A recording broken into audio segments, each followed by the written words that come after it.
The loser has to obey one command from the winner. You're crazy. Ibuki had a mocking expression on her face, and it seemed like she was going to reject my proposal. I don't blame her. The details of what one could request were quite vague, and considering her chances of winning, she had to seriously consider what I might ask of her. Accept it.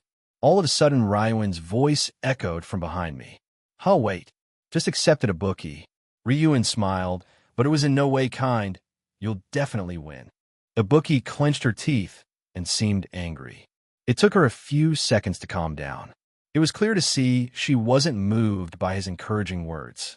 Seeing this situation, I did my best to hide the grin threatening to break out on my face. Let's begin, Ibuki. We'll stop on the condition of either of us giving up or losing consciousness. Is that all right? Fine by me. Ibuki shook her head as if trying to clear her mind. It seemed like deep down she really wanted to test her skills against me. Ibuki hopped on her feet a few times as Ryuin and his friend stepped back, giving us space. After taking a deep breath, Ibuki's gaze hardened and she got in a stance. I can do this. Trust yourself, Ibuki. Getting in a stance, I looked for any openings, and instantly I couldn't help but feel anger surge into me. He was simply standing there all relaxed, as if he couldn't even be bothered to fight me. It made my blood boil. Even if I can't win, I want to land at least one decent hit on that smug face of his. I definitely will. Ibuki lunged forward, her fist aimed straight at Tatsuya's face. She was fast, but not fast enough. He sidestepped effortlessly, watching her momentum carry her past him. She quickly regained her footing and spun around, launching a series of rapid punches and kicks. Though for Tatsuya, it didn't take much to deflect all of them. He felt a little pity for Ibuki. She was definitely strong, but she was fighting a losing battle. Is that all? He taunted, and her eyes narrowed. With astonishing agility, she dropped low, sweeping her leg in a wide arc, aiming to knock him off his feet. Thud! Ibuki felt her heart race. It was as if time had stopped. Her kick had definitely connected, yet the scene of him falling over or dodging, which she was expecting, did not occur. Tatsuya took the blow and silently stared at Ibuki. Do you realize now? He said, lifting his leg and harshly kicking Ibuki in the face, causing her to sprawl away. You're wasting your energy. Ibuki growled in frustration, her face flushed with anger. She charged again, her movements growing more desperate and erratic. No matter how level-headed she wanted to remain, the humiliation was too much. She aimed a punch at his ribs, and he caught her wrist, twisting it just enough to make her wince. With a swift motion, he spun her around and locked her arm behind her back, pulling her close. You can't win, he stated coldly before pushing her away. She stumbled forward but didn't fall. She turned to face him, her breathing heavy and labored. Huh! She charged again, this time with a wild scream. Her fist came towards him, and he stepped aside, grabbing her arm and using her momentum to flip her over his shoulder. She hit the ground hard, the air rushing out of her lungs in a pained gasp. He stood over her, looking down at her sprawled form. With an amused look, Tatsuya planted his shoe on her face, making it overlap with the footprint from earlier. She struggled to get up, but her body refused to cooperate. She tried to push herself up on shaking arms, but they gave out beneath her. Finally, she lay still, her chest heaving as she tried to catch her breath. It hurts, doesn't it? Should have known your place before listening to the idiot behind me. Tatsuya laughed. What more could please him than causing others psychological pain? Ibuki's heart was full of fury, but it only turned to despair as Tatsuya put pressure on her face, causing her face to get scratched against the pavement. She would never win. It was impossible. Ibuki clenched her fists, and her nails dug into her palm.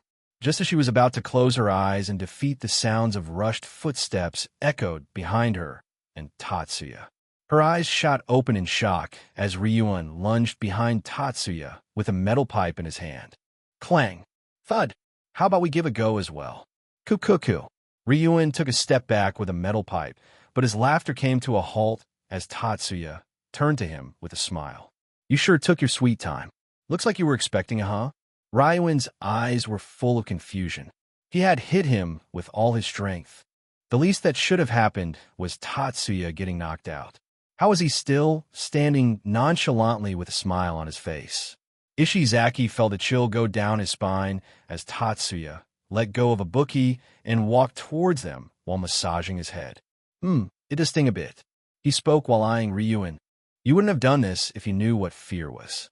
Ryuen smiled like a madman and started laughing. That's right. I don't care if I win or lose right now. Ever since I was born, boom. Before Ryuen could finish, Tatsuya vanished from his spot and drove a kick into his face. Ryuen was blown away and he crashed against the wall.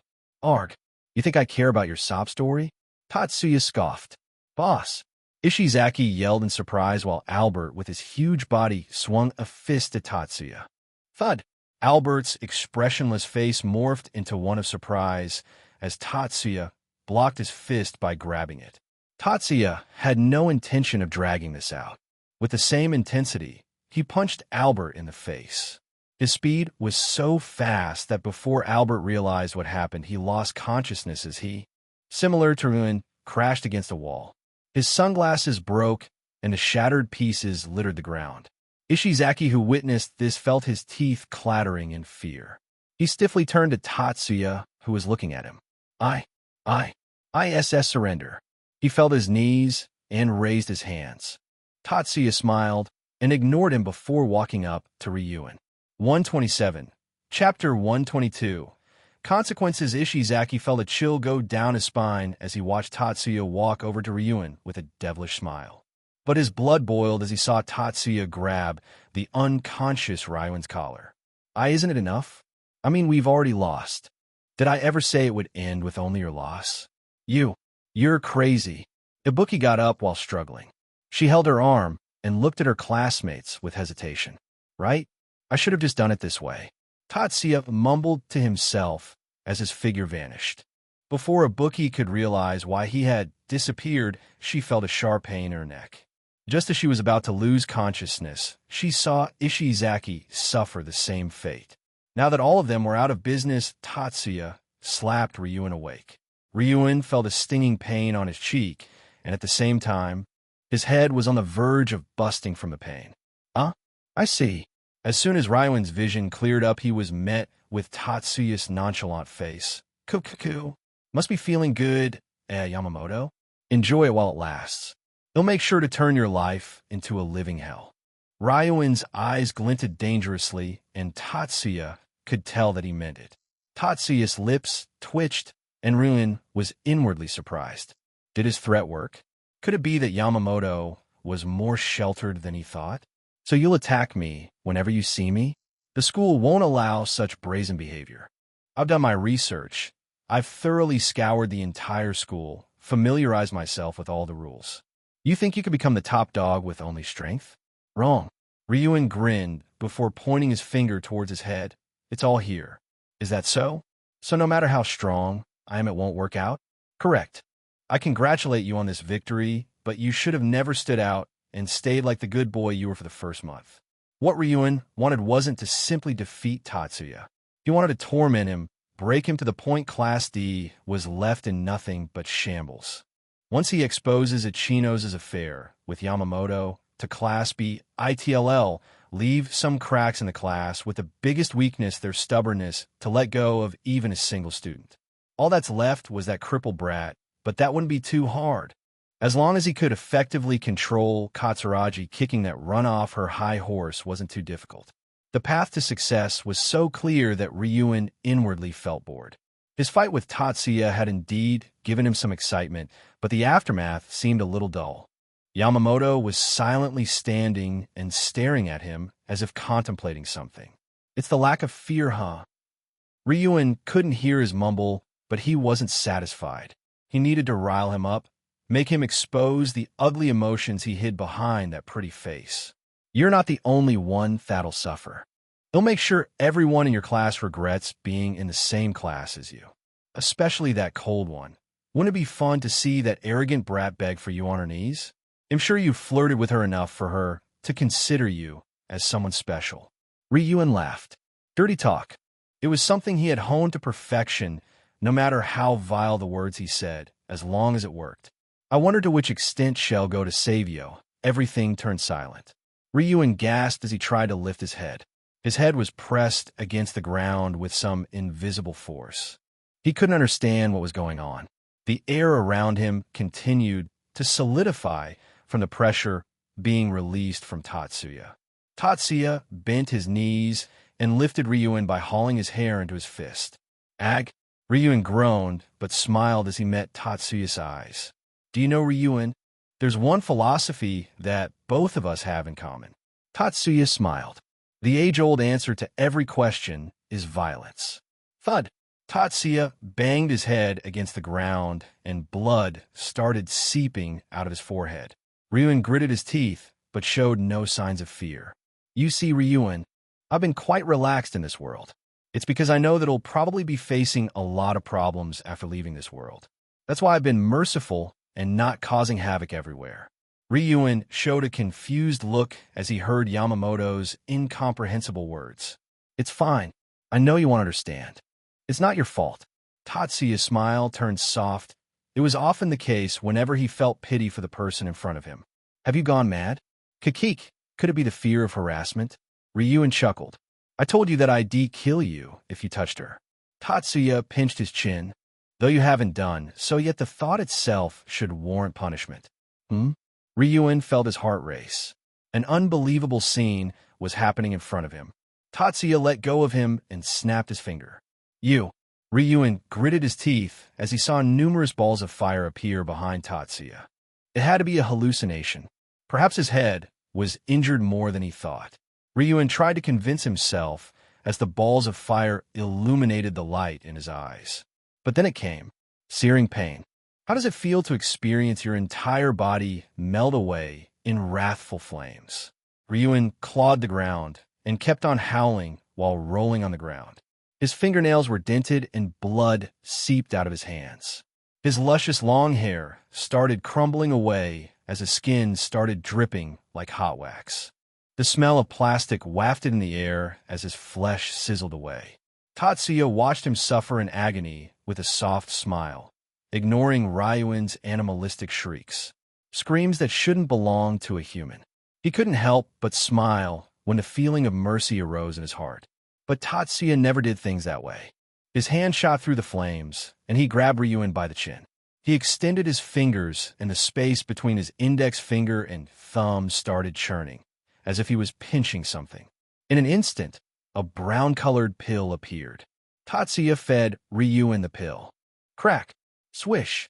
The flames disappeared, and Ryuin's body started contorting, and as if time had turned back, Ryuin's body healed.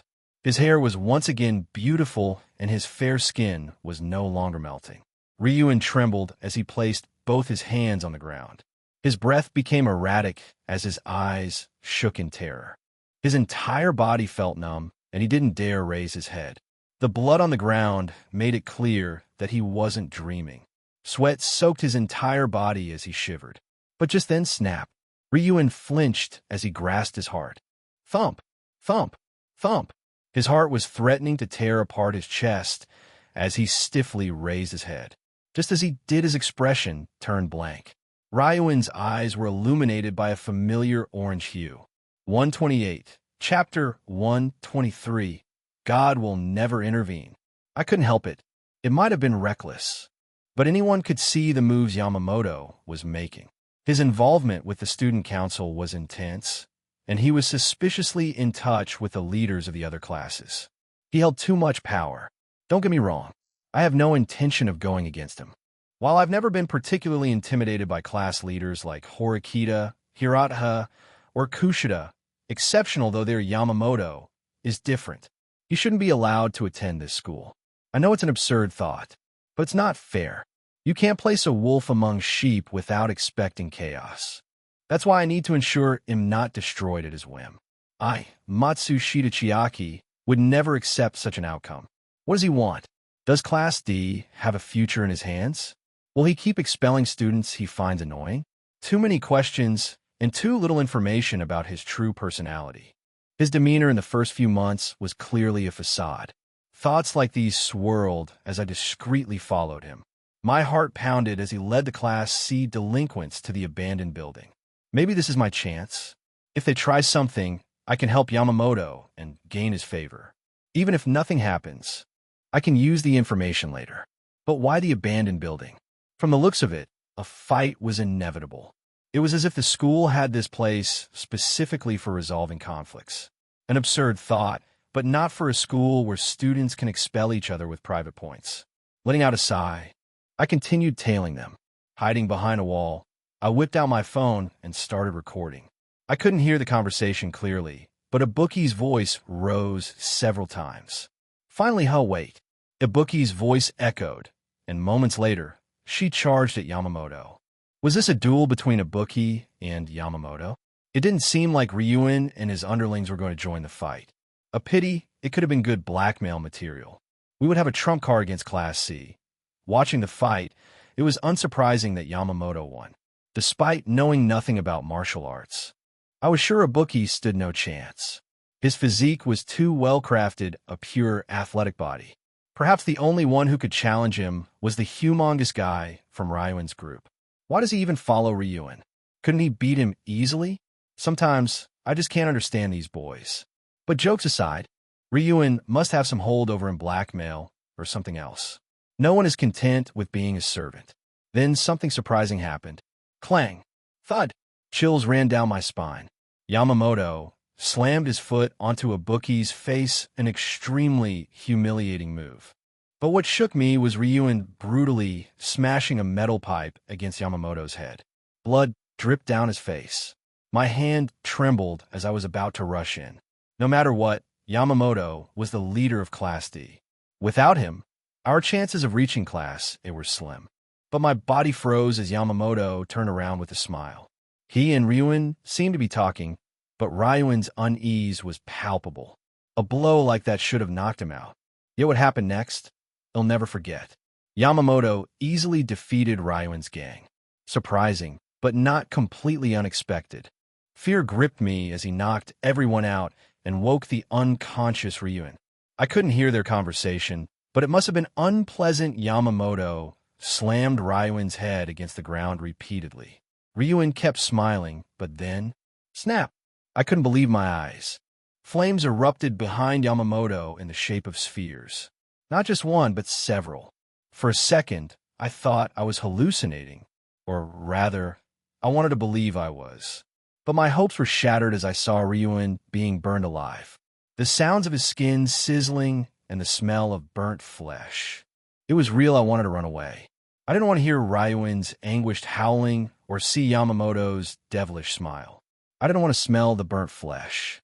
I wanted to leave. Tears streamed down my face as I trembled in fear. I turned off the camera and slid down the wall, clamping my hands over my ears. But Ryuen's screams never stopped echoing. I didn't know how much time passed, but it was more than an hour. Ryuen had long stopped screaming. I don't know why, but I was sure whether he was screaming, begging for mercy, or crying, Yamamoto never stopped. Like a cruel demon, he continued burning him alive. Hell on earth. Yamamoto was hell on earth. I tried to make no sound. I didn't care if Ryuen or his underlings died. I just wanted to leave. But my legs wouldn't listen. Or maybe it was instinct. My body knew the moment I moved, I'd be killed. I'd suffer the same fate as Ryuen. Yamamoto would find me and burn me alive. He'd heal me and burn me again. Again and again and again and again. Silence. That was all I knew. My body had grown numb. Was Ryuen dead? Were the rest of Class C killed too? I didn't know. Like a statue, I remained frozen. My pride, my excellence. What did they matter in front of the devil? I could only pray. Pray to God that I could escape. If the devil exists, then God should too, right? My heart pounded as I sobbed silently. A shadow loomed over me. My eyes were closed, but I could see it. I could see his smile. I could sense the devil staring down at me. My heart was already numb from fear. All I could do was pray and hope. Hope. God, where are you? A soft sensation enveloped my cheeks. I was forced to open my eyes.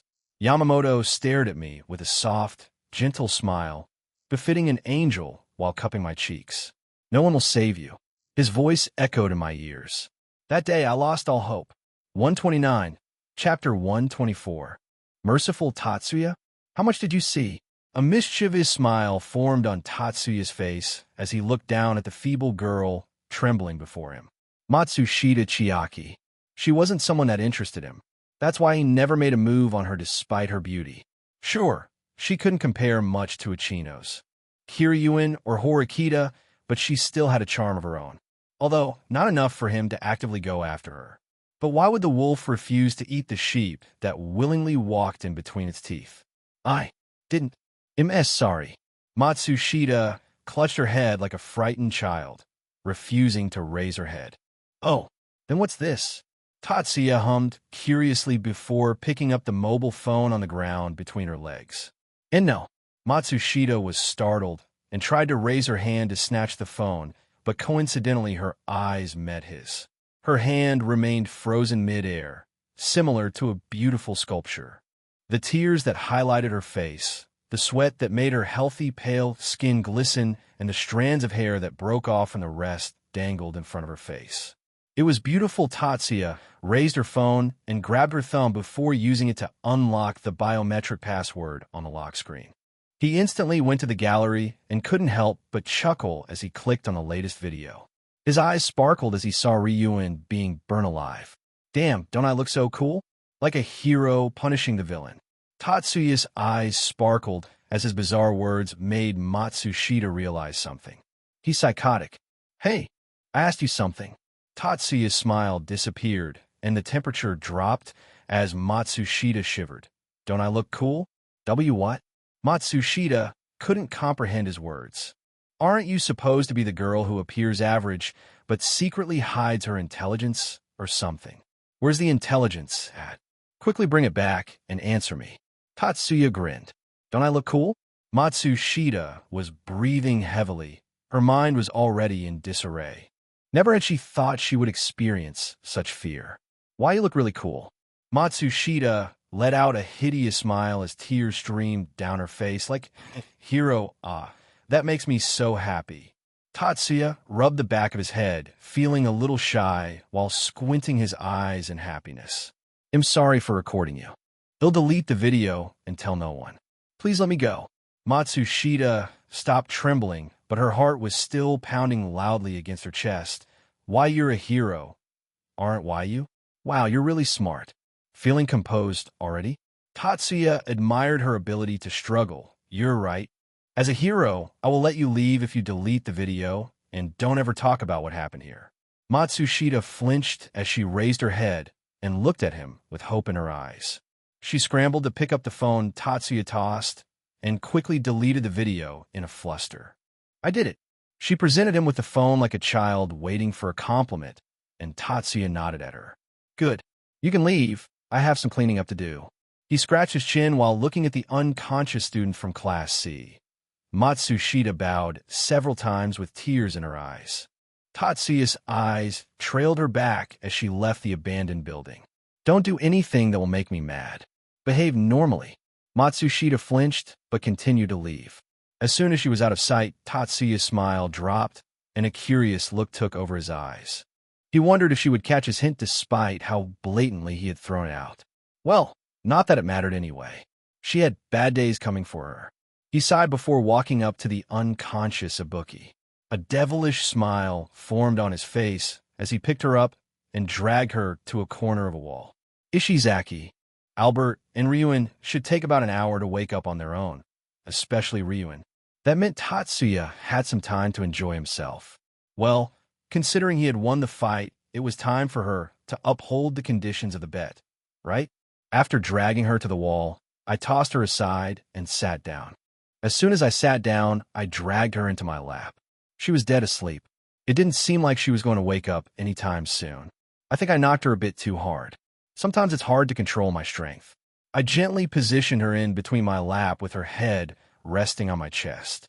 The vulnerable, unconscious girl had no idea that she was about to be violated and that she didn't even have the right to resist. Licking my lips, I gently caressed her thighs first. They were really soft and definitely her best part. It must be because of her training, but damn did she feel good. Her skin was a bit cold to touch, but that only aroused me further. I pulled her in closer with one hand and deeply inhaled her scent.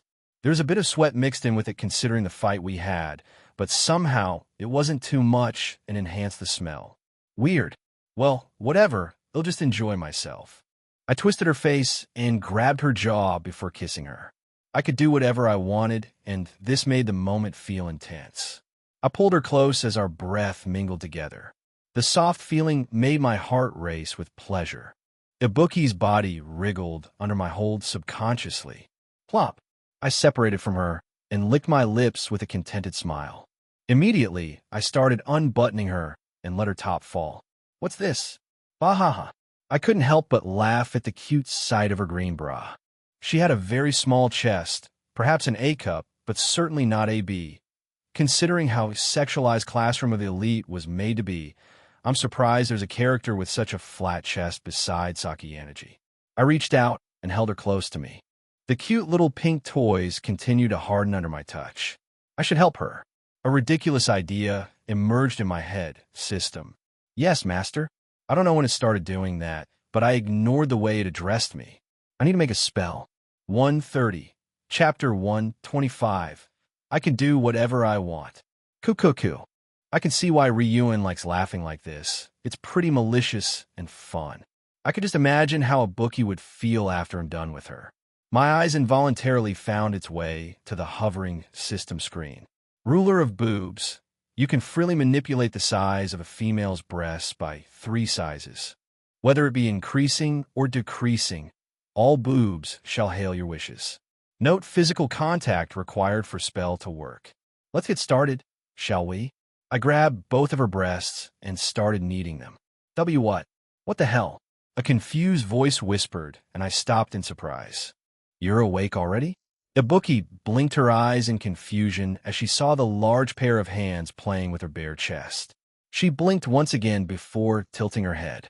She was met with my innocent face. Ibuki blinked a few times before repeatedly alternating her gaze between me and her chest. Tatsuya. Ibuki. Bastard. A wild howl blasted in the building as Ibuki jumped free from my hold. Her face was completely red like an apple as she pointed her finger at me while covering her chest. What the fuck are you doing, you pervert? Ibuki shrieked as she tried to put her top back on in a fluster, but the more flustered she became, the harder for her to redress. I can explain. I made a serious face and raised my hand. Ibuki paused in confusion. Your breasts must have made you feel inferior to Ichinos and Kushida, right? Don't worry, I was helping you by making them bigger with a massage. Ibuki, you don't have to thank me. I muttered, not really knowing what to say. Kill yourself. Ibuki yelled and dashed outside. Or at least she tried to. I appeared in front of her and grabbed her hand. Let go. No, it'll definitely make you a C-cup today. You perverted fucking madman. Ibuki shivered and tried to get out of my hold. She kicked me repeatedly, but I remained standing there unfazed. Poor her. She was blocking her chest with one hand, and I had held the other. All she could do was try to kick me repeatedly, but even that failed. Despair crept into Ibuki as she met my smiling face. I let go of her and made a kneading motion with both my hands in the empty space. A fearful and disgusted expression involuntarily crept up her face as she ran in the opposite direction. I blocked her again and grabbed her for good this time. I held her in place while she continued to struggle. Let me go. Let me go. You bastard. Ibuki was furious, yet she knew. No matter how much she struggled, it was futile. Ibuki panicked and looked around. Ishizaki. Ryuen. Albert. Wake up, goddammit. Ibuki cried out. In a situation where her pride did not matter, she called for help. Someone. Clasp. 2 large hands grabbed her chest roughly. Hiss. Ibuki sucked in a breath of cold hair as pain coursed through her body. You. Get away from me. Ibuki clenched her teeth while looking at me with hatred. She was far more feisty than Kushida. I twisted both her nipples, and Ibuki's body arched in surprise. Just trust me and relax, thud. That fucking hurt. Did she really just headbutt me? The fuck? I massaged my nose and roughly grabbed her blue hair. Pulling it hard, I looked her in the eye with a soft smile on my face. I was hoping you wouldn't try to become another Kushida. Ibuki's face morphed into surprise and confusion. But too bad for her, I was done playing around. I threw her on the ground in a sudden motion. Ibuki looked at me with horror as I moved toward her. I grabbed both sides of her head and forced her face down, overpowering her completely. Ibuki had no choice but to endure the situation. Tears continued to stream down her face. Looking at her beautiful visage, I had a sudden urge to hurt her. The problem with being invincible was that there was no need to control my urges. I could in fact, quite literally, do whatever the hell I want with Ibuki. I tightened my grip on her face, and instead of a normal action, rubbed against her face vertically. I continued to press against her. My movements dragged along her lips, her skin, her nose, and even her eyelids before eventually ending at her hair. I moved restlessly, pressing close. Ibuki was already in a distressed phase. She probably couldn't understand what was going on. Even though she was being overwhelmed, it wasn't unfolding in a conventional way. Ibuki could only helplessly look on as the object moved back and forth in front of her eyes again and again. I'm glad I'm strong, or that would have hurt. The content of the bet was for the other party to listen to whatever the winner wanted, right? I smiled as I tapped her nose. Ibuki was already muddled-headed due to the effects of touch of pleasure and intoxicating scent. So, for the next hour, I want you to submit to me completely. Do you understand me, Ibuki Mio? I forcefully seized her and forced her head down. She struggled and choked as I maintained my hold on her, patting my legs as if begging for mercy. I wasn't finished. I kept my grip and she gagged, eventually vomiting onto the floor. A frown involuntarily crept up my face, but oh well. I can't blame her for that. I slapped her hard, and Ibuki came back to her senses. She looked at me with a blank expression as tears streamed down her face. Despair. Ibuki Mio's current feelings could all be expressed by this single word. Well, not like I cared. Her body was unexpectedly soft. I roughly grabbed her and raised her hand. Under her surprised, yet disgusted gaze, I placed myself just beneath her armpit before bringing her hand back down, sandwiching the area between us. The scene describes a close physical moment between two characters, with one repeatedly telling the other to stop as the motion continued back and forth. Stop. Like a broken doll, Ibuki repeatedly whispered for me to stop, her voice growing more desperate. Please, please just stop. The sound of her weeping was overwhelming as the moment came to a chaotic end. Chapter 126, Downward Spiral. Ibuki looked on in disarray, her expression frozen in shock. As she saw the liquid drip down her arms and armpit, she felt a chill go down her spine. Stop it already. He'll report you to the police. Tatsuya grabbed her roughly and forced her down, pushing against her chin. Her sloppy, wet mouth made soft noises as her tongue and lips lapped against him. Ibuki felt her eyes tear up, and she hurriedly bit down in protest, but a finger appeared beneath her upper teeth, stopping her from clamping down. You know the fun part? I don't have to spend world essence on that stuff. Words incomprehensible to her. Ibuki remained surprised as a strange device appeared in his hands. Now, Ibuki herself was but an innocent teenager with her brain geared towards martial arts. How could she possibly know the purpose of the item in his hands? At the moment, she was horrified by the inhuman strength Tatsuya showed. How could his finger stop her jaw from clamping down? No way in hell that made sense. He stopped my jaw with his finger. Ibuki muttered to herself, completely horrified. A martial artist like her knew just how incomprehensible such a feat it was. For a second, it made her forget the blazing rod resting on her tongue. A slap to the face woke her up, and she rubbed her cheek in surprise as Tatsuya forcefully made her with a mouth gag. Struggling was useless, but Ibuki didn't care. Spit dribbled down her lips as she tried to close her jaw, but the O-ring forced her mouth to remain open. Tatsuya threw Ibuki to the ground and got on top of her in a push-up position. He forced himself back inside her mouth and kept himself propped up with his hands on the ground. Ibuki could do nothing. He pressed against her, refusing to let her pull away, and Ibuki was forced to endure his assault as he held her face against him. No matter how much she pinched, scratched, or tried to fight back, he remained unmoved. When will this end? Thoughts like these consumed Ibuki's mind as she struggled to breathe. That was fun, Tatsuya said as he separated from her and looked at the heartbroken Ibuki. Chuckling, he pulled down her clothing. Ibuki gritted her teeth as she tried to cover herself with her hands. Due to the O-ring, she couldn't speak. He moved against her and admired the fact she didn't have a hint of hair. He was curious to see blue pubic hair. Her hair stood all over her body as he pressed close. It was moist, but not enough for what he had planned. Tatsuya realized that and understood why. He hadn't treated her with any kindness, and the weight of that finally began to press down on him.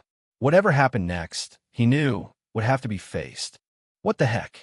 It was as if something was draining all of his energy. He looked at Ibuki and, after confirming she was depressed and crying, ignored the weird feeling. Smack! Smack! Smack! NNNHH. Her body jerked as Ibuki cried out. Stop, it hurts. She tried pushing him away, but Tatsuya continued to pin her down. As expected, a young athletic build is indeed different. Tatsuya pulled her into a tight hold and pressed against her hard. His body pressed firmly into hers and shifted around until they were locked together. Ibuki felt her back strain as Tatsuya pressed against her again and again. She covered her mouth, not wanting to make a sound. Despite trying to stay composed, she couldn't help but react once Tatsuya began.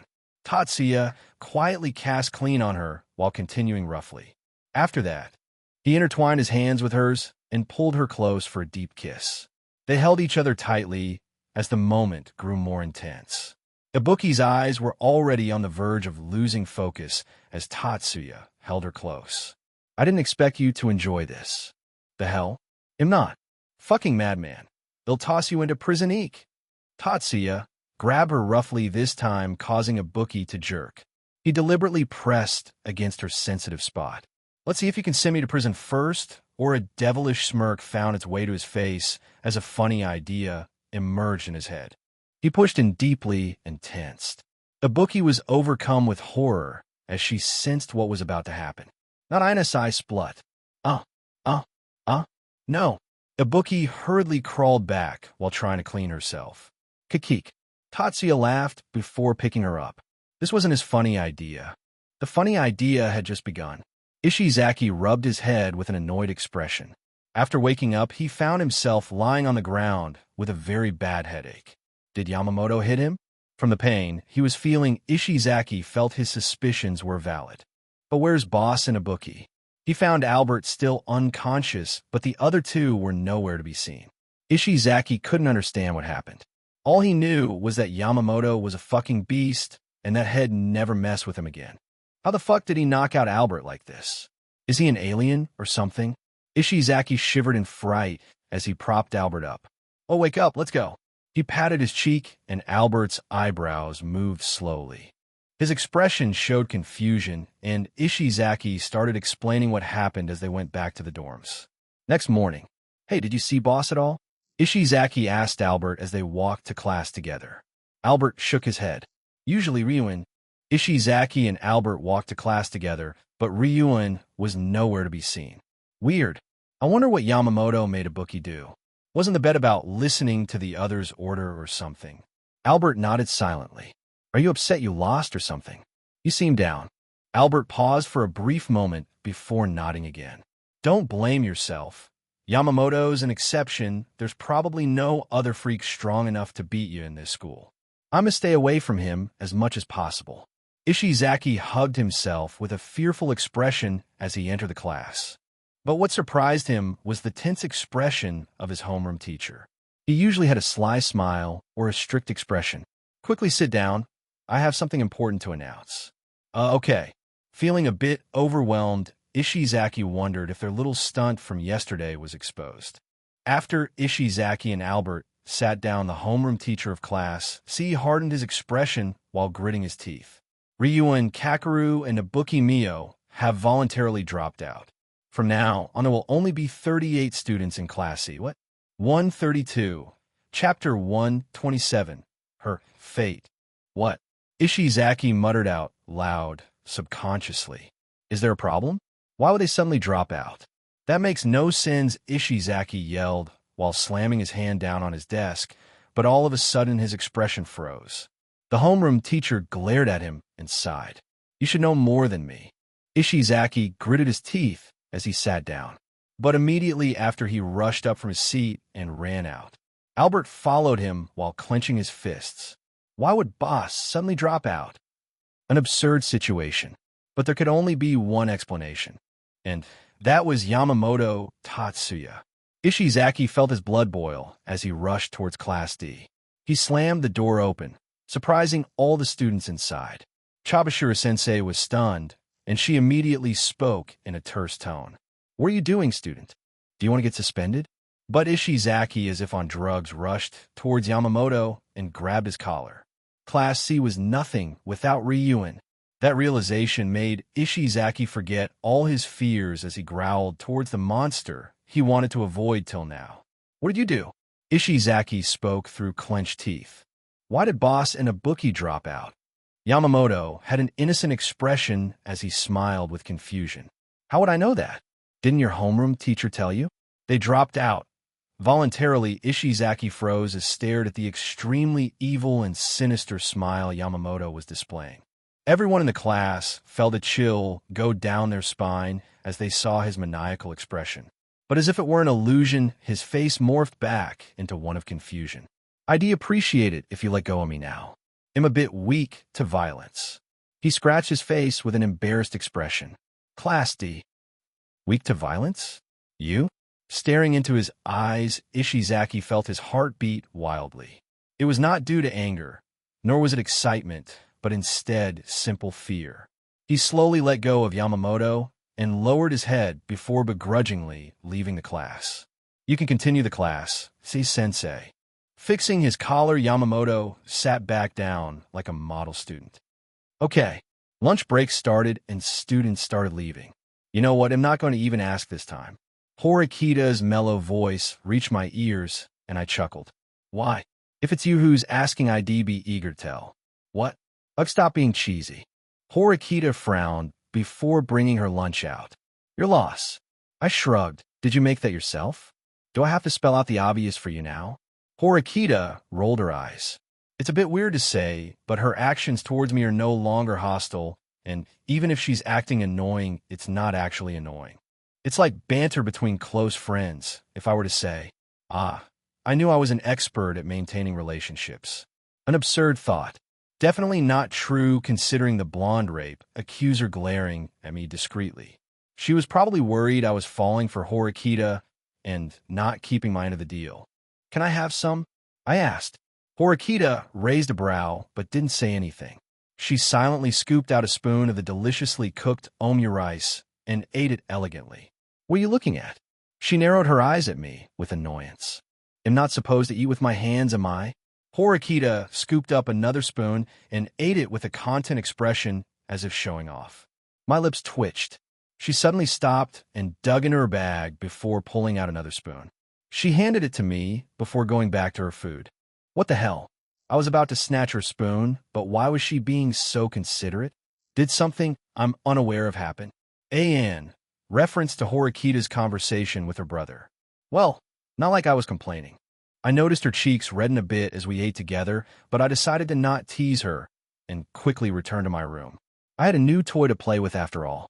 As for skipping school, I could do whatever I want. How was it? Just as I was about to leave, a voice called out to me. It was Horikita who was reading her book. This girl, she's so fucking cute, trying so hard to act nonchalantly while asking my opinion about the food you personally made. Should I just be honest? Will you be cooking tomorrow as well? Horikita seemed confused but nodded. I cook every day. Then remember to bring an extra spoon every day as well. All right. She nodded and returned to her book. She's good at hiding her emotions. Goo. I returned to my room just as class began. I was probably going to be scolded by Chabashira-sensei tomorrow, but he'll deal with that later. I unlocked my room and entered. Tossing my bag to the bed, I started changing clothes. MMHB, MHHH. Muffled sounds echoed in my ears as I looked over to the source of it. Ibuki Mio. She was restrained against my wall with a collar around her neck and a bowl placed in front of her. "Ah, you must be feeling hungry." I had left her like this for quite a while. I went to the fridge and took out 2 packets of Oreo. I dropped the Oreos in the bowl and mixed them with a splash of milk. "Should be enough for lunch," I muttered and drank a glass of cold water. Ibuki tried to lunge at me, but she was quickly pulled back by the chain attached to the wall. She growled, but the tape strapped on her mouth didn't allow her to speak. "Are you thirsty too?" "Ah, I was a bit foolish. I've never raised anyone, so don't blame me." I brought another glass and kept it beside the dog bowl. After doing that, I drank another glass of water and swirled the water in my mouth. I spit the water out, and it landed on the table in front of me. Cold water dripped down into her glass. Ibuki looked at me with horror, but I ignored her. Soon her glass was full. A meal like this is unique, and you'll probably not find it anywhere else. "Don't waste my goodwill." Ibuki cried and tears streamed down her face. Her eyes were full of hate. "Thud, don't look at me like that." I quickly removed the strap and smashed her face into the dog bowl with my foot. "Until I see it empty, you're going to stay there." Ibuki refused to do so and gritted her teeth. "How stubborn. Are you hoping someone will notice your absence? Or perhaps the school will contact the police to search for you?" Ibuki flinched under my feet, and a wild grin stretched across my face. "Don't worry, Ibuki." I smiled and whispered softly, "That will never happen. The school has announced that you've dropped out voluntarily, but I made sure this news won't reach your parents. Do you understand?" Ibuki started trembling and shivering. "For a long, long time. No one will know you're gone, Ibuki Mio." "Don't cry too much. The food will become salty." "How could the school?" Her voice was barely audible, and I felt pity for her. Status and money can buy anything. Cold and harsh words. It wasn't true, though. I just threatened them to accept my request. You see, if you possess strength to get away with anything, life becomes infinitely easier. So now enjoy your life under my control until I'm bored of you. I removed my foot from her head, but Ibuki didn't move. She wasn't eating the food, but she remained on the floor where I had left her. She was probably in too much of a shock. Well, whatever. I whipped my phone out and called a number. It was quickly picked up. "Ah, Matsushita. Could you come to my room right now?" 133. Chapter 128. "I want to try this." "Hey, Matsushita-chan. What's wrong?" Matsushita trembled as she slowly let the phone down. "Anno, is something bothering you? You look pale." Her friend stretched her hand to feel her cheek, but Matsushita flinched and slapped her hand away. "I'm sorry. I'm just feeling under the weather. I need some rest."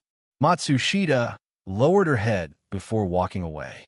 Her friend could only watch in confusion as Matsushita walked away with dread. "You were fine just a second ago. I wonder who called her." Feeling stifled, she picked up her phone and proceeded to call another friend, throwing the matter to the back of her mind. "What do I do? What do I do? What do I do?"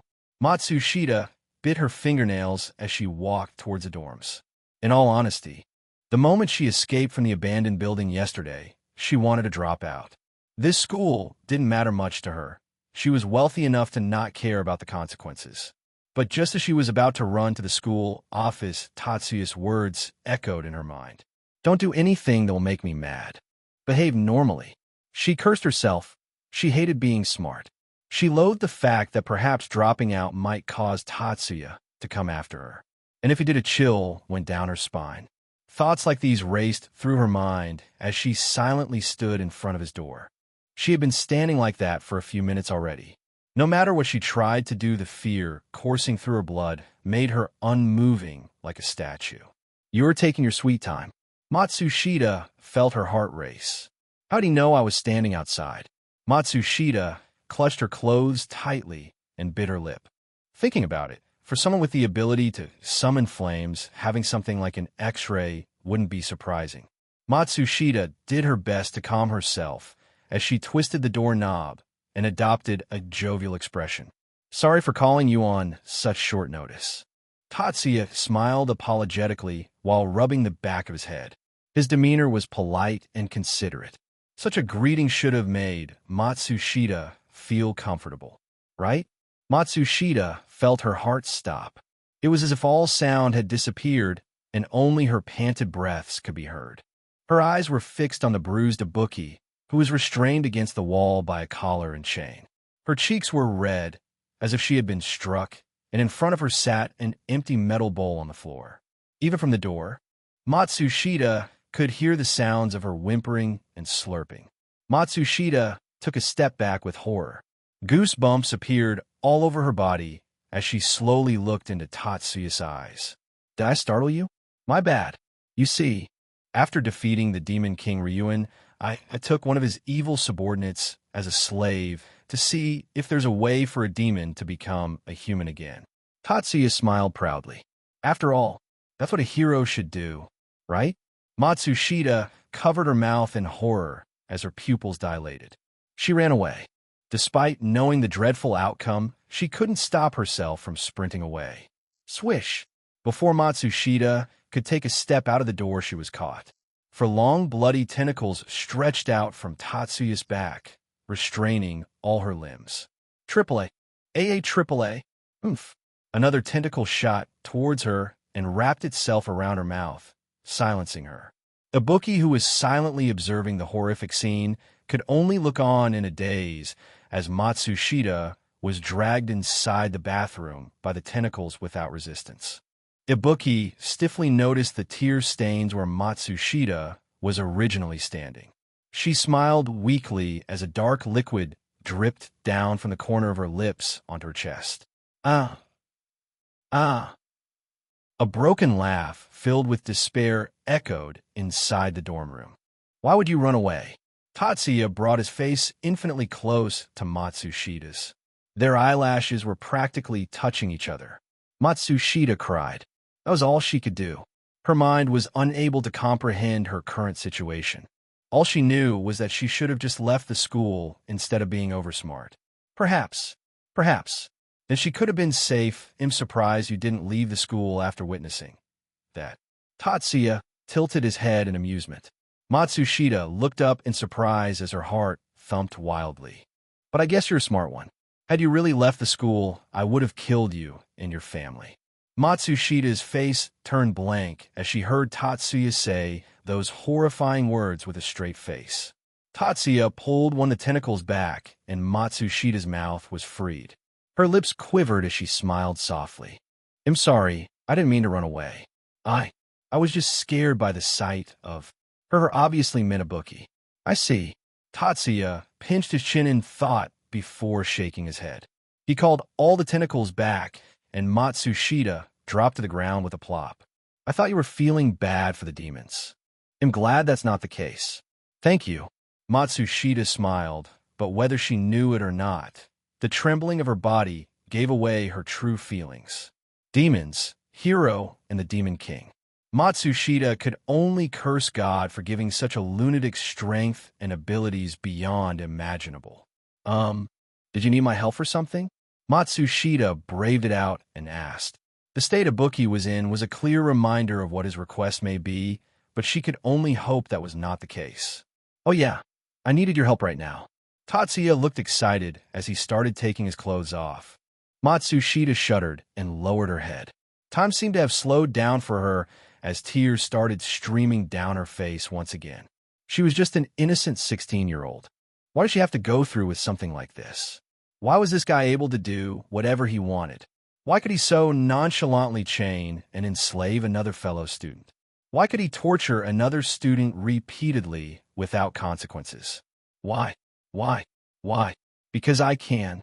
A low whisper echoed in her ear, and Matsushita jumped up in surprise. Tatsuya was naked with his lower half draped in a towel, crouching beside her. For a split second, she was dazzled by how sculpted his body was, but that fascination disappeared as soon as it came. She looked at his face with an incredulous expression. Don't look at me like that. I don't know how to read minds. Your face was quite expressive, if anything. Matsushita silently looked at him. Tatsuya smiled and fiddled with his phone. He played a video and showed it to Matsushita. Matsushita took his phone in a daze and showed a confused expression as the video played. It was about a Japanese mother and son. The video started normally, but as a few minutes passed, Matsushita realized what she was watching. Her face turned red. The content was clearly inappropriate and explicit, depicting a scene that never should have been recorded or shared. Matsushita paused the video and abruptly looked at Tatsuya, who was half naked. A moment later, she looked around her. The bathroom. Her eyelids quivered in realization. 134. Chapter 129. Vile Heart. Tatsuya let his clothes fall and stood naked. Matsushita could only stay frozen like a lifeless doll. All her intelligence, all her wittiness vanished the moment he stood before her, leaving her frozen in fear. "Follow me." Tatsuya entered the bath and started to shower. Matsushita wanted to run away as she took in Ibuki's miserable form with her eyes. The sound of the shower jolted her awake. A chilly feeling submerged her heart. Just what was going on? This monster in human skin was abusing fellow students like this, and he had to face no repercussions. Matsushita gritted her teeth as she step by step walked towards hell. Ryuin's screams, Ibuki's state, and Tatsuya's threat caused her to accept her circumstances. Who asked her to be a busybody? Who asked her to play detective and follow Tatsuya? She entered the shower and noticed Tatsuya looking her up and down. Understanding his cue, she began to take her clothes off. Matsushita was beautiful. Tatsuya had to admit this. Perhaps any naked girl with a decent figure and a struggling face was beautiful to him. Her helpless expression moved him. He couldn't help but sigh as he walked towards her. The girl shivered and lowered her head as Tatsuya caressed her face softly. "Do you know, sometimes I still feel like I'm in a dream. A very lifelike dream." Tatsuya's eyes became dreamy, as if immersed in something unknown. Matsushita had already given up and thus couldn't restrain herself as she raised her head and looked into Tatsuya's eyes. There she saw the sense of pity in his eyes. Anger surged inside her. Helpless fury drowned her heart as she clenched her fists. Tatsuya chuckled. "Yes, feel it. The feeling of not being able to do anything. Right now, here in this moment, I will hurt you. I will push you to the ground and mercilessly attack you. I'll make you scream all night with pain, all against your will." Tatsuya released her. He completely subdued the threatening feeling emerging from his body. Why did people he locked on freeze on the spot without seeming to be able to maintain rational thoughts? He knew the answer. If someone said this to him on Earth, he would scoff and ridicule him, but logic had long left the room. There was always a certain aura escaping his body. It made people around him realize they were prey and needed to escape or not garner attention. He had a high suspicion that it was because of Geru. The moment Tatsuya focused and reined in everything, Matsushita took in a few deep breaths, feeling lightheaded. "You? What are you?" She took a step back in surprise. Tatsuya looked amused. "Me? I'm a part-time thug who picks fights in my free time." Matsushita's lips twitched, but before she could say anything, Tatsuya grabbed her by the neck and forced her down. He pressed himself against her face as if trying to dominate her. A heavy, unpleasant scent overwhelmed Matsushita's small, cute nose. She couldn't help but frown in disgust, and tears involuntarily welled up in her eyes. "Is there nothing I can do to make you stop?" She muttered quietly, trying to find a way out. She didn't speak loudly, because the more she moved her lips, the more she would have to feel him pressed against her. Tatsuya laughed before pushing himself against her soft lips. Matsushita wept silently. She could only imagine that she would end up no different than Ibuki. But the expected pain and disgust did not follow, and Matsushita opened her eyes and with some hesitation. She saw Tatsuya looking at her with a contemplative look. His pondering face made Matsushita feel ominous. "There is something you can do," Tatsuya muttered, his eyes shining brightly. "If I continue right now, it'll definitely ruin your life. You'll be no different than the girl chained outside." Matsushita shuddered, clasping her hands together and kneeling at his feet. "Please, I'll do anything besides this." Tatsuya patted her head with glee before whispering something into her ear. "What?" Matsushita thought she heard wrong and smiled in puzzlement. "What did you just say?" "Your choice. You heard me." Even Tatsuya felt a bit disgusted by what he just suggested, but he couldn't restrain the curiosity in his heart. He wasn't expecting her to agree in the first place. He just wanted her to feel helpless, and aggrieved Matsushita let out a broken laugh as she looked at Tatsuya. Okay, what? This time it was Tatsuya who was shocked. He was expecting her to curse or look at him hatefully. Breaking her was also within his expectations, but something was wrong. He frowned as he looked at Matsushita's smiling face. Are you sure? He asked, and Matsushita excitedly bobbed her head in agreement. You'll stay true to your words, right? You'll leave me alone if I help you with this, right? Tatsuya paused, his heart beating with excitement. I will. He said no more, but Matsushita could feel his sincerity. You have such a vile heart, she whispered, and her voice echoed soundlessly. Matsushita felt her sanity slowly slip away.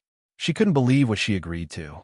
Her eyes slowly lost color as she was picked up by the still-naked Tatsuya. Tatsuya flew mid-air, completely naked, with Matsushita in his arms. Unlike him, she was dressed, and her expression was calm, as if flying in the air was no extraordinary thing. Though his heart was still in disbelief, he followed Matsushita's instructions and soon arrived outside a luxurious house in Tokyo. Yes, both Tatsuya and Matsushita had left school, the reason being what Tatsuya suggested. A hint of hesitation appeared in Matsushita's eyes as she stood outside the familiar house. Tatsuya keenly noticed her expression and took in any minute changes. It still astounded him that the hesitation disappeared as soon as it appeared. Since the street was empty, Tatsuya let Matsushita go. He didn't care if any CCTV caught her sudden appearance. While invisible, he followed behind Matsushita, still invisible. Matsushita rang the bell and waited for a minute or so. She did her best to appear nonchalant as Tatsuya grabbed her from behind while she waited. Her determination to escape his grasp only increased, stealing her resolve. It didn't take long for a mature woman to appear and open the gate. Tatsuya looked at her and felt a sudden, intense attraction. This woman, she was so beautiful. Her brown hair dangled loosely behind her in the form of a ponytail. She was wearing a long robe that covered her entire body. It didn't accentuate any of her curves, but that couldn't stop Tatsuya from seeing through it. She was even more beautiful than Ise-sensei. The mature woman looked at Matsushita and covered her hand in surprise. C.H. Chiaki, 135, Chapter 130, Devil's Temptation, C.H. Chiaki. The beautiful middle-aged woman exclaimed in surprise, covering her mouth with her left hand. Mom. Matsushita hesitantly called out and hugged her mother. Chiaki's mother seemed happy but worried at the same time. How come you're here?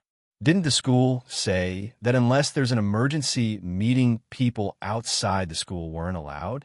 You're thinking too much. I haven't been expelled, Mom. Oh. Mother Chiaki assessed her daughter before dragging her inside. Once sat on the sofa, she softly rubbed her back, a caress full of motherly love. Matsushita shivered as tears appeared in her eyes. No matter how much she convinced herself, it still broke her heart how afraid she was of Tatsuya. Mayami was shocked and hurriedly comforted her daughter. What's wrong, baby? Tell Mom everything.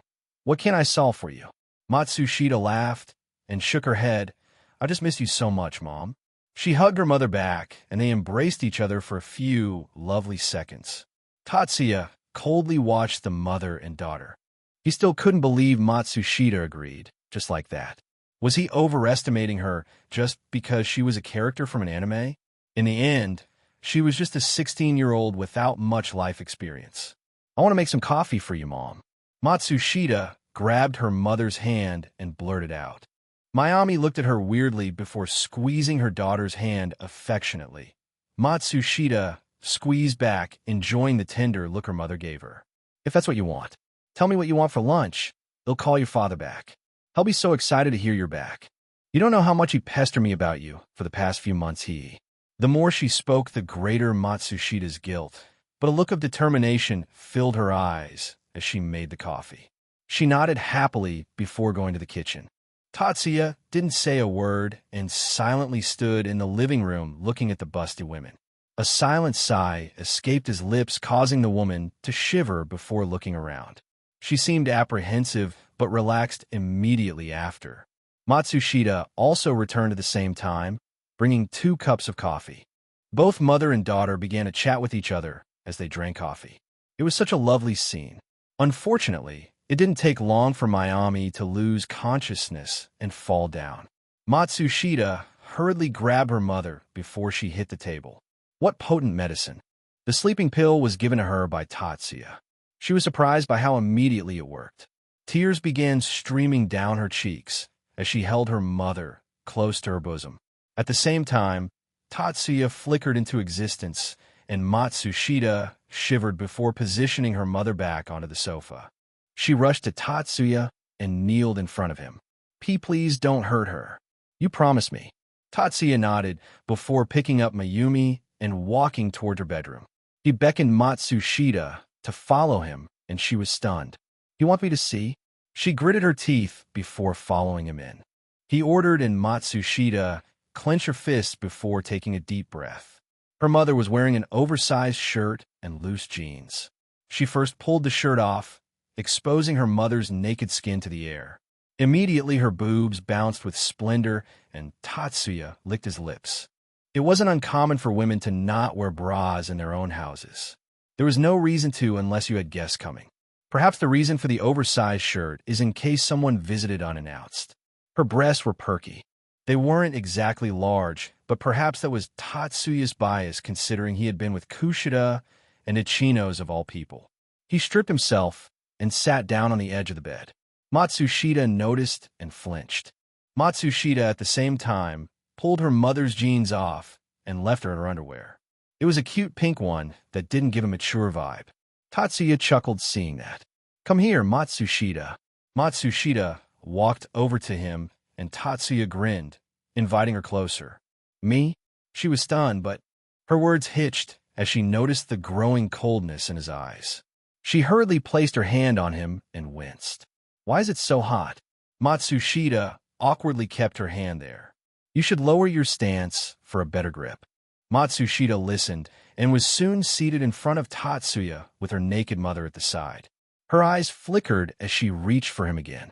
This time it didn't feel uncomfortable. The moment caused her hands to tremble as she began to move them awkwardly back and forth. Her movements were stiff and uncertain. "Stop." Tatsuya couldn't help but make her stop. Matsushita looked like an innocent child, not knowing her faults as she looked up. Tatsuya gently stroked her head before shaking his head. "Take that off."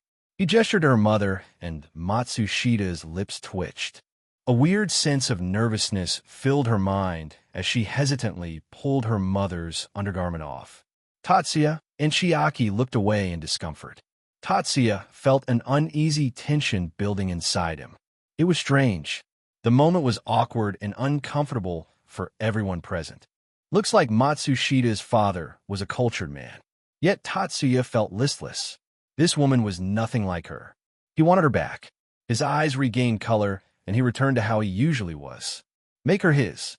His voice was as nonchalant as ever, but they drummed against Matsushita's ears like thunder. She froze in place as she mechanically turned her head toward her mother, who was sleeping soundly in the bed. She looked away quickly, unsure of what to do. Matsushita knew the answer and yet felt her breath hitch. Matsushita was indeed only a 16-year-old, but how many 16-year-olds were there in the first place that had never watched anything adult? Matsushita perfectly understood what he meant and absent-mindedly looked at her mother. Her mother that had raised her from young. Her mother that had showered and pampered her with love. Her mother who was as beautiful as an angel. Her mother who now stood before her. Matsushita hesitated, her heart racing. She took a few steps forward and raised her trembling hand towards her mother. Yet just an inch away, she stopped, and a struggling expression appeared. No one would understand how conflicted she was right now. "Go on. Don't worry." A soft, loving voice whispered into her ears. "You don't want this. You're being forced. Go on. Don't worry. Even if your mother finds out, she'll understand and won't blame you. Go on." Don't worry. The devil enticed her, and Matsushita felt her chest lighten, as if some invisible burden had been washed away. The daughter's hand reached out and rested gently upon her mother's belly, the place where life had first begun. Tatsuya stood right there, hovering behind her like an evil ghost with a crazed look in his eyes. 136, Chapter 131, Pure Debauchery, It's Soft. That was Matsushita's first thought. She had experienced something like this before, but for some reason she found her heart beating wildly at this moment. She gently pressed her hand against her mother's. Don't hesitate. You have to help her. If you don't do it carefully, it could really hurt her. You don't want to see your mother in pain, right? You'll help her, right? Matsushita felt herself shivering from those words. Her heart thumped as her eyes became cloudy. It makes sense. If I don't do this, it will cause her pain. I have to make sure she feels comfortable. Matsushita reached out gently. Her eyes were still cloudy, and a light blush appeared on her cheeks. She didn't realize it, but her face was now just an inch away from her mother's, breathing heavily. Her nose twitched as a sweet scent wafted out. Matsushita gulped once again as she continued to gently massage her mother with her fingers. She would press, stretch, and move her fingers in slow, circular motions, trying to soothe her. All the same, while chanting a mantra in her head. I'm doing this for her. I'm doing this for her. I'm doing this for her. I'm doing this for her. I'm doing this for her. Tatsuya looked at her weirdly. The sight of Matsushita breathing heavily over her mother reminded him of someone. Sigmund Freud. He had a very interesting theory. Freud believed that individuals are attracted to partners who resemble their parents or primary caregivers, as they represent familiar figures from childhood. Furthermore, Freud suggested that individuals may experience conflict in their romantic relationships due to the influence of the unconscious. Of course, to most people this was nonsense, but Tatsuya reassessed his understanding of it. Tatsuya himself could be considered a prime example of this Freud's theory, but Tatsuya wasn't inclined to include himself in this, as he had always been deranged. You couldn't use a medically certified, mentally sick person for behavioral study. Rubbing his chin in various thoughts, Tatsuya noticed his body reacting at the sight. He ignored Matsushita and climbed onto the bed, moving behind the unconscious mother being tended to by her own daughter. Tatsuya let his hand rest on her face. That caused Matsushita to pause as hesitation reappeared. Tatsuya brought a finger to his lips, indicating for her to remain quiet. Tatsuya pressed close to the mature woman, as if marking her as his property. Matsushita gritted her teeth before increasing the intensity of her movements, as if trying to stir her mother awake. Meanwhile, Tatsuya finished marking her and leaned in close, his gaze fixed on her soft, supple yet voluptuous lips.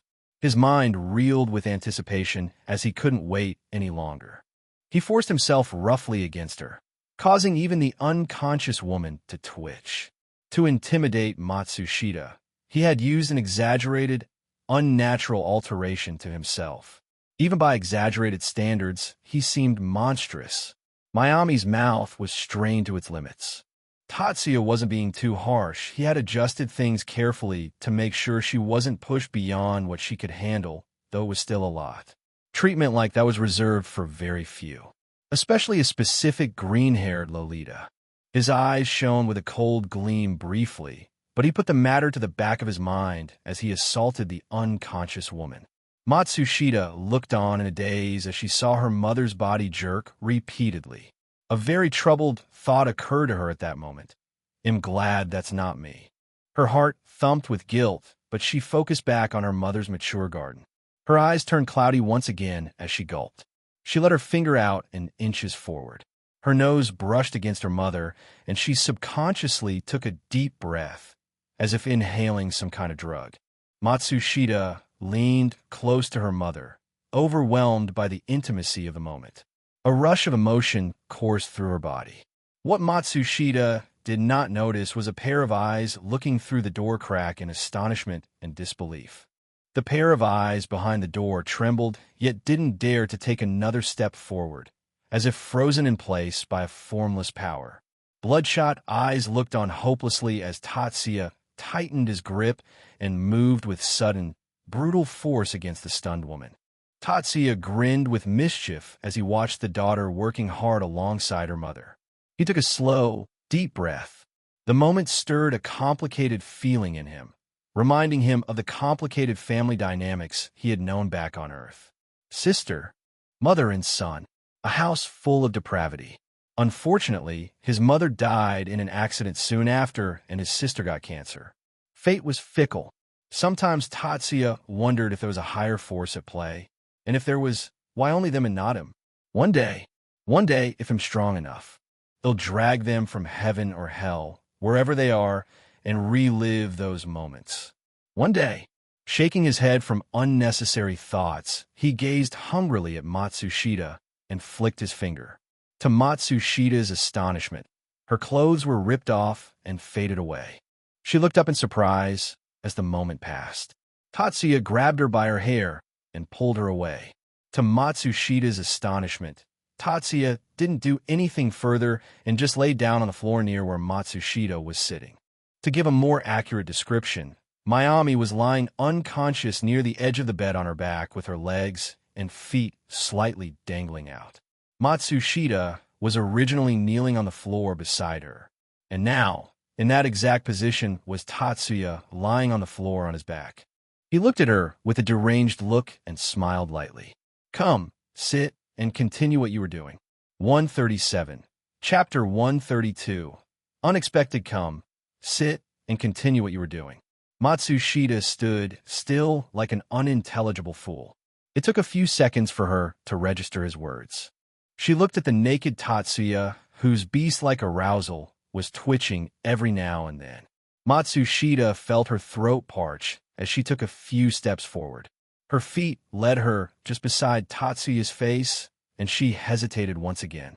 Could she really just sit on him? The guy that repeatedly tortured his fellow classmates over minor grievances? You're taking too long. Matsushita flinched before fixing the pace of her breathing. Despite that, she couldn't stop herself from panting. She crossed over his chest and stood on top of him. His grinning face was not the least bit motivating, and Matsushita gritted her teeth as she lowered herself bit by bit. Soon she was resting on top of him. But if you looked closely, you could see Matsushita was trying to not put all her weight onto him. Tatsuya frowned as he took in her scent. He took in a view of her and sighed. Matsushita shivered as she felt cold breath blast against her face. I said sit on me, not squat. Stop disappointing me.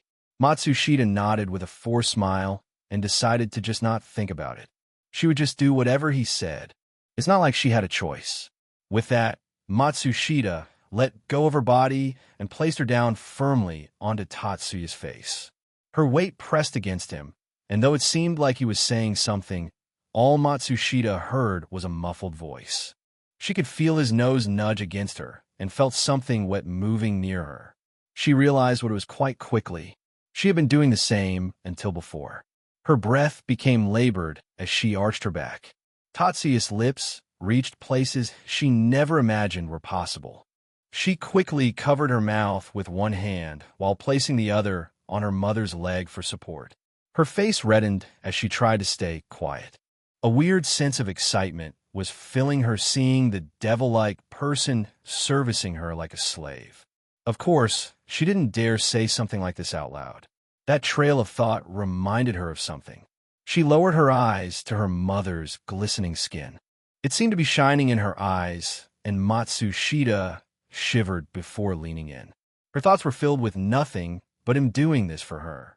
She held her mother close, her heart full of quiet devotion in that tender moment.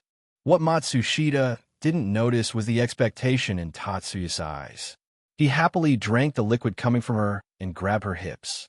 He forced her to press against his face. There was nothing unpleasant about it, and all it did was make him react. His eyes shone as he grabbed Matsushita and lifted her for a moment. Holding her up with his arms, he looked into her confused yet muddled eyes.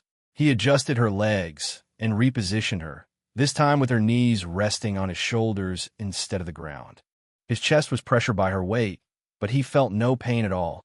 Being a supernatural human had its benefits. Now that her legs were behind her and her knees were on his chest, he grabbed her legs and forced them back. Using both hands, he pushed her feet to wrap around his lower body. Her cute little toes and unblemished soles made contact with him, and Matsushita felt her face go red in embarrassment. She understood what he wanted and felt her mind spin. She put all her weight into her knees, but it didn't seem like it was hurting him. Looking at the expectations in his eyes, she hesitantly moved her feet. She hadn't expected to ever give that kind of intimate attention, and a reverse one at that. The sides of her feet rubbed against him up and down as she ate her mother out while Tatsuya devoured hers. The heavy atmosphere filled the room as the pair of eyes behind the door clenched their fists in anger and grief. The three of them continued their intimate moment, faces flushed with emotion, while Matsushita's face was buried near her mother and Tatsuya's face near hers. At the same time, she was continuously moving her tender and soft feet against his body. She felt him tense and tremble, and at that moment, a warm rush landed on her back. The sudden heat made her body shiver as she panted in surprise. What she didn't notice was the fluttering eyelids of her mother. Matsushita was beyond exhausted. It wasn't easy to keep up with everything that was happening in the room. Chiaki? A low groan echoed in the room as Matsushita froze. Tatsuya made no sound and remained in place, lightly breathing against Matsushita's skin. As if time had been stopped, deafening silence reverberated in the room. Matsushita's heart raced 1,000 miles in an instant, as if it wanted to tear out of her chest and run away. She didn't even pay attention to the cold breaths blasting against her skin. She pulled away and stiffly looked up. Mother and daughter locked eyes. Another round of silence occurred as Mayami slowly looked at her state and her daughter's state. She didn't understand what was going on as she couldn't see below the edge of the bed, but her eyes took in the unsettling sight looming before her. Mayami felt her heart go cold as she slowly backed away, covering herself with her hands. The look of confusion and disgust in her mother's eyes made Matsushita's heart wrench with pain. Mom, it's not. She tried to reach toward her mother, but Mayami slapped her hand away in alarm. Matsushita's eyes grew dull seeing that, and Mayami was startled. She quickly rushed ahead and hugged her daughter.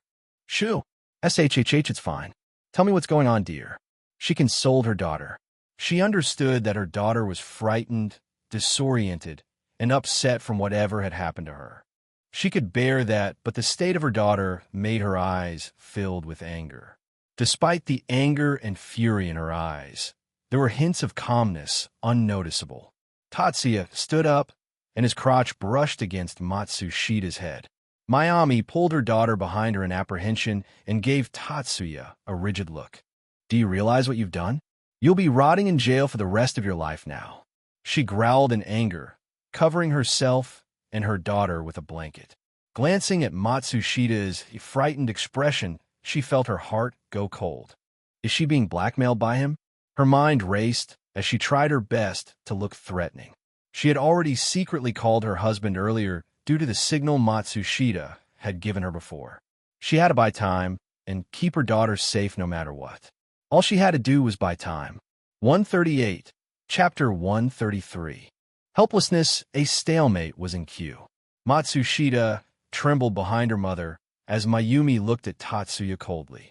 In return, Tatsuya offered her a mysterious smile as he stood in place without uttering a single word. His body was glistening, highlighting his perfectly well-developed muscles. His hair hung loosely behind him in a wild manner. He hadn't bothered styling it today. Black eyes met brown. Seeing the calculating look in the older woman's eyes, Tatsuya was endlessly amused. How could any of her actions have escaped his notice? You're going to regret this. He spoke calmly as if making a statement. The brazen words left both mother and daughter flabbergasted. You still have a chance, boy.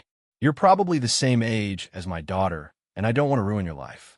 Leave right now, and I'll ignore everything you've done till now. Never show your face in front of my family again. Ha ha. Tatsuya laughed, and Mayumi's expression hardened. Inwardly, she was contemplating how to drive the conversation. It was great that he was at least willing to talk. From Matsushida's expression, it was clear she knew him, and Mayumi couldn't help but guess that they both were from advanced nurturing high school. I don't understand the basis of your confidence, Ani. Tatsuya tilted his head and rubbed his chin before his eyes lit up. Could it be? He made a grasping motion with his left hand, and the door snapped open. Both Matsushita and Mayumi trembled, seeing the person behind the door. It was a middle-aged man with a good physique. He had a head full of hair and a sharp nose. His eyebrows were a bit bushy, but that served to make him more manly, complementing his well-groomed beard. He was wearing a black business suit. At the moment, the middle-aged man had eyes full of grief and indignation. His eyes were lit up with flames from hell as he gazed at Tatsuya. Blue veins were bulging on his forehead and hands as he gritted his teeth in hatred. How could he not feel unending fury from the scene in front of him? Papa, husband, mother, and daughter called out in unison as an eerie atmosphere settled in. Mayumi trembled in fear, seeing the basis of her confidence stand still as if he couldn't move a single part of his body. Tatsuya chuckled and released the pressure on the middle-aged man. The man's eyes gleamed with coldness. The moment he was freed from the invisible pressure that locked him in place, he didn't rush at Tatsuya, nor did he say anything. Bang! Aya! Nu! A loud sound echoed, causing both Mayumi and Matsushita to shriek in fear. They didn't realize what happened and instinctively backed away. They knocked back onto the bedrest, and as if it had knocked some sense into them, they looked ahead, worrying about their loved one. Matsushita couldn't describe in words how she felt. Her father was holding a revolver. Hope bubbled in her heart as it thumped with fear and excitement. Had her father really got rid of the devil? She turned her head, as did her mother, towards the motionless Tatsuya. His expression hadn't changed as he stiffly turned his head down. There was a small gaping hole in his chest, right where his heart should be. Blood dripped down his naked figure. Thump, thump, thump, thump, thump, thump. Numerous loud heartbeats rang out in the house. Matsushita's father looked startled and apprehensive. He had shot perfectly, even he was stunned by how accurate his shot was. But now he had things to consider. He didn't have a suppressor on the gun, and as such a crowd was about to form inevitably, he had let his rage out, but he needed to deal with the consequences. His wealth was deeply tied to the political world. His current actions won't just affect him, but the party he was supporting as well. As these thoughts passed his mind, he noticed something odd. Why was the child still standing? Why were his wife and daughter backing away? As if they had seen a ghost? Confusion drilled its way into his soul as he focused on the naked child. The gun wound was no longer there. The child stood without moving, as if he were a statue. The mocking look in his gaze cast a shadow into his heart. Were it not for the blood that was still visible on his chest and stomach, he might thought he was hallucinating. But that wasn't the end of his shock. Tatsuya made a pinching gesture with his thumb and index finger before digging into his own chest. Blood reappeared, dripping down drop by drop like a countdown. A countdown to death. Tatsuya pulled the bullet out of his heart and let it drop onto the carpet. The sound of it falling was soft, but it was like a loud thunderclap in the ears of the Matsushita family. Almost instantly, the new wound healed as well. God, where are you? Matsushita closed her eyes with tears streaming down her cheeks. Mayumi was trembling in fear, as was her husband. You're pretty ruthless. Tatsuya chuckled as he waved his hand. Swish! For bloody tentacles erupted from his back and shot towards Matsushita's father, as if he had collided with a truck. The middle-aged man flew back and slammed into the wall. He coughed heavily, with blood leaking out of his mouth. But that was not all. At the same instant, the bloody tentacles turned into shackles that restrained his limbs against the wall. Papa! Dear! Both Matsushita and Mayumi cried as they stepped forward. Their sorrowful cries caused Tatsuya's heart to cheer peacefully. A smile erupted on his face. Take another step forward and he dies. Both women froze in place as another tentacle emerged from the shackles and turned into a sharp blade, threatening to pierce the middle-aged man's neck. To showcase his point, he made a small nick on his neck, causing a drop of blood to slide down. The sight of the bloody saber and the dripping drop of blood was one of beauty. Well, at least to Tatsuya, it was. Please, please stop. You promised you wouldn't harm them. Matsushita ran towards Tatsuya and hugged his legs as she pleaded. That was on the condition you don't betray me. I didn't. She cried out indignantly. She had followed whatever he said and didn't do anything against his will. WHYD, your mother sent something was off, and call your father back urgently. As if she 100 knew you were in some sort of crisis. Matsushita was confused, looking like she had no idea what he was talking about. Mayumi shivered as she whispered, whenever Chiaki is afraid, she'd squeeze my hand. ID squeeze back, and another squeeze from Chiaki means she's in some big trouble. She doesn't realize she does this because it's a subconscious action. It's not her fault. It wasn't as if whenever that condition was satisfied, then there was always some trouble, but for Mayumi, it was better to be safe than sorry. So most of the time she would call her husband back. Oh, Tatsuya seemed curious, but on second thought, it was insignificant now that things had progressed this way. He grinned before waking behind Matsushita's mother. He pressed close against her bare body as he grabbed her shoulders. You don't look that confident anymore. What's wrong, Ani? 139. Chapter 134. True personality. Stay away from her. Matsushita's father growled and struggled to free himself. His heart was bleeding, and he couldn't contain the anger he felt. But no matter how much he howled, Tatsuya ignored him. He pressed close to Matsushita's mother from behind. She stood frozen in place, not knowing what she could do. She looked at her husband, who was looking back at her with teary eyes. His eyes were full of guilt and rage. Was it his fault that he couldn't stand up against Tatsuya? No. Two pairs of eyes met each other, one full of grief while the other full of helplessness. The culprit behind this tragedy was snickering coldly as he cornered Mayumi, who trembled in helpless fear. Your daughter's done a great task at preparing you for me. He didn't give her any time to think as he forced himself on her. The shackled husband could only watch as his wife's expression distorted into something incoherent. She didn't even have time to register what happened before Tatsuya forced himself on her mother. The harsh sounds filled Chiaki's ears as she dropped down on her knees and started crying. The sound of the daughter's weeping, the sound of the father's howls, and the sound of the mother's helpless moan created a symphony of elegant music in Tatsuya's ears as he started humming. Tatsuya's eyes glittered as past life memories started to reemerge. The ever-calm look from his eyes was slowly fading away, turning into something beastly. He was looking at Mayumi, but at the same time, it was as if he was looking at someone else. You. Smack. Should. Smack. Grunt. Thank. Smack. Your. Smack. Clap. Plop. Daughter. He roared as his final spank landed hard against her. The mother twitched as tears streamed down her face. She couldn't understand why her body was feeling so overwhelmed. She didn't have the mental capacity to fight against it. A weak, frail woman like you should just keep her mouth shut and be obedient. Tatsuya pulled her hair as he forced himself on her in a brutal rhythm. Do you understand?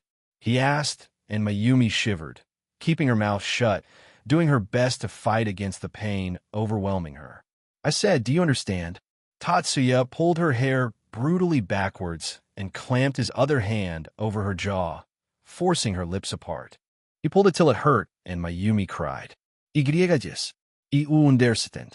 She yelled, but Tatsuya didn't let go of her and slammed her to the ground before attacking her again. Her body was pressed against the floor, and her legs curled upwards, almost reaching Tatsuya's back as he forced her down roughly. He was moving with such force that it caused her to wince. What are you? He kept driving forward like a wild animal, gripping her hair and pulling her head back hard. By now Mayumi knew not satisfying him would not only end up in immeasurable pain, but also the possible death of her family. Am I your slave? Do you have a husband? Mayumi was startled and turned her head back in surprise, but immediately she was slapped. Smack! She was slapped hard. Do you have a husband? She shivered and slightly raised her eyes to meet his eyes. Feeling the increasing pressure, she lowered her gaze and sobbed. No, she whispered. I can't hear you. Tatsuya frowned and paused, taking a slow breath. Mayumi trembled in fear and hurriedly screamed. No, I don't have a husband. Ahhh, she shrieked as Tatsuya violently assaulted her. He forced himself upon her as she struggled desperately.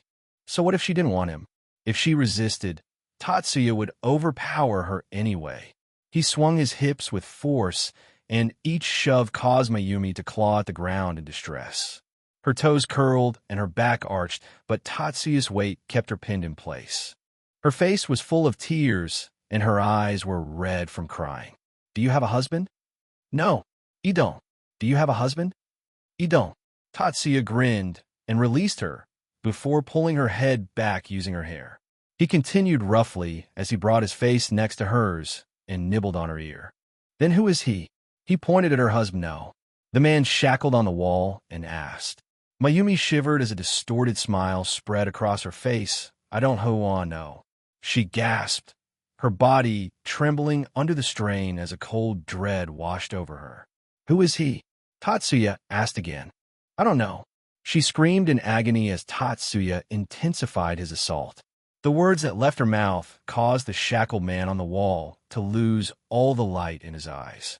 He knew she was being forced to say those things, but it still stung and cut his heart apart. Looking at her howling in pain, he cried. Tears streamed down his face as he muttered helplessly, please kill me, please kill me, please kill me. I am going to die. Mayumi cried out in agony as Tatsuya struck her repeatedly with relentless force.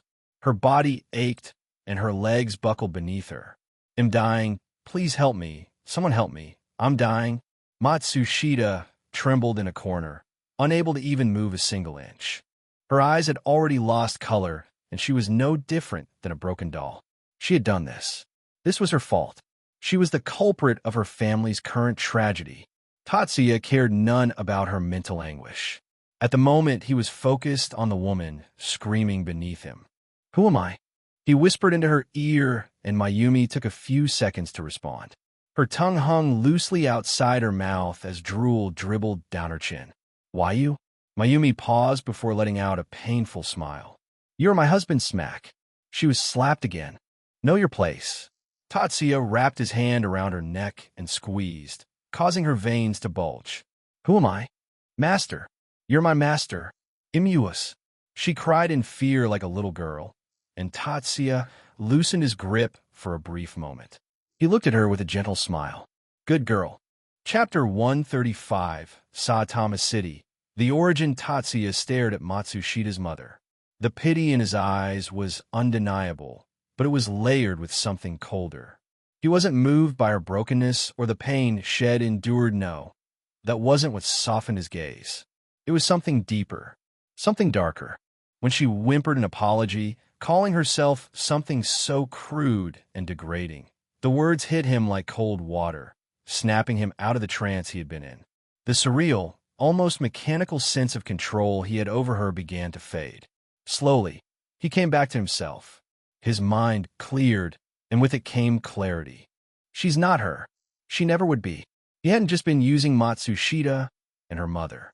Somewhere, in the murky depths of his mind, he had been trying to replace them, trying to replace her with the one he truly wanted but could never have. His mother, his sister. It was all twisted now, laid bare before him. Tatsuya had let his delusions carry him. He had let his regret, the regret of never having what he truly desired, control him. But this was just a poor imitation, a pathetic stand-in for what he could no longer attain. He stood up, slowly, as if moving in a dream. The room was silent except for the shallow breathing of those around him. No one dared to speak or move. They were all trapped in the same tension, waiting for what he would do next. For a moment, Tatsuya said nothing. He let out a sigh, running a hand through his hair, his eyes sweeping over the scene before him. Matsushita's mother lay on the ground, shaking violently, her face buried in her hands. She was broken mentally and physically. Her body was trembling, muscles spasming uncontrollably, her mind probably shattered beyond repair. Her husband was no longer fighting. He wasn't even crying out in anger anymore. He was just crying. His face was streaked with tears, defeated, slumped against the wall like a man whose will have been utterly crushed. Tatsuya's gaze finally landed on Matsushita herself.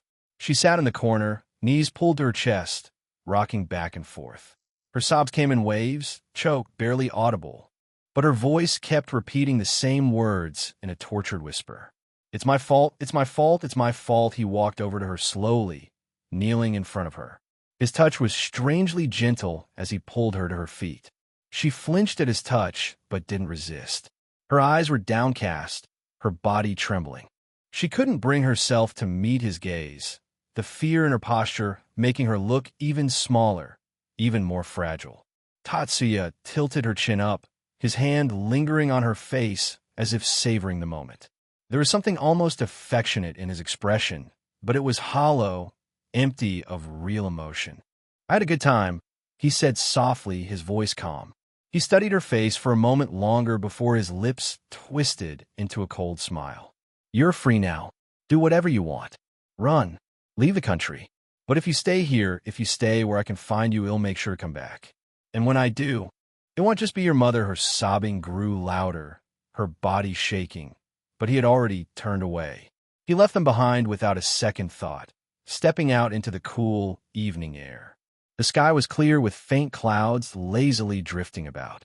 It felt almost peaceful, almost serene, but Tatsuya couldn't feel any of it. His face was devoid of any emotion as he checked his phone.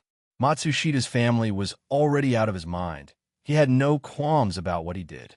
He would do whatever he wanted.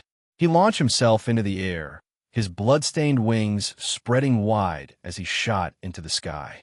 The GPS on his phone guided him, though he barely needed it. He knew where he was headed, Saitama City, and from there into the mountains.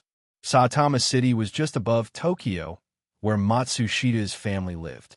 At Tokyo Seaside was where Advanced Nurturing High School was located, so it didn't take long to reach her house.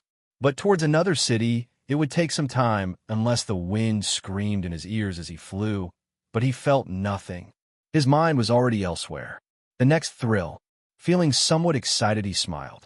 Tatsuya's eyes glittered as they suddenly changed color, from black to molten silver. Instantly, his body was wrapped in a crackling aura of electricity.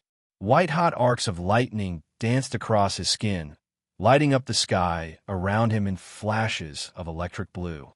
Then power surged within him, amplifying his every movement. His wings pulsed with energy, absorbing the crackling lightning until they, too, shimmered with an otherworldly glow. Godspeed Tatsuya became a streak of light in the night sky, moving faster than the eye could follow. The air around him ripped apart as the world beneath him blurred. The city became nothing more than a faint smudge of darkness. 40 kilometers in less than 20 seconds, the distance between him and Saitama City vanished. The cityscape passed below him, a blur of lights and buildings, before the mountains came into view. He deactivated Godspeed as he descended, landing silently on a rocky outcrop, his eyes narrowing as he spotted his destination. He waved his hand across his face as specks of white appeared from the void and gathered across his face to form a white mask with 2 red stripes going vertically across the eyes. He looked ahead, a sterile, monolithic structure, completely isolated from the world. No windows, no lights, no warmth, just blinding white walls, cold and unfeeling, reflecting nothing. It was as if the building had been cut off from reality itself, a place where nothing could touch it. The White Room, nothing could escape it, or at least that had been the case until recently. Tatsuya walked forward, the sharp crunch of gravel beneath his feet the only sound in the dead silence. He was still 20 meters from the entrance when a voice echoed out from hidden speakers. "No trespassing allowed. Government facility. Step back, or you will be removed by force." The voice was automated, cold, and emotionless. Tatsuya smiled faintly, but kept walking. From the corners of his vision, he saw the guards turn toward him, their eyes locking onto his figure. They were armed with batons and stun guns. Their cold gazes landed on his body, but there was flickering excitement in the eyes of many, looking at him provocatively, as if daring him to come closer. To the guards, Tatsuya's unexpected appearance was a change from their usually boring routine. But they had no idea who they were dealing with. Tatsuya's smile faded seeing the guards' excitement. A bit stunned, he walked past them. They were seeking excitement from him. Before the guards could realize what had happened, blood splattered everywhere. The two guards at the front were confused as their vision blurred. Moments later, their bodies, split in half, fell to the ground with a plop. Intensities and organs were everywhere, and deathly silence filled the air. The rest of the guards seemed to be in a daze, not realizing what just occurred. Before they could come to their senses, streaks of blood danced across the area, splitting all the guards in half. Boom! Tatsuya kicked the metal gate and it burst open. Alarm bells were ringing all across the facility, and he could see the shutters of the entrance close. The people behind the doors were huddling in fear, not believing what they had just seen. They were panicking and calling whomever came to mind in this dire situation. I should finish up quickly, he muttered. 141. Chapter 136. Divine deep within the White Room. On the 5th floor were numerous children running on treadmills. At first glance, approximately 35 to 40 individuals were wearing blue nursing robes with various medical equipment attached to their wrists and faces, monitoring their breathing and heart rate. 2 individuals wearing white robes were moving around each child with a notebook in hand, personally monitoring the data. They could have it personally compiled by using machines, but they preferred doing stuff like this. All the present children were of the 5th generation of the White Room. Among the 5th generation, one particular girl was looking around curiously. She was a stark difference from those around her. Though she was also sweating, her breathing was considerably more calm than that of those around her. She had long magenta-colored hair that reached her waist. She was wearing a blue gown that hid the shape of her body. Her face was cute, and she had yellow eyes that were like the sun. But though her eyes were colorful, they seemed like hollow, empty voids that had lost touch with reality. A few minutes passed as the children started reaching their limits, but before the 2 individuals could reprimand the ones that were failing, a large buzz was heard in the room. The emergency alarm? It was a sound she had never heard before. Ichika wondered with a curious look as she raised her head toward the TV attached to the entrance of the room above the door. It was connected to the CCTV of the reception. The 2 individuals in white robes seemed nervous, no longer appearing cold and indifferent. They had a much deeper understanding of the alarms. They looked at each other before turning to the kids. Return to your rooms. Activities will be paused until further notice. Eyes flickering, they closed the doors of the facility and left. Ichika eyed them before turning to the boy that stood next to her. He wasn't tall. He had a head full of brown hair and a cute-looking face.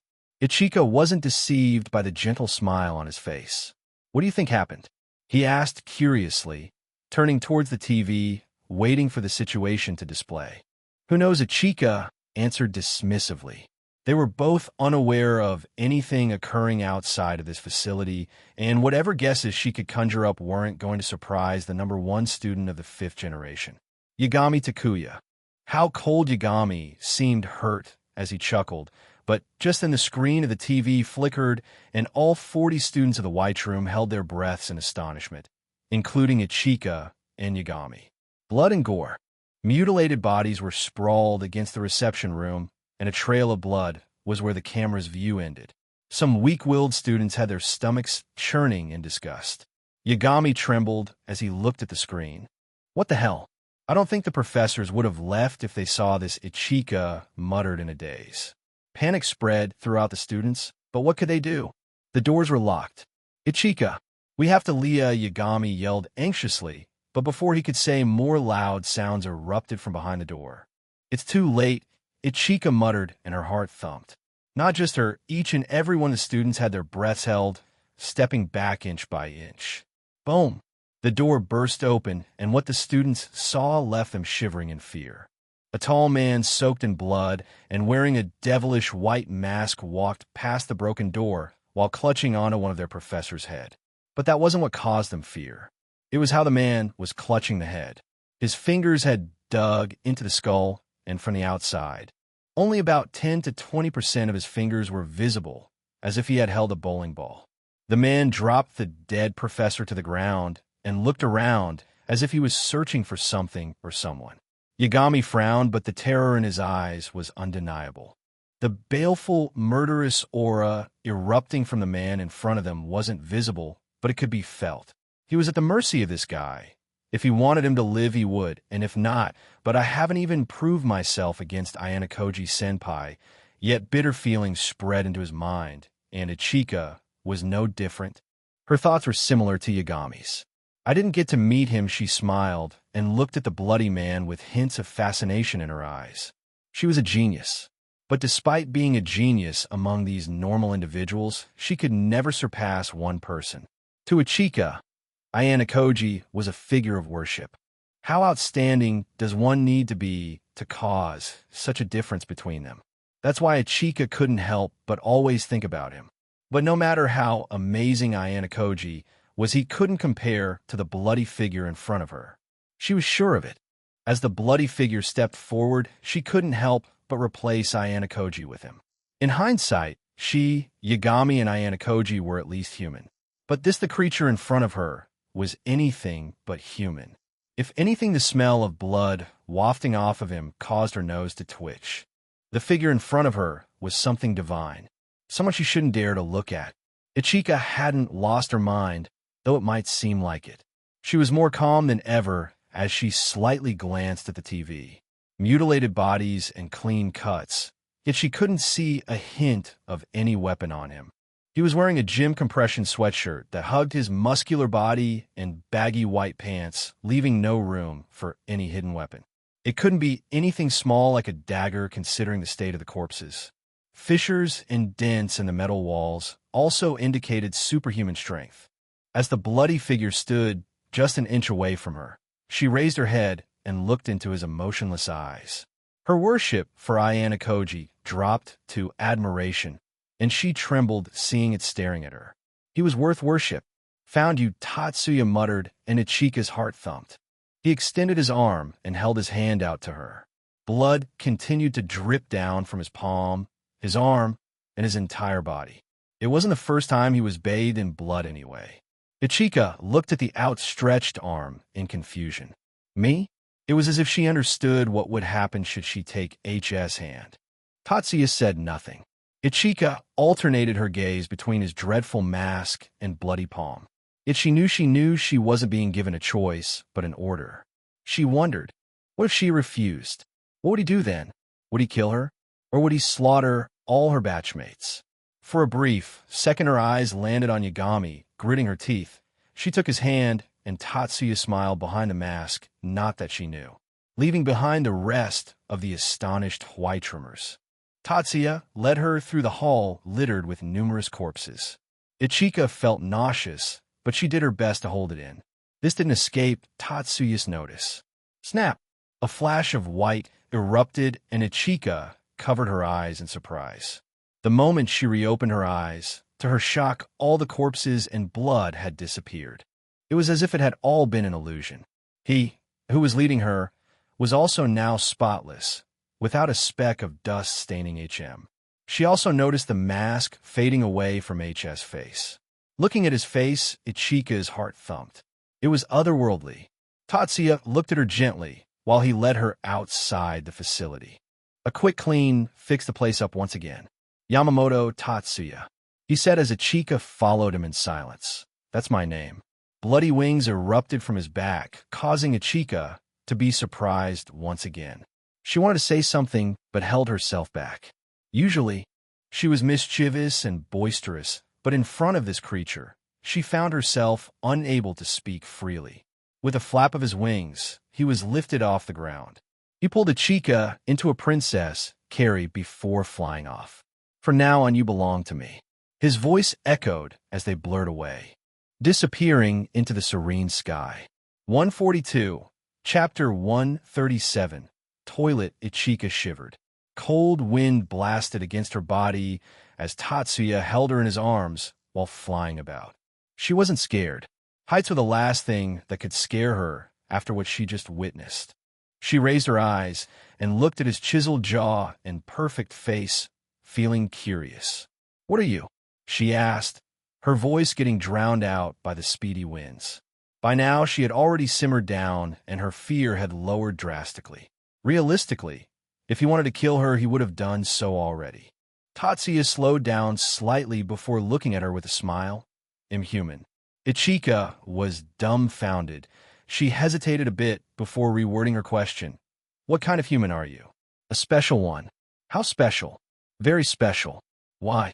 Tatsuya's lips twitched. "I have superpowers." "Why do you have superpowers? Are you God?" "No, I'm not God." Tatsuya frowned. "My superpowers are a stroke of luck." "Oh, so, what do you need me for, Mr. Yamamoto?" "You don't need to know. Just listen to whatever I say, and you'll have a lot of fun." "Really? I guess that's great." Ichika showed a look of expectation. She wasn't some naive kid. An elite of the White Room like her knew the consequences of overreacting or displaying defiance. She would keep her real thoughts to herself. Her generation was specifically tutored in interpersonal relationships and socialization. "Don't think I'm lying. There will be a lot of fighting and scheming once we leave this world. For now, you can have as much fun as you want." "Leave the world?" Ichika raised a brow upon hearing that.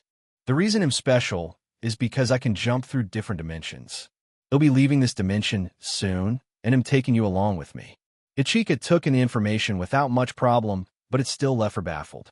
Just a few moments ago, she was having a perfectly normal day, and now she was supposedly going to leave the world with this dimension traveler. "Close your eyes," he suddenly said, and Ichika listened without a second of delay. A mere moment later, Ichika hissed as she felt her skin burn. Loud cackling of thunder echoed in her ears as she felt all the hairs on her body stand up in fright. She really wanted to open her eyes, but her body screamed against it. It must have been less than half a minute, and she felt the burning sensation fade away. "Open up." She opened her eyes and saw Tatsuya holding a pill to her mouth. She parted her cherry-pink lips that glistened like pearls and ate the pill. The slight burns on her body faded away, and she looked down. Her eyes sparkled. "Is this where Ayanokoji-senpai is?" "Yeah." Below them was a massive school floating on top of the sea at distance away from the city of Tokyo. Tatsuya wasn't surprised that Chika knew of the NHS.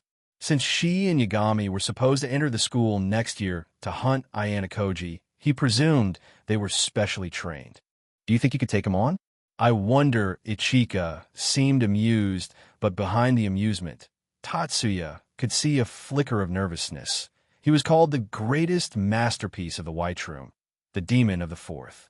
Supposedly, his records were so great none of us from the fifth generation could even compare. "Mr. Yamamoto," Ichika looked at Tatsuya as they floated in the sky. Above the clouds of ANHS, "Is Ayanokoji-senpai a special human as well?" Tatsuya looked at her and, after a few seconds of silence, chuckled. "No, he's not a special human. He's a gifted one." "A gifted one?" Ichika looked curious. "Then what am I?" "A normal human," Tatsuya said as he dropped down and activated the invisibility cloak. Ichika was stunned to see the people around ignore them, as they didn't exist. The reverence in her heart grew. Tatsuya disabled the cloak as they stood outside his dorm room. Ichika looked around curiously as Tatsuya unlocked the door. "So can I become gifted or special too, mister?" "Of course," he said and walked inside as Ichika followed him inside. But boy oh boy, the next scene left her astounded. The room was clean, unprecedentedly so. It didn't take her long to connect it to the special ability Tatsuya used to erase the blood and gore in the facility earlier. But the room was the least of her worries. Chained to the wall was a fellow human. She had blue hair styled in a short cut that ended around her chin. Her skin was fair, and there was no hint of any hair on her entire naked body. What stood out was the hollow and empty look in her eyes. She's lost all hope. Ichika's pupils turned pin-sized as she analyzed the state of the girl in front of her. Her eyes briefly registered the dog bowl and the contents in it before she turned to Tatsuya with a smile. "Who's this?" she asked calmly, as if discussing the weather. Tatsuya paused for a second while unbuttoning his shirt. He resumed, taking his clothes off before changing into a t-shirt and pants. He walked past Ichika and stood in front of a bookie. "Open up." Ichika flinched. She had heard these exact words a few moments ago, but the way he said it to the chain girl was distinctly different. It was inhumanely cold, as if he wasn't speaking to another human being, but a creature with a lower level of existence. Ichika was an arrogant individual herself, but even she was shocked by a display like this. To Ichika, what happened next was something that she would never forget. It would change her view on life quite drastically. The chain girl seemed to shudder before she moved. She got into a kneeling position as she placed her trembling hands on her knees. She raised her head and opened her mouth wide while closing her eyes. Tatsuya exposed himself and aimed at Ichika's open mouth before letting out a stream of clear liquid. Using the clean spell on himself had its own benefits. Ichika was standing just behind Tatsuya, so she wasn't clear on what was happening, but she frowned when she noticed a bookie standing unusually close to him. A few moments later, a bookie coughed, and Tatsuya adjusted his clothing. He ruffled the bookie's hair lovingly before turning to Ichika with a gentle smile, causing her to shudder in hidden fear. The look on her face didn't change, but her heart was beating wildly by the ridiculous scene in front of her. "This is my personal attendant. She was called Ibuki before, but I renamed her after I captured her." Personal attendant? The sheer absurdity of those words when referring to another person was unsettling. "I see. You can assign her any tasks you like if you feel like it, but be reasonable about it. Use the actual toilet for that." To Tatsuya, Ibuki was of no concern. She was as disposable as one could get. For Tatsuya, only those he felt affectionate towards deserved any kind of care or concern. People like Ichika and Horikita were going to be part of his main harem. Nobody could touch them. But for toys, the main harem could have fun with them. Of course, Ichika had no idea she was already included in the main harem. She ignored those absurd words. "So do I stay in this room till we leave? Ha ha ha, knowing you. You be bored to death, but don't worry, only for a week. After that, we'll be having a lot of fun on an island the school is taking us to." "Island?" "Yeah, he'll explain later. I have to meet someone, so they'll be gone for a while." Here, it belonged to her. He pointed towards Ibuki and threw a phone at Ichika. "Take this and contact me if you need to. There's only one contact, and that's me." "Oh, okay." By the time she said, "Okay," Tatsuya had already left, locking the door from the outside. Ichika felt her eyelids twitch as she looked around the now empty room. Her eyes landed on Ibuki, and coincidentally, Ibuki was also looking at her. After an awkward bout of silence, the cheerful Ichika couldn't take it and flashed Ibuki an awkward smile while waving her hand. Hello, Toilet-chan. 143. Chapter 138.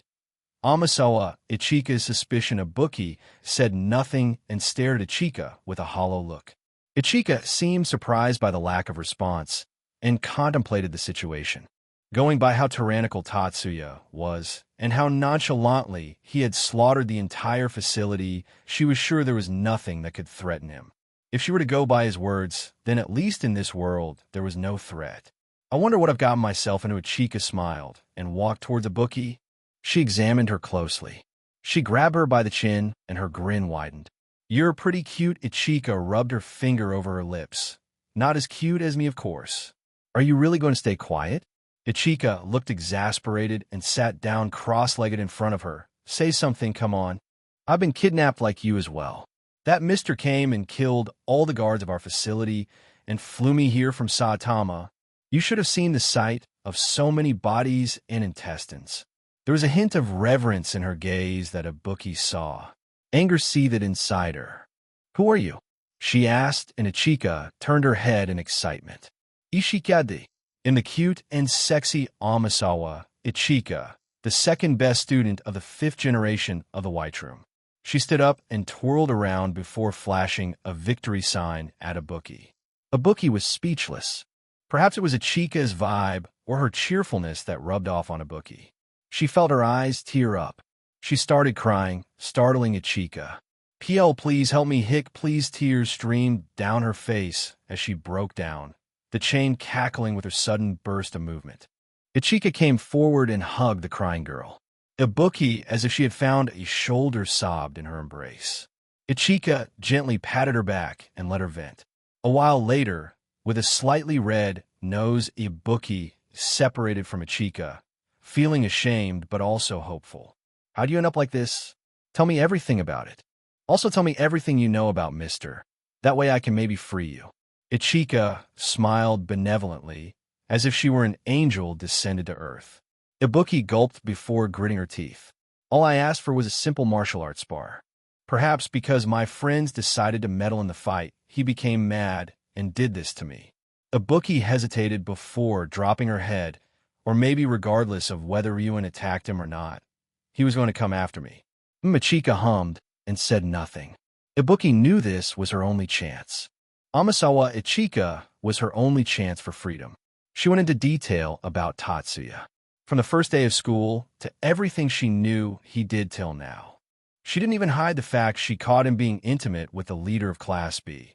Ibuki's eyes widened in surprise all of a sudden, and Ichika also showed a look of understanding. "Maybe you shouldn't have followed him like that." Ibuki couldn't help but turn stiff. The cold metal shackle on her neck caused her shiver as she realized the reason she was being locked up. Ibuki felt her eyes tearing up once again. Only she knew what she had been for the past few days. For some reason, she felt no need of urination or excretion. He would come and shine a bright light from his hand, and Ibuki would lose all sense of needing to go to the bathroom. It was as if the waste from her body would disappear on its own. What was worse was that he would never once stop assaulting her, and most of the time, it was pretty brutal. Buckets and buckets of some strange substance would be dumped inside her till the point she felt like her stomach was bursting. The worst part was that weird appendage of his. It was able to change size and shape voluntarily. It made Ibuki's life even more hellish than it already was. Sometimes Tatsuya would test how much she could endure and push her to her absolute limits. At other times, he would see how far he could go. Ibuki had faced worse than hell. She even wondered if death would be better than her current state, but that demon would always feed her something, and no matter how grievous her injury, it would heal instantly after. Endless torment, Ichika took in Ibuki's words in silence. She drummed her own chin and hummed a merry tune. If she were to be honest, she was intrigued. Was Mr. really just a normal human who gained powers beyond luck? Was it really that simple? According to Ibuki, her supposed leader Ryuen had labeled him as a cunning tyrant, similar to him, except for the fact that he behaved pretty normally for the first month or so. Ichika sighed before looking at Ibuki. She ran her hand through Ibuki's hair and played with it. Ibuki looked at her in confusion, but before she could understand, Ichika brought her other hand forward and gently caressed her lips. Ibuki felt her heart tighten as she looked at Ichika. Her eyes were glowing brightly, but there was a faint blush on her face accompanied by a crazy grin. And no, Ibuki moved back, but her hair was pulled roughly, and her face was now close to Ichika. With Ibuki's hair balled in her fist, Ichika gently rubbed the lips of Ibuki. "You see, I'm somewhat frustrated myself. I really didn't know what to expect when he first came to take me away, but when I saw you, I knew what I'll have to deal with. Sexai, I really don't want to end up like you, so I'll be doing my best to be in his good books. I don't know why, but he seems to favor me." Ichika looked at Ibuki coldly, her face morphing into something terrifying. "You'll listen to whatever I say, and I promise it'll free you. Mister, and I will be leaving in a week or so. Till then, do your best." Ibuki sobbed in silence, but Ichika's words hit her soft spot. A week. For just a week, she had to endure more. "I'll do whatever you say." Ibuki looked defeated, returning to her hopeless state. She lowered herself in front of Ichika, giving in. Ichika felt a tremor pass through her spine as she stared at Ibuki. She gulped before looking her up and down. The concept of sex was also taught in the White Room, but that was merely surface-level education, enough knowledge for her to know most of the theoretical stuff. She was somewhat lost. In reality, she was somewhat scared that Tatsuya had really not left and was just silently observing her from some corner of the room. Maybe he was testing her the mere thought of that sent a chill down her spine. She wasn't sure. Intelligence didn't help all that much against someone with law-bending powers. Though, it wasn't as if she was forcing herself to play with Ibuki. She was genuinely curious and enjoyed the power thrill she felt seeing the naked and subdued girl. A fellow human being lay there with her fate in Amasawa, Ichika's hand. The mere idea of getting to do whatever she wanted with Ibuki made Ichika oddly excited. She looked at the overwhelmed Ibuki and pulled her close with a commanding look. Since her life was mostly going to be about pleasure, why not enjoy it? Ibuki felt her breath stiffen as she was pulled against Ichika under the blue medical robe. She could only weep silently as she cursed her fate. 144, Chapter 139. The demon's little demoness, Ichika's long red hair reached her waist. When Ichika sat down on the bed, it sprawled behind her, creating a beautiful pattern. At the moment, Ibuki was leaning close to Ichika in an intimate embrace. Ibuki could do nothing but comply with Ichika's will. Ichika felt her breathing quicken. Her body was starting to feel warm as a rush of excitement filled her. She looked at Ibuki with a soft smile and spoke softly. Ibuki helplessly stretched her tongue out and touched the fabric of her clothing. Ichika couldn't help but react. She pressed her hand against Ibuki's head and pulled her in closer, seeking comfort. Getting frustrated quickly, she quickly pulled her panty down and threw it away. She pulled the hems of her robe up. After all, Ichika was still 15, a few months away from turning 16. She was younger than Ibuki. Ibuki didn't know that. She had mixed feelings as she looked at the young girl, trembling in front of her. Comparing her to Tatsuya, she couldn't help but feel grateful. The last thing she would have to worry about with Ichika should be pain. Ibuki hurriedly crawled forward and, like a loyal companion, gently nuzzled against Ichika, as if trying to please her. Ichika was a bit startled by the sudden gesture and let out a small sound. A strange sensation was beginning to build up in her body. I feel weird. Oh, Ichika breathed in deeply and looked at Ibuki with a blush. Use it. Use your tongue to explore the insides now. Ibuki heard that and pulled back. Her face was flushed as she leaned in close. A surprised reaction came from her mouth as she gently nuzzled Ichika. Ichika felt a wave of intense emotion wash over her and instinctively pulled Ibuki closer. She arched her back and cried out in a moment of overwhelming release. Ibuki held her steady throughout, and afterwards Ichika collapsed back onto the bed, breathing heavily as she tried to catch her breath. She stared at the ceiling while feeling exhausted. Physically, she was near the peak of humanity, but this short session seemed to have drained her down miraculously. Ibuki herself was exhausted as she had to stretch the chains to reach the bed. It was as if Tatsuya had personally crafted the chains for them to have such perfect length. That was so cool. Ichika jumped up and threw the robe away. Her naked figure was astonishingly toned, as if there wasn't any sort of fat on her body. Even Ibuki was somewhat surprised. Ichika's body was exactly what as a martial artist she aspired to achieve. Her boobs were way bigger than hers, and her body was perfectly sculpted. Ibuki couldn't help but feel inferior. I feel a weird sense of freedom. As if to rub salt into her wounds, Ichika spoke up. I really wonder how this dimensional traveling will work. Will there be monsters in the new world? I'm so curious. I wonder when Mr. will be back. It didn't take long for Ichika to get bored. She waved her legs idly when a sudden chill erupted in her body.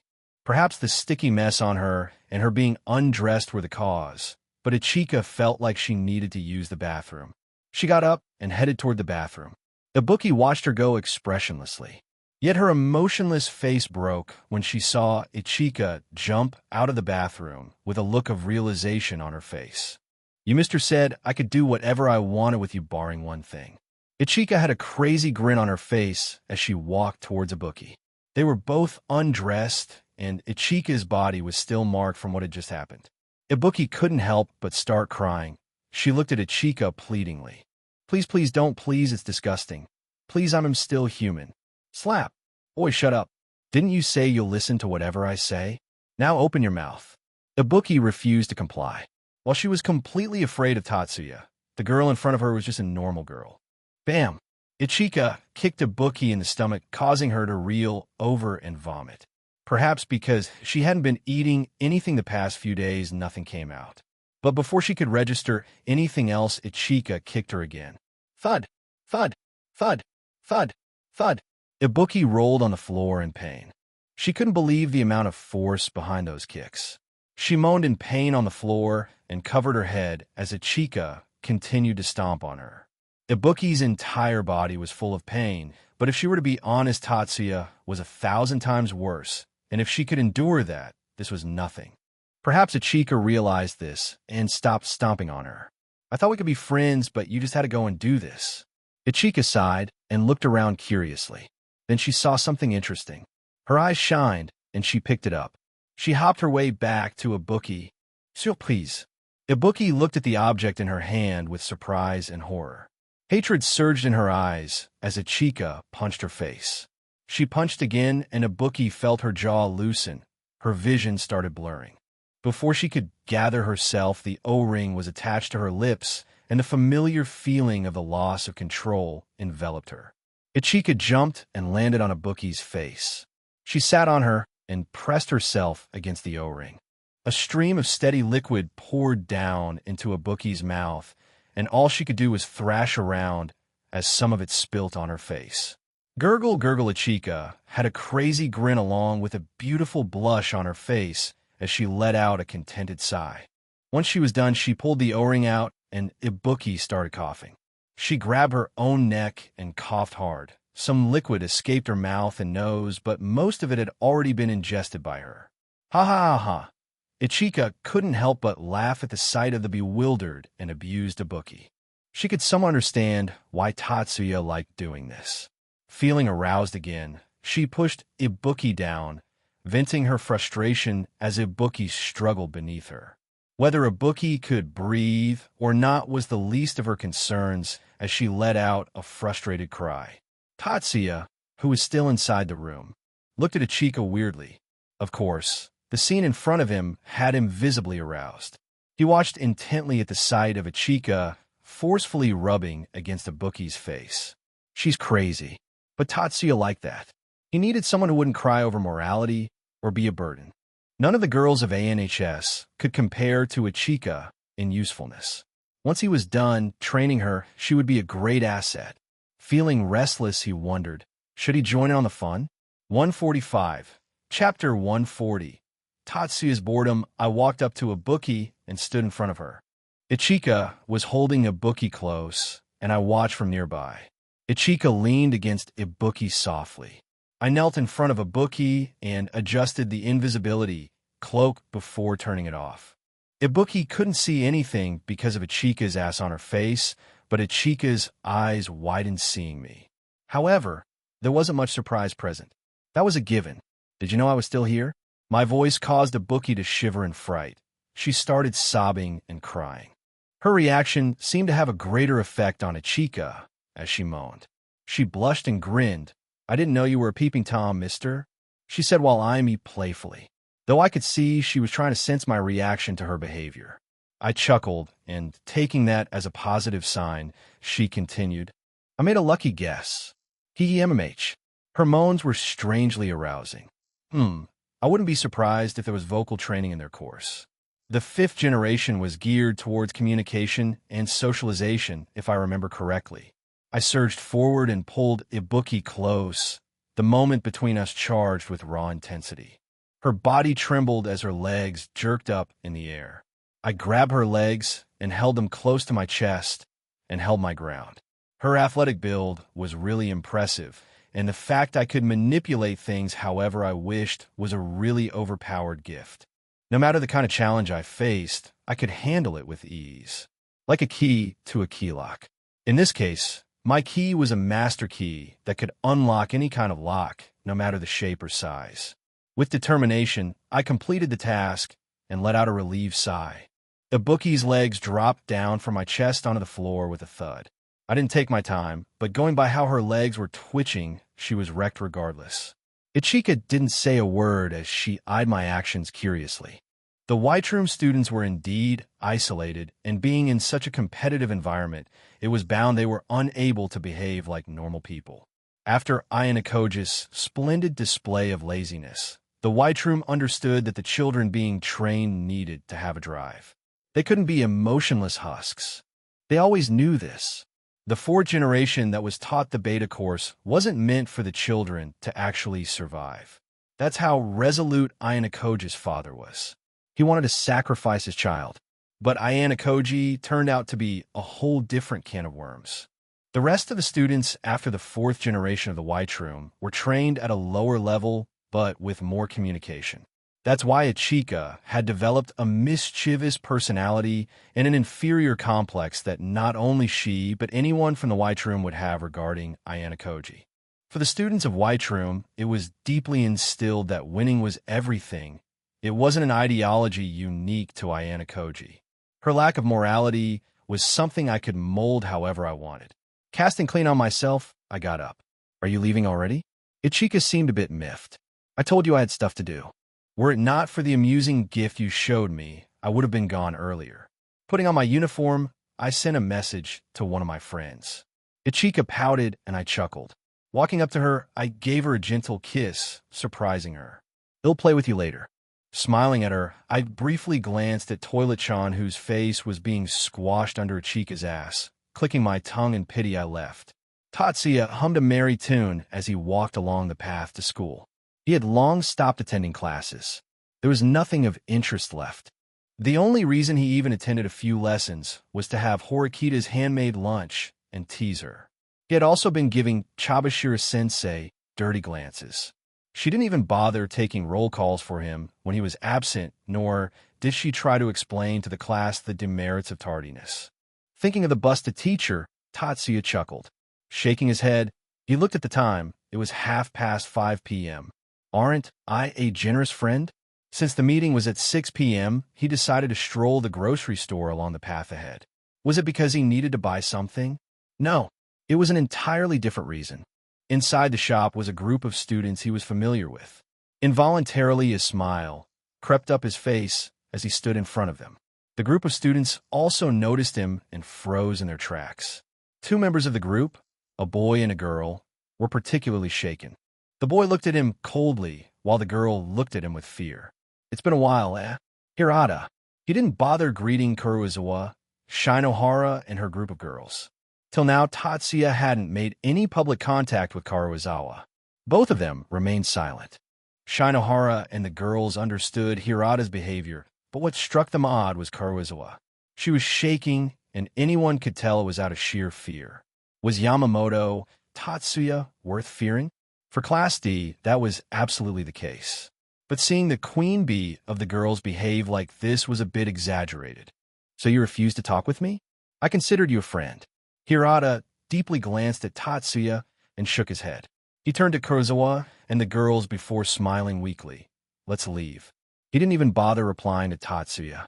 Kuroizawa was a bit stunned, but she gathered herself. "Well, let's go." Apprehensive, the group left quickly, and soon Tatsuya was standing alone inside the shop. The clerk behind the counter seemed to be confused by their interaction. Tatsuya sighed and shook his head. It wasn't the first time he had tried mending his relationship with Hirata. There was only so much sex one could have in a day. There were times when even Tatsuya wanted friends to joke and laugh with. Days after days of nothing eventually turned stale and boring. He wondered if the next world would be exciting. Grabbing a can of Coke, he drank it along the rest of the way before tossing it in the garbage bin. Entering the library, he was instantly assaulted by the smell of ink. Of course, the smell was merely his imagination. He walked around before finding his friend. Waving his hand, he smiled. "Sorry, I got a bit late today. Something happened along the way." "Oh," Ichino's stuttered before lowering her head. Tatsuya walked up to her and sat beside her. Ichino's stiffly took out her notebooks, and Tatsuya grabbed one of them. "Is it chemistry today? Organic?" He brushed through the notebook page by page. The mastery of high school knowledge was a gift given to him by the system as a starting gift. Tatsuya was originally in his second year of college before his phone blew up. While he could still pass easily, getting good grades without studying would have been a headache. It's not like he had perfect memory or anything. I suppose no one's facing any nightmares now? Ichinos felt her face go pale as she smiled thinly. Yes, she answered weakly, and Tatsuya subtly placed his hand on her soft thigh, lightly caressing her. He could feel Ichinos tense up and chuckled as he picked another notebook and read through it, all the while keeping his hand on her thigh. Ichinos could only bite her lower lip and act normally. This was actually the fourth study session she had organized with Tatsuya. For 3 hours, Tatsuya would generously and sincerely tutor the students of Class B. At first, the students of Class B disagreed. They didn't want to involve themselves with a student like Yamamoto, who had shady rumors about him floating around. But at Ichinos' instance, they finally agreed. Tutoring Class B was one of Tatsuya's offers for fucking Ichinos. The final exams were in a few days, and Ichinos found it hard to decline Tatsuya's urging. No matter how his personality was, it didn't change the fact he scored perfectly in all the first-term exams. Ichinos' face slowly turned red as he sat close to her while they studied together. Their study session began at 6 p.m., but Tatsuya forced Ichinos to come here in advance by 30 minutes and harassed her till the rest of her class came. Every day, he would ask her if her classmates were facing nightmares before bothering her, as if trying to remind her that he was the reason her class was still functioning and Shibata was slowly recovering. Could Ichinos refuse? Certainly, but would that end positively for her class? Certainly not. 146. Chapter 141. Teenage Terror. I really hope one day you'll face retribution. Ichinos spat as she tried to ignore Tatsuya's roaming hands. Retribution? Tatsuya chuckled. For what? You're a bad person, Yamamoto-kun. I see. Tatsuya nodded at her words before stopping his harassment. He neatly arranged the notebooks in a certain order. But, so what? Ichinos glared at him, but said nothing. She couldn't help but lower her head with a dejected expression. This was not how she was expecting her school life to shape up. Her hopes and expectations had all been dashed by the one sitting beside her. The summer vacation the school has planned for us is a special exam, Ichinos. Ichinos looked at him with wide eyes. You can call me a monster, an evil person, or a rapist. I care not. Since we made a deal, I'll uphold it. As long as I'm in this school, not a single person from Class B will be expelled. He muttered before glancing at the library's clock. This should be coming soon. Ichinos didn't respond, but her fists were tightly clenched on her lap. Should she feel happy? Be grateful? Because of the kind of person Ichinos was, it was impossible for her to deny that somewhere in her heart there was a hint of relief. The stunt and audacity Yamamoto Tatsuya had pulled in the first exam had caused most of the students to feel a sense of awe and fear. So when the guy in question himself was assuring her, it was impossible to not be affected. That was the weight of the words from the madman of the first years. But the price? Ichinos' face turned red as her hand slowly reached toward him through his pants. She could feel him clearly against her touch, and was sure he was not wearing any underwear. This was the last condition Yamamoto Tatsuya asked for after agreeing to help Class B. Throughout the study session, she would silently and sneakily remain close to him under the desk. Even as the students of Class B entered and smiled at Ichinos, she couldn't help continuing her flirtatious behavior. Ichinos-chan, a girl with a blue ponytail, skipped along to the table and greeted Ichinos enthusiastically. Emeko-chan. Ichinos smiled back, her face slightly red. The first few days, she was incredibly nervous. It was nerve-wracking. But Ichinos slowly realized. Whenever a student would start feeling suspicious, Yamamoto would instantly spot the suspicion and divert their attention. It really chilled Ichinos to the bone seeing how observant and a smooth talker he was. A dozen or so students sat around them, and they greeted Ichinos and Yamamoto happily. This will be our last study session, so don't hesitate to ask me anything. I have a few people I need to teach in my class as well. Oh, that's fine, Yamamoto-san. Watabe said, his voice full of respect. I can't believe how much I've improved after you began teaching us. I think most of us are confused about why you're in Class D. The dozen or so students nodded. Only Kanzaki was silent as he narrowed his eyes, his gaze alternating between Ichino's and Yamamoto. She looks really uncomfortable. He didn't need to join these study sessions, but his heart always leaned toward suspicion for the student known as Class DS leader. How did the nightmares of Class B stop abruptly? Why was the timing of their spontaneous study sessions so coincidental? Kanzaki couldn't help but wonder. Thank you. Thank you. Yamamoto-san, Ichino's-chan. The dozen or so students, including Watabe, Amikura, and Kanzaki, stood up and left after thanking the two organizers of the study session.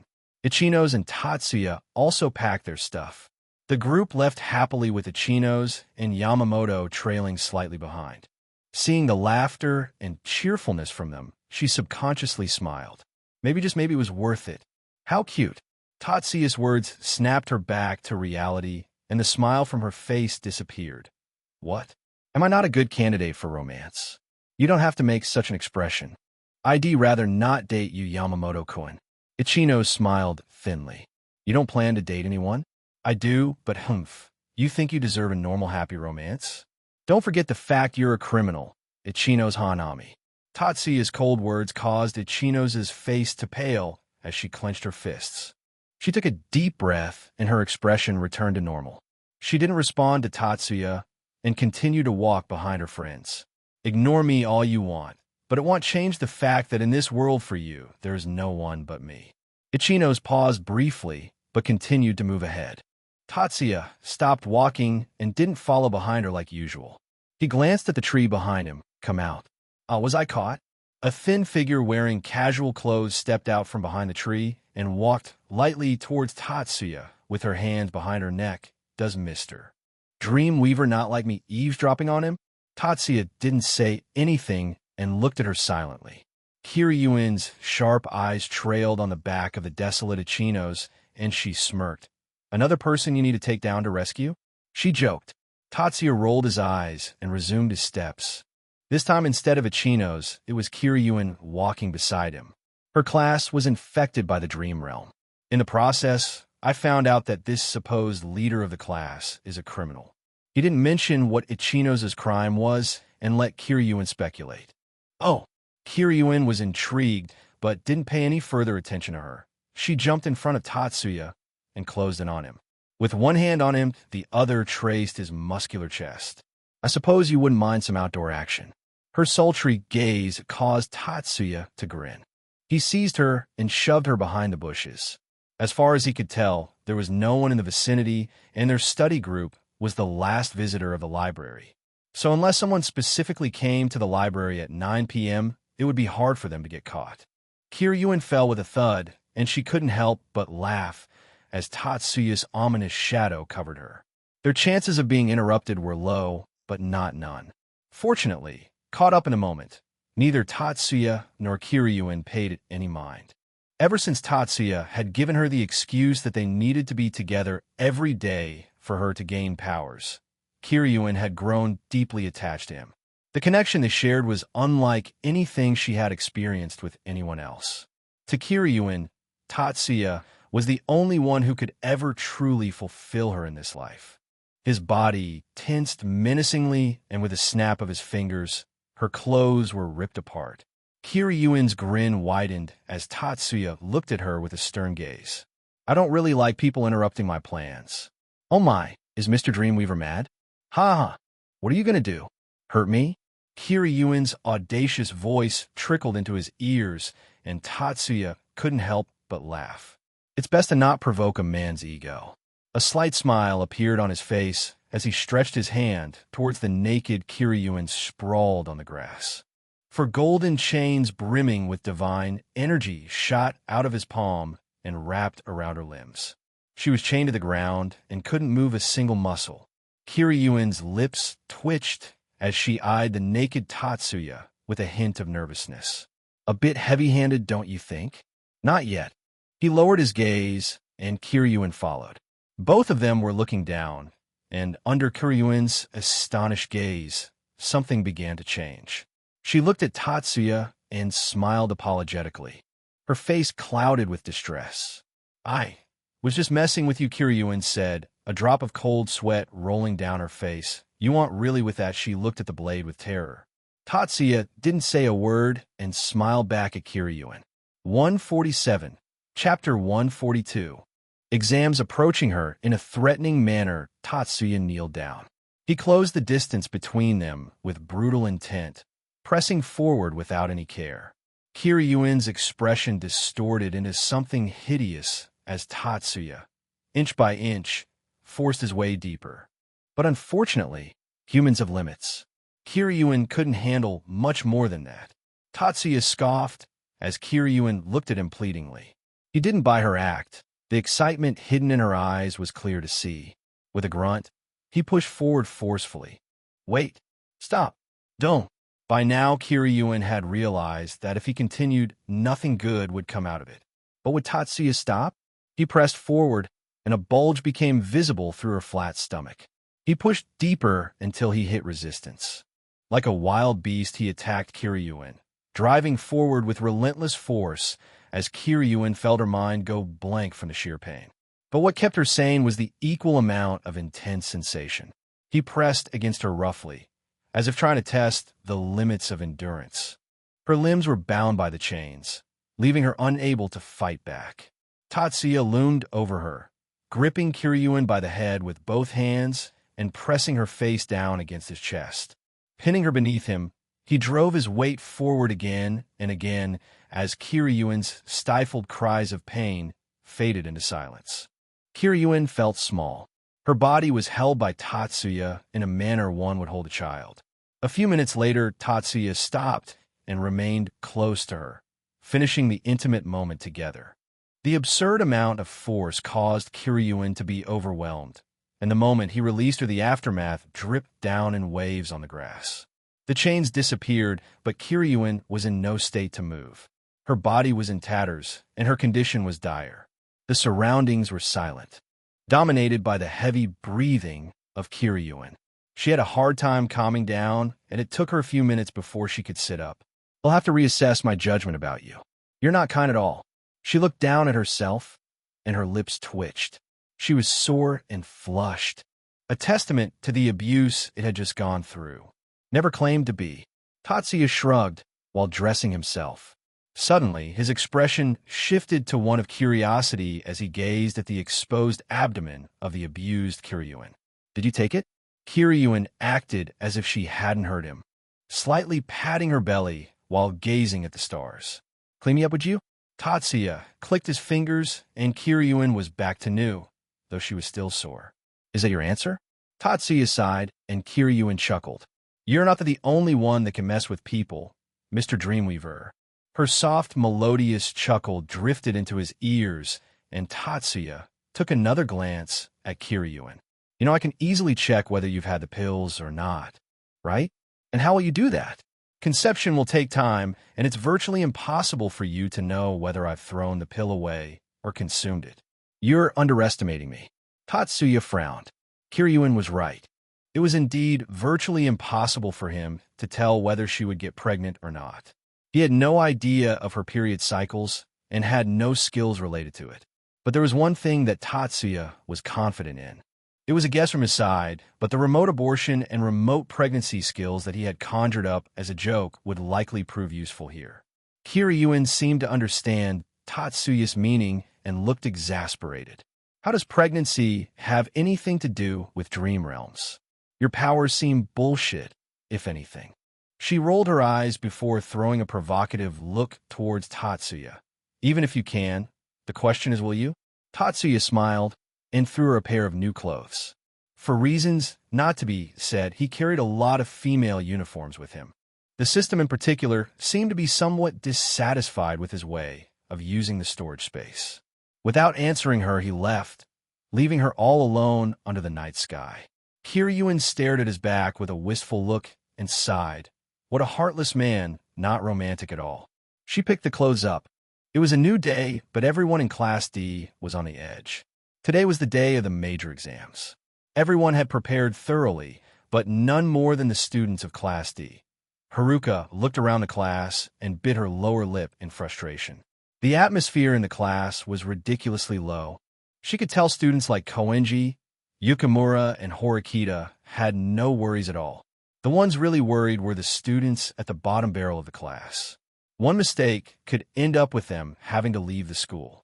Her eyes involuntarily trailed towards the handsome young man sitting at the back, conversing with Ayano Koji.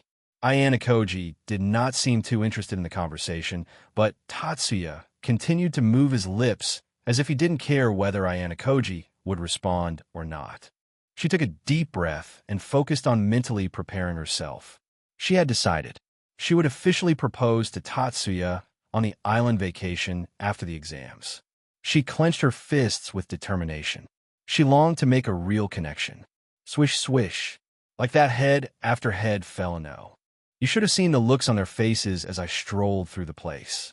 Yamamoto Tatsuya was babbling nonsense.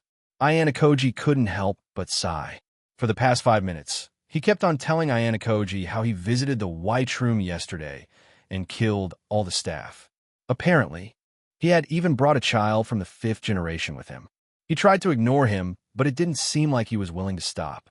Ayano Koji also didn't want to be rude and make him angry. He was here to live a peaceful life, and angering the class tyrant would be a foolish move. You don't believe me, do you? Tatsuya seemed to have become bored from the lack of reaction. There is no evidence for your words. It sounds like a fantasy story if I were being honest. Oh, what if you come and meet the 5th generation student with me today? No, thank you. Ayano Koji had already deemed his words to be impossible and hence found no meaning in meeting this supposed 5th generation student. What kind of nonsense have both of you been talking about? Ayano Koji pointed a finger at himself and looked at Horikita. I'm speaking nonsense. Horikita was stumped for a second, but she ignored him and focused on Tatsuya. Don't look at me like that. You won't believe what I found out. He pointed at Ayano Koji. This guy was born and raised in an experimental lab aimed at creating geniuses. Cherry to the top is the fact his father is managing the facility. Horikita frowned and turned her head away. Crazy lunatic. Stop trying to act tough. I know you brought me some lovely lunch today as well. Shut up. Horikita glared at Tatsuya, and he raised his hands in defeat. Ayano Koji found the slight blush on her face intriguing. They definitely hated each other a while ago. What happened all of a sudden? Ayano Koji could see the small hints of infatuation drifting from Horikita towards Yamamoto Tatsuya. His curiosity was interrupted by Chabashira-sensei walking in with a stack of papers. Her face was as indifferent as ever. No cheating. No discussion. I don't believe I need to inform you all of something so basic. The papers landed on her desk with a thud. All I will say is good luck. 148. Chapter 143. Classroom of the Elite, the Endless Summer Sea. The infinite blue skies. The perfectly clear air. Here, in the midst of the Pacific Ocean, we didn't feel the intense midsummer heat, and the gentle sea breeze kissed our bodies. Yes, this really was an oceanic paradise. The view from special seats on the deck was exceptionally gorgeous. This view is incredible. I'm honestly super moved right now. A group of girls, led by Karuizawa, came out from the ship's cabin. She pointed toward the vast, sunlit ocean, her radiant smile glowing with childlike excitement. It's just so beautiful. I had to give it to her. She was an outstanding actor. Seriously, the scenery here is just amazing. Kushida Kikyu chimed in, her gentle, kind smile as flawless as ever. Another perfect performance. After overcoming numerous hardships, midterms, and the final exam, we welcomed summer vacation with open arms. Of course, there were many twists and turns. Not only was the kind and gentle Hirata depressed, but 3 students were expelled. It wasn't just Class D. Class C was in a similar state. It was a mixture of joy and sadness. Joy from being free of Ryuan's control, but while Rian was a dictator, he portrayed an attitude of absolute confidence, which served to motivate Class C. Kaneda, one of the smarter students from Class C, had taken over the class nominally, but he lacked the aura Ryuan had. Looking out at the drifting sea, I exhaled a soft sigh. The juxtaposition of happiness and despair was a cruel twist of fate. For them, this vacation was an escape. For me, it was a prelude. I will soon leave, but not before throwing a grand farewell party. The Advanced Nurturing High School had arranged for an extravagant 2-week trip, a cruise on a luxury liner. At our government-sponsored school, there was absolutely no need for us to pay for tuition or other miscellaneous expenses, which, of course, included this trip. We received the best of special treatment. The cruise liner and its facilities were of the highest possible quality.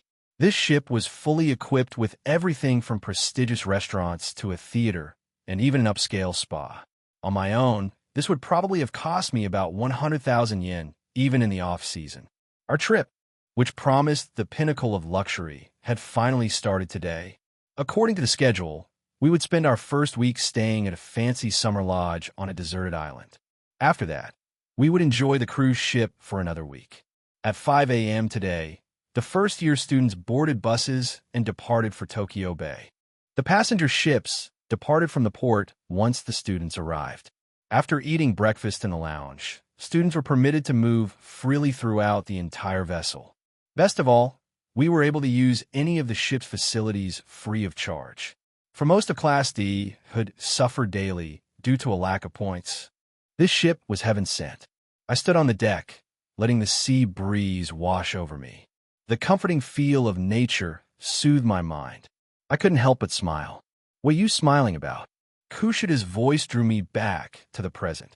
She stood beside me, her expression as sweet as ever, though her eyes burned with something darker. "Mad, are you?" Should I not be? You promised to expel Horikita, yet all I see is you getting cozy with her. Homemade lunches and all." I met her glare, unbothered. "I told you from the start I'd use love to expel Horikita. Don't tell me you've forgotten already." Kushida scowled. "I haven't, bastard. But what if you actually fall for her? Men are predictable creatures, especially someone as perverted as you. You're more beautiful." Her eyes flashed with fury as she took a step backwards. "Save your lies. I still haven't forgiven you for what you did that day." Her eyes were filled with hatred. "I can't believe you're still sane after what I've done to you." I couldn't help but stare at the sky. Only I knew what lurked behind the clouds. It's as if something is stopping you from breaking down. Kushida expressed her confusion regarding my last sentence, but that was fine. She didn't need to know. No matter how much I broke her, no matter how much pain I inflicted on her, Kushida would end up mentally unharmed the next day. The naughty heavenly spirit continued to make sure Kushida Kikyo would never change. A character who'd never break down helplessly. It couldn't help Pseudo and the others because it wasn't awake. Or rather, the expulsion of Pseudo, Ike and Yamauchi, had triggered its awakening in the first place. "Crazy bastard," Kushida muttered and walked away. Meh. I continued to enjoy the cold breeze blasting against my body. It wouldn't be long before we reached the island. I had a few loose ends I needed to tie. I entered the cabin and walked toward the particular room. Since it wasn't locked, I could enter freely. "Yo, oh, Yamamoto." Ayana Koji responded with his ever-so-bland face. "Did you need something?" "Nothing much. Just wanted to confirm if you were okay with a sparring session on the island." "Spow. You haven't forgotten our previous conversation, have you?" The frog and well one. His memory was near perfect from what I remember, so it shouldn't be a problem. I guess that's fine. The island vacation doesn't seem to be that simple, though. Would it be all right for us to play around so nonchalantly? Do you care? Not really. You should be thanking me, no. I picked a glass of water and gulped it down. Phew, had I not been here, who knows what Chabashira-sensei would have made you do. What do you mean? She knows your past, or rather has a vague idea about it. I see. If you weren't there, Class D would be in dire straits, and Chabashira-sensei would blackmail me to help the class? Ayana Koji immediately pierced it together. But I'm confused. Could it be she's actually the one looking forward the most to reach Class A? Yup. The reward for the teacher of Class A must be quite enticing. But simply knowing my past isn't enough to blackmail me. What other card does she have to play? Expulsion? If she dares to play the expulsion card against me, she must not know much. Ayana Koji, who didn't find a reason to act dumb in front of me, responded casually, "Shall be gone before she succeeds." You wouldn't remove her. I snorted. You'd rather deal with a known variable than an unknown one. Rational, emotionless freaks like you are predictable in these matters. Expulsion meant vacancy, and vacancy meant employment. It was a loophole that Ayanokoji Atsuomi, his father, would fully utilize, and Ayanokoji understood that. Perhaps the new Class D teacher would be incomparably more annoying than Chabashira, SAE. Ayanokoji shrugged. I have feelings and emotions too. Don't hurt me like that. Oh. With a shake of my head, I left the cabin. Dueling with Ayanokoji wasn't to experience a battle. There was no way Ayanokoji stood a chance. It was for an entirely different matter. Standing alone on the deck, I stared out at the distant island, now little more than a speck on the horizon. The others, oblivious to my thoughts, were lost in their excitement, laughing, chatting, caught up in the joy of the vacation. I had to admit, a small part of me, too, desired a normal life. Friends, healthy relationships, a happy family. Too bad I was destined to never have those. Relationships, no matter their form, required one thing: compromise something I would never agree to. It's lonely, don't you think so? I said, breaking the silence deliberately. I felt his presence before he answered. Tyrant boy, your theatrics are tiresome, came a smooth, mocking voice. Turning, I saw him reclining casually on a deck chair, his golden hair catching the sunlight like a crown. A glass of juice rested lazily in his hand, the picture of self-indulgence.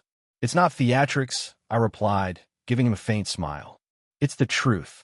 Koenji's smirk widened. A truth you seem far too eager to lament. A cut above the rest doesn't need to feel lonely, you know?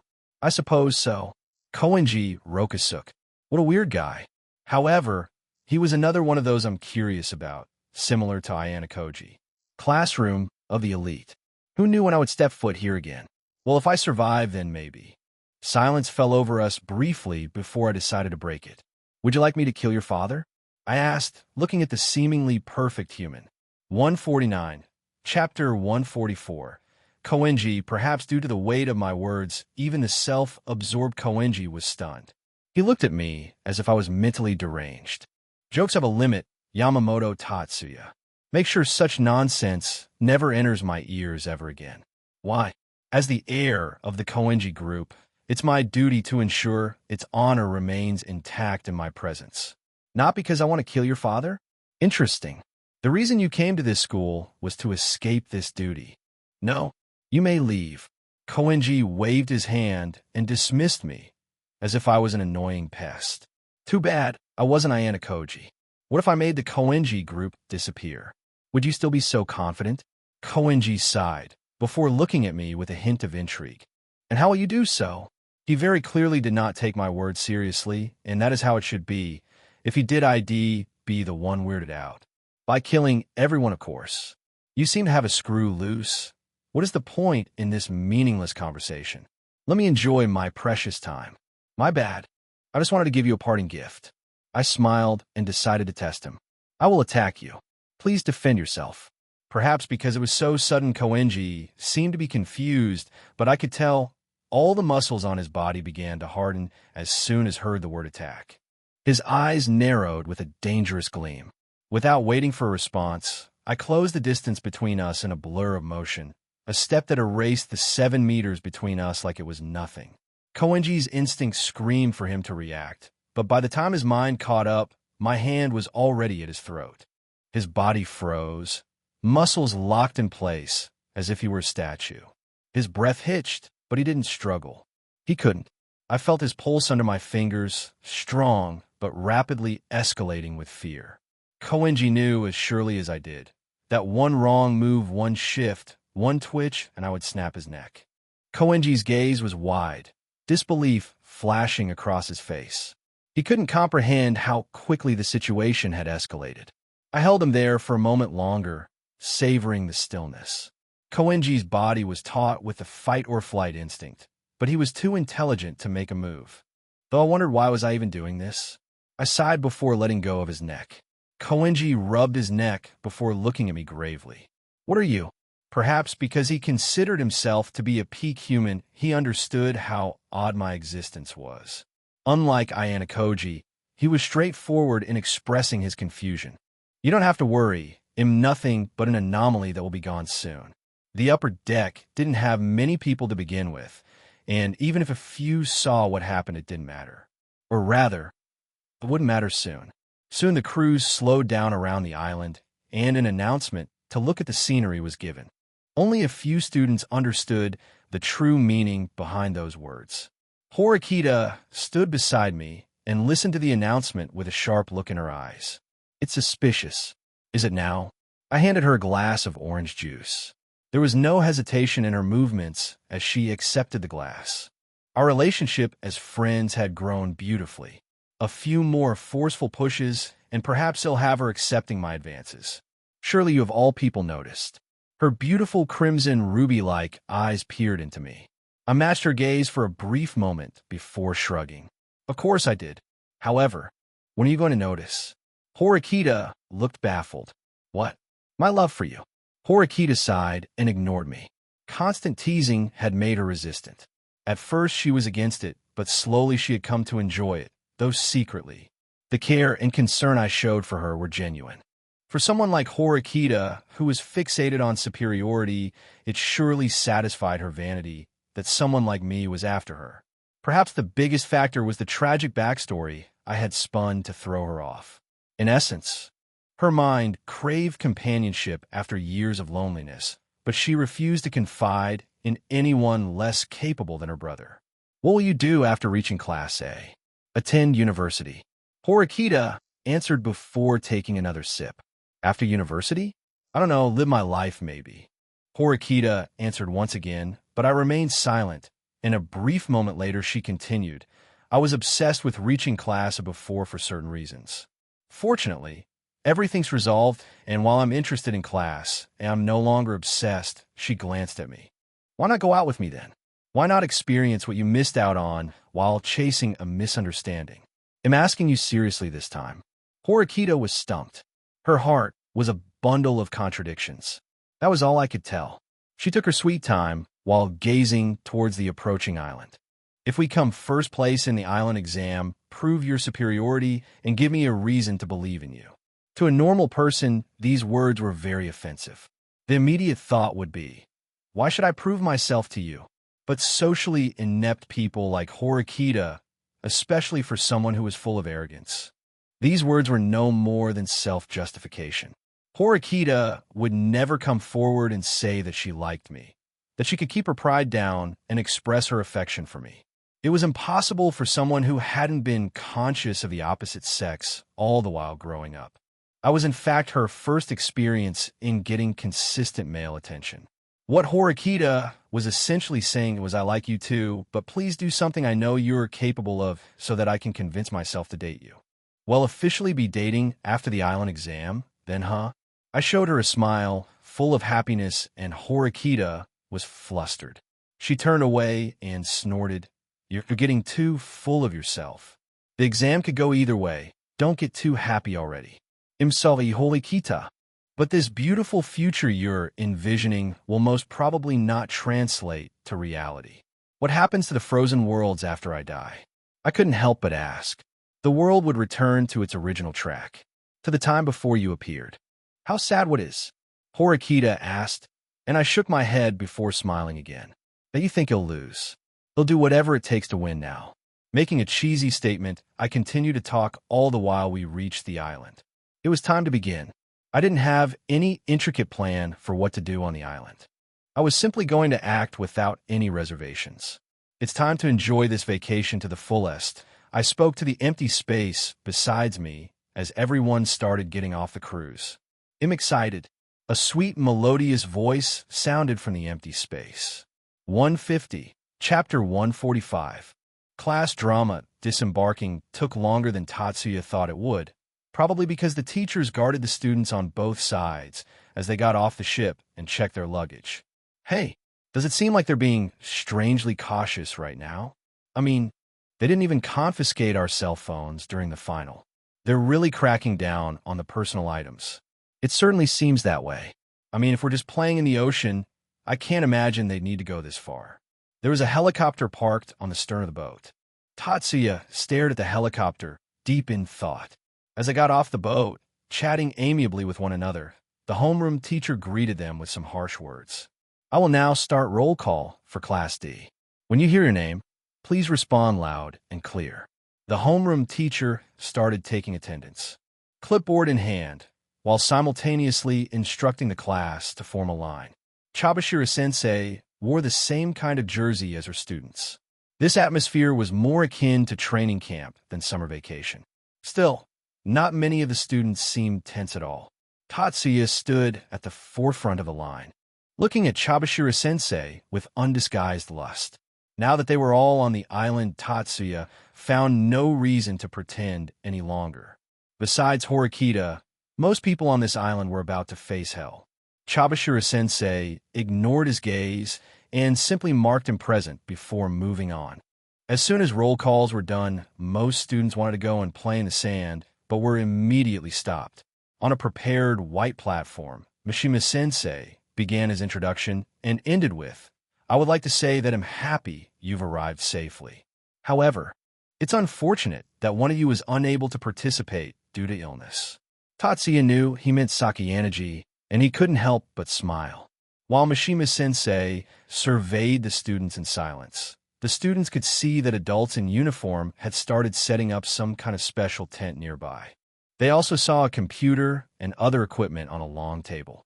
This increasingly business-like setup didn't match the natural splendor around them at all, and many of the students looked perplexed. Mishima-sensei uttered a few cruel words, as if waiting for the atmosphere to change. "Well then, we shall commence the current academic year's first special test." "Huh? Special test? What do you mean?" Almost everyone in Class D asked some variation on that question. Everyone thought this was just a class trip, only to be hit by this surprise attack. The summer vacation was a product of the school's goodwill, but that had been an illusion. Undeniably, everyone plummeted from relief into stark tension. The test commences now and lasts for 1 week, concluding on August 7th at the year's end. This test will determine if you can live on a deserted island together as a group. In addition, I should warn you that this special test is both practical and realistic, designed based on real-world corporate training. Living on a deserted island. Does that mean we're not staying on the boat, but on the island? Some students from Class B and C voiced their obvious concerns. Tatsuya said nothing as Class D burst into a discussion. He was simply waiting for everyone to enter the forest. After a lengthy explanation of the rules and how the test would be conducted, everyone set off. Chabashira-sensei gave them a lengthy explanation about base camps, bonus spots, bonus points, and everything necessary. One person must be chosen as the leader, no exceptions. However, you are free not to participate. Please tell me once you've selected someone. At that time, I will provide you with a key card stamped with the leader's name. You have until roll call today. In the event that you do not decide by then, we will decide for you. That is all. With that, she began to retreat. The class began huddling around Tatsuya. Independence was non-existent with him there. Either Class D followed his instructions or angered him and faced the consequences later. A lot of students glanced at Horikita because she was the only one he normally talked with. But before Horikita could say anything, Tatsuya-kun, "Where should our base camp be, and will you be the leader?" Kushida jumped in, interlocking her fingers behind her back and pushing her chest forward. She looked quite seductive even in the fully covered tracksuit. Horikita was a bit miffed. She didn't like Kushida, but for entirely different reasons. "Let's take the necessary supplies first and move along. We'll look for a suitable base camp and discuss further. As for the leader, let's have Ayano-koji be the leader." "Me?" Ayano-koji pointed at himself. "Him?" Kushida frowned, and Haze pinched her chin while scrutinizing him. Is it because he can't be randomly guessed? Choosing an inconspicuous student was the right choice. Haze seemed to find Ayano-koji quite low-key. The rest of the class didn't mind it. Even though he was made the leader, the one truly leading the class would still be Tatsuya. Not to mention Ayano-koji couldn't refuse the troublesome role in front of everyone. He could state multiple reasons which would sound pleasant, but if Tatsuya was fixated on him being the leader, it would be fruitless. Head talked to him later. By now, groups had been divided as the class walked through the forest. Tatsuya walked to the front with Eri, Kushida, Hazabe, and Karazawa. He had one tent in each hand. Kushida and Eri offered to help as Karazawa, and Hazabe snickered. Tatsuya chuckled and gave one to Eri, and her hands started to tremble. The tents were 15 kilograms each, not something a frail girl like her could travel with. Initially, Tatsuya wanted Horikita to also walk with him, but seeing all the girls gathering around him, Horikita took a few steps back on her own, saying she didn't mind walking with him, but not with the other girls. In the middle group were Horikita, Shinohara, and the rest of the girls. The group at the end were the rest of the boys. Ayano Koji walked along at the end, occasionally glancing at Hirata, who was listlessly trailing at the end of the group. He slowed down and approached him. Ayano and Hirata saw him approach and muttered with dead eyes. "Why has it hurt you so much?" Ayano Koji asked. It was certainly abnormal just how much Hirata had changed. He pushed away people who tried to help him, cursed anyone who tried convincing him otherwise, and slowly became isolated. Hirata was stunned by his question. Why had it hurt him so much? The question pierced through his heart, forcefully tearing through his defenses. His friend, Tatsuya, had betrayed him. He had failed to protect the class once again. He had broken his promise to his comatose friend. The weight on his shoulders was exceptionally heavy. But Hirata didn't care anymore. Only he was left now. The class was walking along Tatsuya, looking seemingly normal, but he knew this would collapse soon. If not now, then in the future. Tatsuya was ruthless and cruel, and Hirata believed only he understood the depths of Yamamoto Tatsuya. No, answer huh? Ayano Koji shook his head and picked his pace up, joining the group of boys ahead, silently. This should be good enough. We'll use this place. It wasn't too deep into the forest, and there didn't seem to be a lack of supplies. There was also a stream of water nearby. Now that the place was decided, the class began to talk about other topics. The toilet was undeniably the most important topic, especially for the girls. Just as Tatsuya was setting up the tents, he heard the voices of several people arguing. Why should we have to use that crap? Just look at it. Shinohara was yelling at Yukimura, who had an indifferent expression on his face. The temporary toilets are 20 points each. Even buying two would immediately lower our starting point. You think we can splurge so much just because of your minor inconvenience? He had raised a somewhat fair point, but Shinohara was unwilling to back down. She gathered the girls along with her to protest against the boys who had joined Yukimura's side. For the boys, it wasn't too big of a problem. They could adjust, but the girls found it way more troubling than them. A simple matter of the toilet and become a boys versus girls war. Now, guys, let's calm down. Kushida tried to settle the matter, but due to her neutral persona, she couldn't take a side. Shinohara gritted her teeth before turning to Horikita. What do you think? Horikita-san, please tell them how stupid they sound. The boys became somewhat subdued when Shinohara dragged Horikita into the conversation. Even Yukimura became silent and simply stared at Horikita, feeling troubled. Horikita Suzune. If she wanted the toilets, then it wasn't even worth discussing anymore. No one would argue against Horikita, and Tatsuya himself would never argue against Horikita. Sure, he had behaved coldly against her in the midterm exams when Sudo and the rest were expelled, but Yukimura, or rather Class D, were aware that Tatsuya favored her over anyone else. Horikita, who was leaning against a tree, was a bit startled to see Shinohara mention her. She looked at the class, and seeing how concerned they were about her opinion, she sighed before looking at Shinohara. Don't involve me in your nonsense. Horikita coldly dismissed Shinohara and simply went to help Tatsuya with the last tent. 151, Chapter 146. Beginning of the chaos. Tatsuya looked at the approaching Horikita and snickered. Tired already? You'll get isolated by everyone. I don't care, Horikita said and stood to the side, offering no help despite coming to his side. It wasn't because she was arrogant or unhelpful, but rather most of the work was already done. I thought you understood what your brother was trying to teach you. How come you're back to square one? Tatsuya seemed genuinely confused, and Horikita glared at him. It's not that, Horikita muttered. They're arguing over something so pointless. All they need to do is make a majority vote and follow whatever the outcome is. Hirata-kun would have been such a help here, but too bad a certain someone had to make such a fuss. Horikita turned her head to the silent Tatsuya, and her eyes gleamed with curiosity. What exactly happened between the two of you? It appears like simply expulsion caused a rift, but his words that day implied something else. Give me a little peck on the cheek, and he'll tell you. Tatsuya finished setting the tents up and looked at his handiwork in satisfaction. He turned towards Horikita and caught her deadpan look. Why so stingy? He muttered, a few days before the expulsion, I told Hirata what I was going to do. What? Horikita was stunned. Why? Tatsuya looked at Horikita weirdly, and Horikita felt awkward. Why are you staring at me? Your question is a little odd. What do you mean, why? Tatsuya smiled. It's because Hizoa was my friend. I know people like Hirata well, so I had to inform him beforehand. Out of kindness. This seemed to make Horikita even more flabbergasted as she made an exaggerated expression. I can't be kind. No. Tatsuya. All right.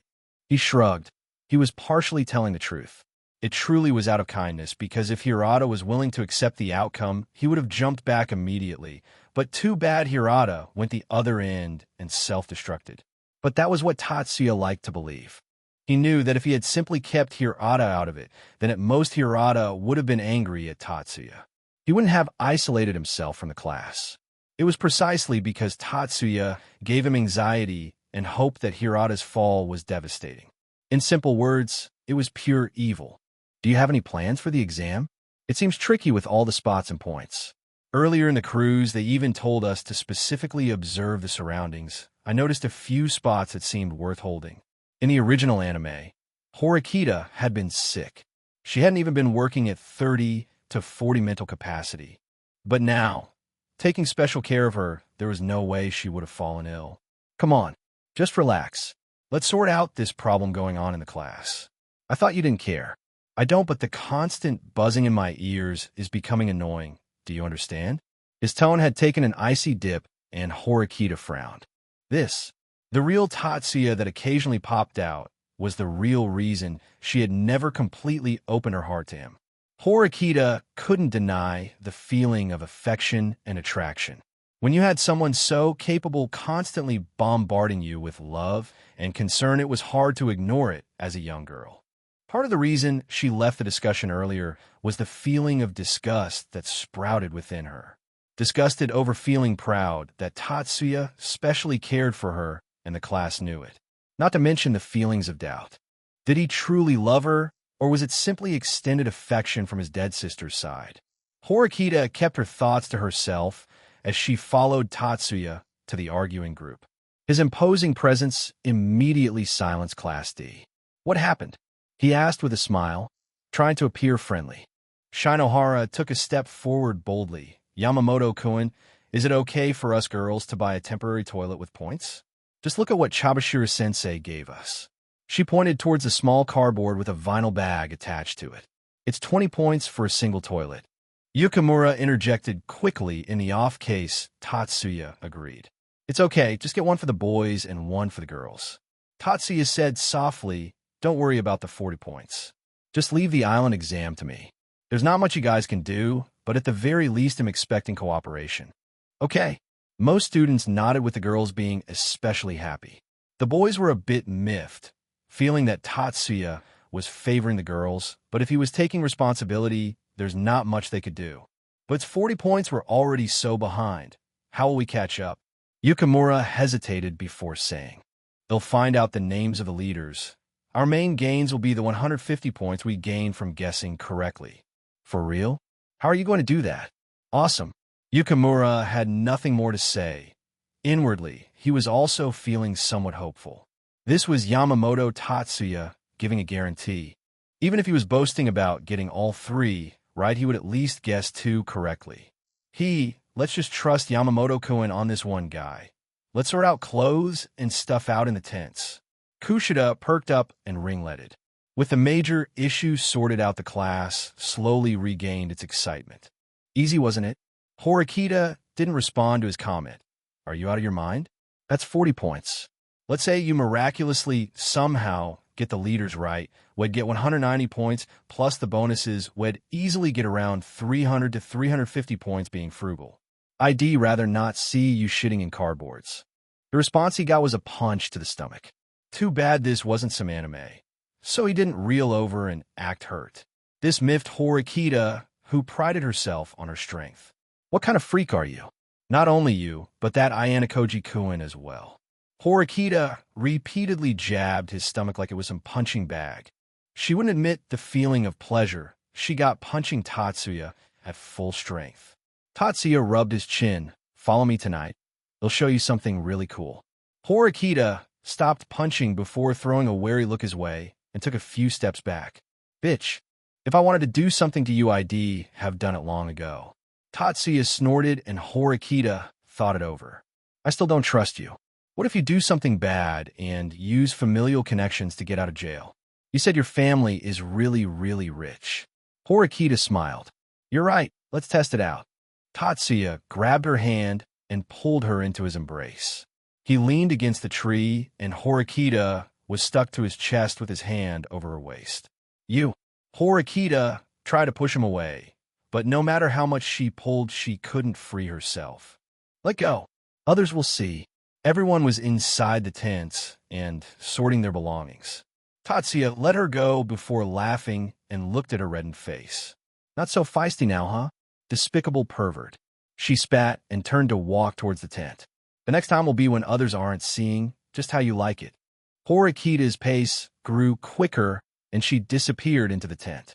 Tatsuya chuckled and saw everyone was busy. He headed the opposite direction of the tents. His pace slowly picked up as he dashed through the forest.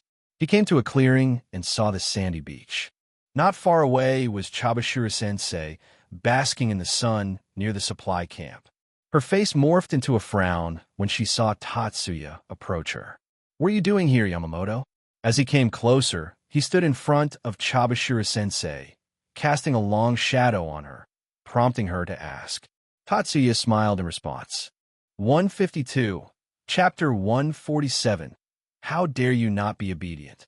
Sensei, need there be a reason for us to chat? Yes, because no reason equals no chat. Chabashira-sensei closed her eyes, intending to ignore him. So cold, Tatsuya muttered and looked around the camp. There was nothing noteworthy, and the staff didn't exceed 10 to 15 people, excluding the ones on the luxury liner. Say, Sensei, that helicopter over there looks really cool. What if it broke down or something? How long would it take for another helicopter to show up? Chabashira-sensei opened her eyes and looked at him as if he were a fool. Why would it break down suddenly? Even for an imaginary situation, you're really uncreative. Though should such a situation happen, we have direct communication with the staff over in the school. If they can't reach us, and it's been more than an hour, another helicopter will be dispatched to check on the situation. It should take 40 to 50 minutes for it to arrive. So 2 hours in total. Tatsuya muttered with a mysterious smile, and Chabashira-sensei narrowed her eyes. Have you guys selected your leader? You weren't foolish enough to choose yourself, right? Say, Sensei, if someone on the island were to die, Tatsuya looked away from the helicopter and stared Chabashira-sensei down. What would happen? Chabashira-sensei felt a chill go down her spine. Goosebumps traveled all over her body in the summer heat as she looked at the muscular man standing in front of her. What do you mean? She asked in a low voice. Something was wrong. Chabashira-sensei sat straight up, but before she could receive a response, her face froze. With a shaky gaze, she looked at the sky behind Tatsuya. An infinite amount of blood gathered behind her and seemed to take shape into something. Was it a large hammer? Chabashira-sensei didn't know, nor did she care. She trembled in disbelief, but seeing the loud exclamation of the staff and their surprised faces, she knew this was not a hallucination. The bloody hammer slowly grew larger. Even though she said slowly, the speed was incredulous. From the size of a normal hammer to the size of a car, and from then to the size of a small building. The bloody hammer caused an unbearable stench to appear on the island. So beautiful a soft voice echoed. Chabashira-sensei didn't know when, but a red-haired girl in twin tails was standing beside her, staring at the hammer in awe. Her expression was one of devotion. Chabashira-sensei didn't remember seeing such a student in the first years. The destruction of the helicopter was absolute.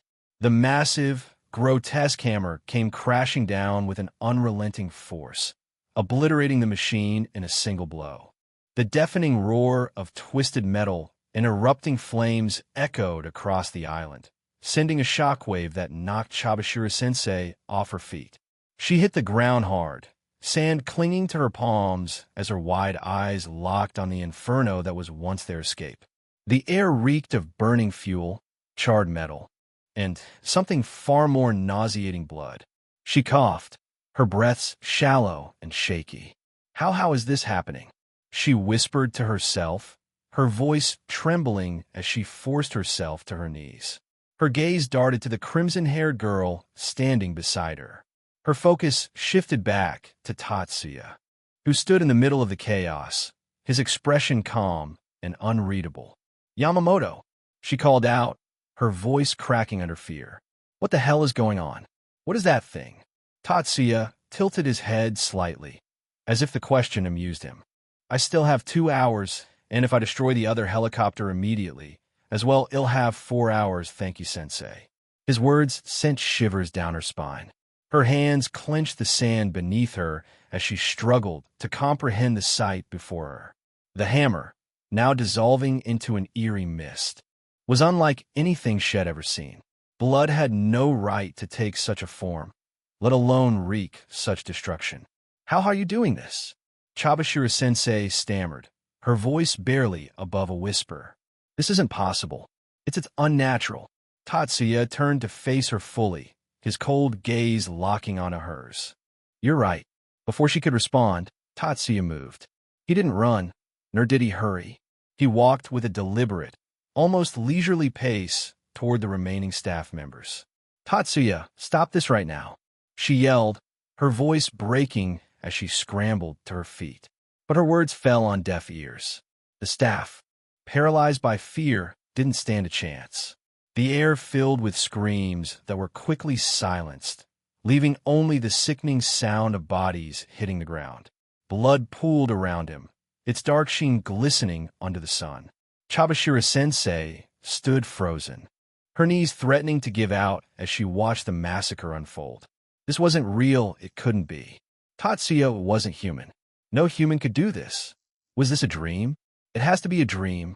Finally, when the body of her former colleague, Mishima-sensei, collapsed lifelessly to the sand, Tatsuya turned his attention back to her. His uniform, once pristine, was now spattered with crimson, yet his calm demeanor remained unchanged. "Why?"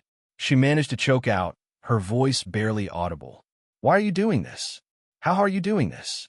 Tatsuya smiled faintly, tilting his head as if considering her question. "Why?" he repeated. "My time is up, Sensei. It's only right that I have some fun before I go." Chabashira-sensei stumbled back, her body trembling uncontrollably. Tatsuya walked up to her, blood still on his clothes as he grabbed her hand. His other hand wrapped around her neck as he pulled her in for a kiss. Chabashira-sensei was stunned. She didn't come to her senses till the metallic taste of blood filled her mouth. She tried to struggle and somehow broke free of his grip. Chabashira-sensei dashed in the opposite direction, but before she could run far, she was kicked in the back. Chabashira-sensei stumbled on her feet and fell. She tried to crawl back up, but locks of pretty red hair blocked her vision. She was pulled up by her hair. "If he wants you, shouldn't you obediently bend over? Who gave you the right to refuse?" Amasawa looked at Chabashira-sensei as if she was looking at a fool. Huh. Chabashira-sensei panted and felt herself lose her sanity. Just what was going on? Amasawa dragged Chabashira-sensei by the hair and brought her to Tatsuya, who was lying on the recliner Chabashira-sensei was originally using. Amasawa grinned and forced Chabashira-sensei's face down toward him in a threatening manner. Chabashira-sensei could feel something firm and hot pressing against her face. "It's time to get to work." Amasawa grinned like a little devil, and Chabashira-sensei shuddered. 153. Chapter 148.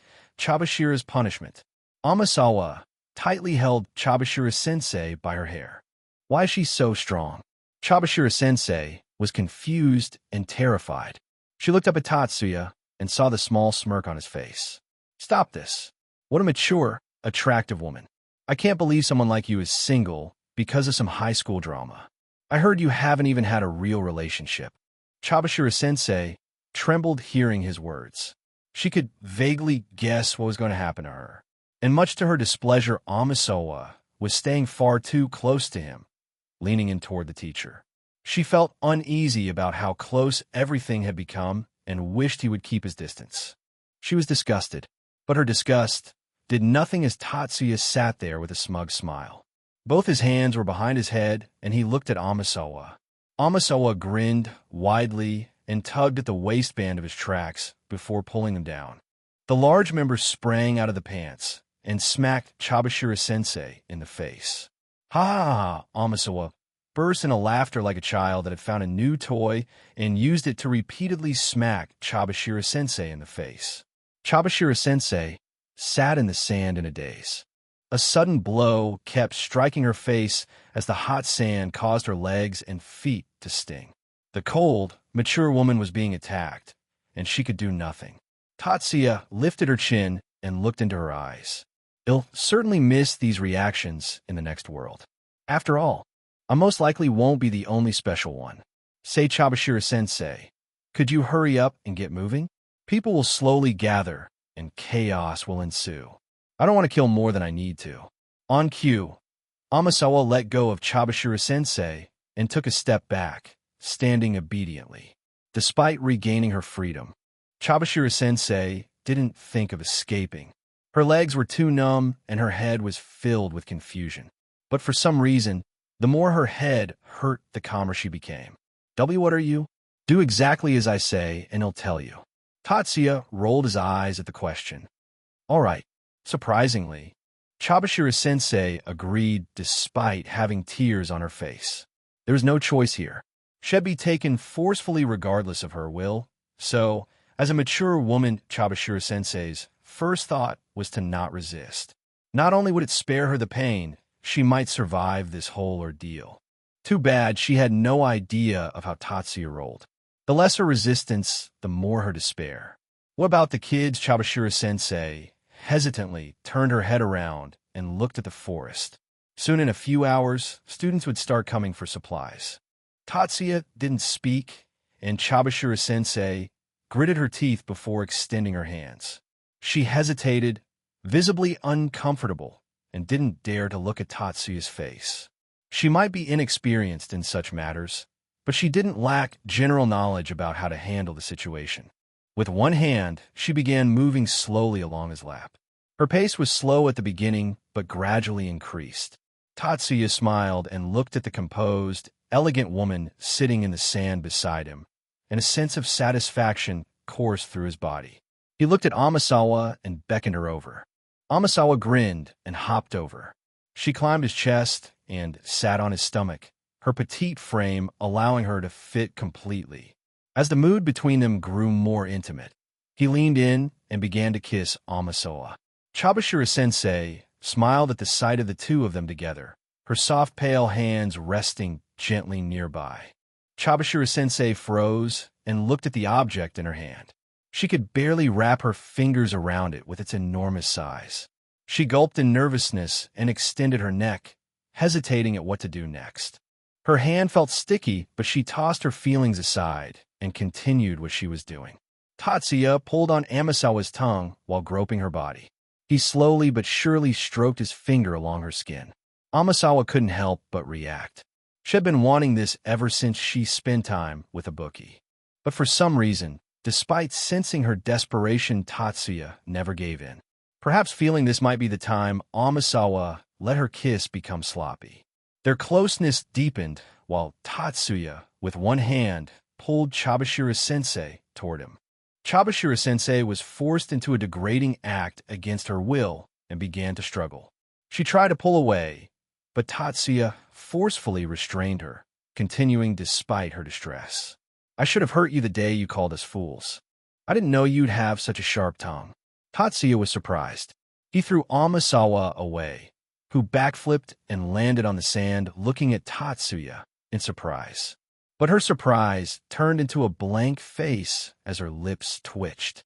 Tatsuya had grabbed Chabashira-sensei's head with both his hands roughly.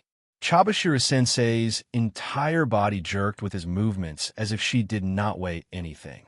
Her eyes rolled back as Tatsuya continued his rough, forceful actions. Not so cold and indifferent now, huh? Tatsuya stared her down. Chabashira-sensei looked at him in a daze and brought her hand to her reddened cheek, but Tatsuya was not finished confronting her yet. It pressed against the back of her throat and she gagged, but Tatsuya showed no mercy. He drove forward one last time and held her tightly in place. Chabashira-sensei struggled as he finished, the overwhelming moment leaving her shaken and unable to break free. Plop! With a single movement, he pulled back from her mouth and her lips smacked together. Looking at the humiliated and flustered form of Chabashira-sensei, he grinned and gave her one last parting glance. Chabashira-sensei, who was already exhausted and disoriented, felt like she had received the hardest slap till now. Her consciousness blurred and she fell sideways. "You think you can avoid me by falling unconscious?" Ha ha ha ha! Unending maniacal laughter was the last thing she heard, much to her despair. 154. Chapter 149. The human computer versus the inhuman monster. Chabashira-sensei felt her vision blur. Drag her back to the cruise and throw her in that room. Tatsuya waved his hand and turned away. Amasawa wiped her mouth and smiled. She picked Chabashira-sensei up and left. Tatsuya stretched while looking at the beach. Beams of light flashed behind him, and the blood, along with the corpses, began to disappear. The only problem was the broken helicopter.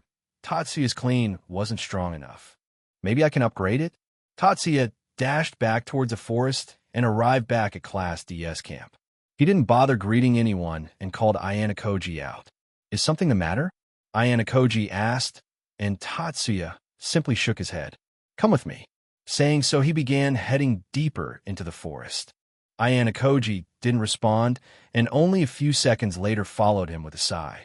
Both Ayano Koji and Tatsuya ran through the forest with astonishing speed before they arrived at a relatively desolate place. "Is it about the spar you mentioned?"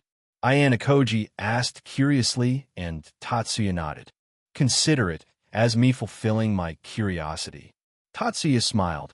"Have you been going to the gym?" "Somewhat." Tatsuya looked at the emotionless brown-haired kid in front of him and felt some pity. Perhaps if he didn't have to leave the world, his course of actions would have been different. Neither bothered talking any longer. Tatsuya took a few steps before his strides began to pick up the pace. Only a moment later, he was punching towards Ayano Koji. Ayano Koji was inwardly surprised. He couldn't see the fist coming. How?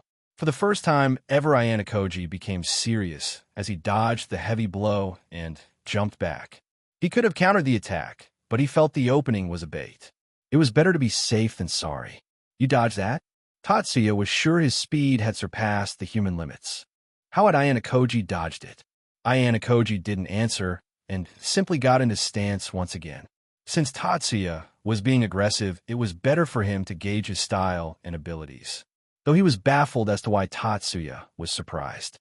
Sure, Ayano Koji could tell Tatsuya was on the borderline of breaking through human strength, but no matter how fast he was, his body had to move first.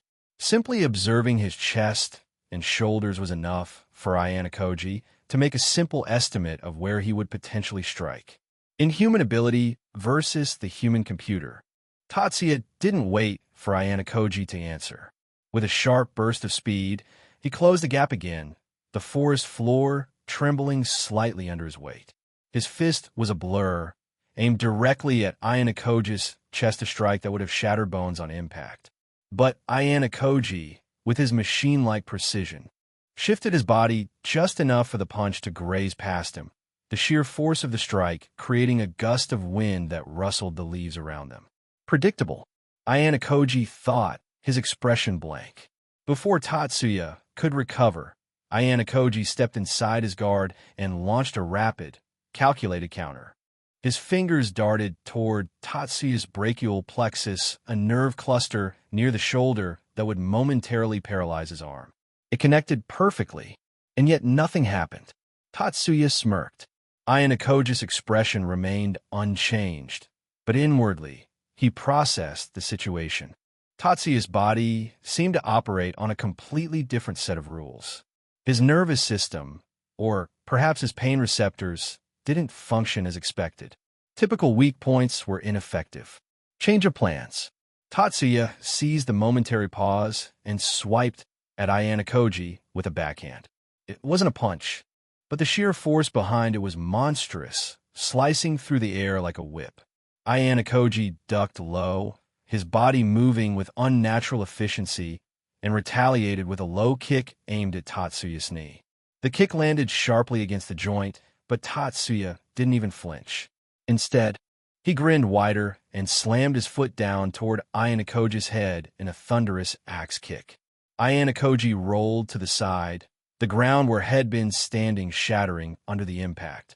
Dust and dirt exploded into the air, momentarily obscuring their vision. His durability and strength are beyond calculation. I can't engage in direct exchanges. Ayanokoji analyzed as he stood up, already repositioning himself. But every move he makes has inefficiencies, exploitable delays and follow-through. Tatsuya emerged from the dust cloud, his movements unrelenting, each strike powerful enough to snap trees in half. However, every punch, every kick, every movement from Tatsuya was met with a dodge or deflection. Ayanokoji was using minimal effort to conserve his energy. It was as if Tatsuya was fighting a shadow. "You're slippery," Tatsuya growled, frustration creeping into his tone. When he had first arrived in this world, the system had given him a martial arts expert gift. Yet, Tatsuya hadn't expected the gap to be so monstrous. Even if he was intentionally limiting himself, it was astonishing how Ayanokoji was still standing. Ayanokoji didn't respond. Instead, he feinted to Tatsuya's left, then shifted to his right, delivering a dirty palm strike to his temple. Thud! The blow landed cleanly, and for a fraction of a second, Tatsuya staggered. But that second was all Ayanokoji needed. Capitalizing on the brief opening, Ayanokoji moved in a blur, targeting Tatsuya's joints and weak points in rapid succession. A strike to the back of the knee, an elbow to the ribs, a precise jab to the throat, designed to disrupt his breathing. None of it slowed Tatsuya down for long. "I get it now," Tatsuya said, his voice calm despite the onslaught. "Looks like you realize you can't overpower me. Are you aiming to neutralize me by striking my vitals?" Interesting, but hay raced the problem suddenly. Tatsuya's arm lashed out with terrifying speed, catching Ayanokoji mid-movement. His fingers clamped around Ayanokoji's wrist like a vice. "You can't." With a surge of strength, Tatsuya swung Ayanokoji like a rag doll, slamming him into a nearby tree. The trunk cracked from the impact, splinters flying everywhere, but Ayanokoji twisted his body mid-air, absorbing the blow as best he could. He landed on his feet, his breathing steady, but his mind racing. His skill is underwhelming compared to mine, but the sheer power he has is inhuman. Is it a genetic anomaly? He's relying on raw strength to compensate for gaps in his technique. Tatsuya cracked his stiff neck. "Pick up the pace, otherwise I'm ending this." Ayanokoji straightened, brushing the dirt off his shoulder. His cold, calculating gaze locked onto Tatsuya's. "If that's what you want." Ayanokoji blurred. He unleashed a flurry of attacks, his movements so precise and fluid they seemed almost as inhuman as Tatsuya's strength. He didn't aim to overpower Tatsuya. He knew that was impossible. Instead, he targeted his balance. Each strike disrupted Tatsuya's footing, forcing him to overextend or shift his weight awkwardly. Every dodge and counter from Ayanokoji exploited the millisecond delays in Tatsuya's massive, strength-heavy movements. For the first time, Tatsuya was being pushed back. But Ayanokoji knew this couldn't last. His body, though efficient, was still human. His stamina had limits, but it seemed like Tatsuya's didn't. Not even a hint of exhaustion could be seen on his face, and that was the most dangerous fact for Ayanokoji. He had hoped that he could have Tatsuya's fuel run out with those heavy strikes, but I won't last long. Ayanokoji became aware of the conclusion of this fight. As Tatsuya launched another devastating punch, Ayanokoji feinted backwards, luring him into overcommitting. Then, with perfect timing, he sidestepped and drove his knee into Tatsuya's side with all the force he could muster, aiming for the liver. Tatsuya staggered slightly, his grin faltering for just a moment. Did it work? Ayanokoji thought. But then Tatsuya straightened, his grin returning. Not bad, Ayanokoji. Not bad at all. But he lunged forward, faster than before, his fist colliding with Ayanokoji's guard. The impact sent shockwaves through Ayanokoji's arms, breaking his stance. You're still just human. 155, Chapter 150. What is a peaceful life? Boom! Tatsuya had his fun and thus decided to end things. His punch forcefully tore through Ayanokoji's guard and connected to his side. Ayanokoji stumbled and flew back. His breath hitched as he held his broken arm. Due to the force of the punch, his arm had lost all function, and even the elbow bone could be seen sticking out. Blood splattered everywhere. It even began to spill from his mouth as he slowly stood up. Tatsuya didn't interrupt him. Ayanokoji began to breathe heavily. His vision blurred for a moment before his focus returned. He looked at his broken arm and frowned. He didn't care about the state of his arm, nor did he care about the pain coursing through his body. He cast a solemn gaze towards Tatsuya and carefully worded a question. What have you been enhanced with? You think I'm using steroids? Tatsuya shot back a question. Are you not? No. Your strength cannot be achieved genetically. The modern human genes don't allow it. Even if you are a genetic anomaly, your body won't be able to withstand it. Mutations are unavoidable. Your physical state seems to indicate no signs of any side effects, which is even more absurd. He didn't consider Tatsuya the result of some foreign project. It was impossible. Technological advancement is extremely slow, especially in the field of human experimentation due to the legal issues. Tatsuya's physical state was far beyond what any country could, with its current biotechnology, could construct. Ayanokoji couldn't stand any longer, and he stumbled to his knees, gasping for breath. His ribs had shattered, causing internal bleeding.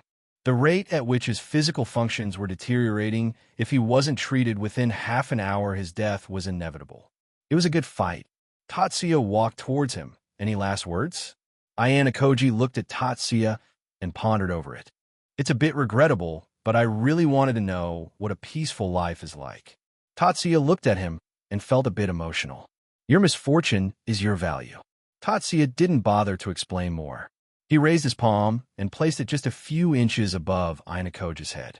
Ayanokoji looked on in confusion, and his mental state was once again shaken, seeing a red glow erupt from his palm. A faint red thread extended from Tatsuya's palm. It merged into Ayanokoji's forehead, and his expression turned blank. Ayanokoji was no more. His lifeless body fell to the ground with a soft thud, and a pure bright soul appeared on top of his palm. The translucent visage faintly resembled Ayanokoji. Tatsuya looked at the soul with indifference before popping it into his mouth. He chewed a few times and swallowed. Souls are like water, no taste and no smell. As Tatsuya gulped, he closed his eyes and stood in place for a few moments. Only a minute later did he open his eyes and let out a tired sigh. I've gained all his memories and knowledge, he murmured and looked at Ayanokoji's cold body. With a snap of his fingers, the body was bathed in flames and soon disappeared. This was Tatsuya's final show of respect. In some religions, it said burning the body lets the soul depart to heaven peacefully. But Tatsuya felt a bit odd. Hadn't he already devoured his soul? Shaking his head with a shrug, Tatsuya began to walk off. What a vast amount of miscellaneous knowledge. Tatsuya was impressed with Soul Eater. The ability gave him the power to absorb the souls of living beings. The last time he used this ability, it was in a bit of an unconventional manner. Thankfully, he didn't need to resort to such measures this time. He hadn't originally planned to kill Ayanokoji, but after thinking about it, it felt wasteful to let this treasure trove of knowledge be untouched. For example, in the fight from earlier, Tatsuya had limited himself to what he considered the peak of humanity. Yet in terms of pure skill, despite having martial arts expert, he was defeated by Ayanokoji. Tatsuya could limit his strength, but he had no way to reduce his durability. How could a normal human harm Geru? Several times throughout the fight, Tatsuya had been defeated. Why? His lack of experience. Despite his somewhat sociopathic tendencies, he was still a normal human on Earth. Not to mention, all his abilities were simply given to him by the system.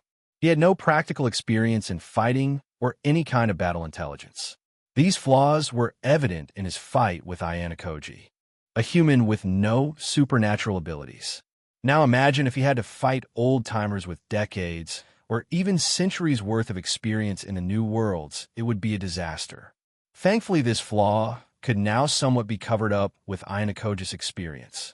Tatsuya raced through the jungle. He had a few people left to fuck before he could peacefully leave. Horikita, Chabashira, and he grinned as he returned to the cruise and spotted Amasawa sitting and staring at the sky with a dull expression. "Where is she?" Amasawa smiled in response before twirling around. She led the way, and they both arrived in front of a specific room. She opened the door, and Tatsuya couldn't help but wince at the sight. Chabashira-sensei was roughed up. Her hands were bound behind her back with tape, and she was sprawled on the floor, clearly overpowered and restrained by Amasawa. Tatsuya's eyes instantly landed on her. MH. Tatsuya used clean on himself and undressed. He stood exposed, and Chabashira-sensei was terrified. She looked at Tatsuya with pleading eyes, but Tatsuya ignored her. MH.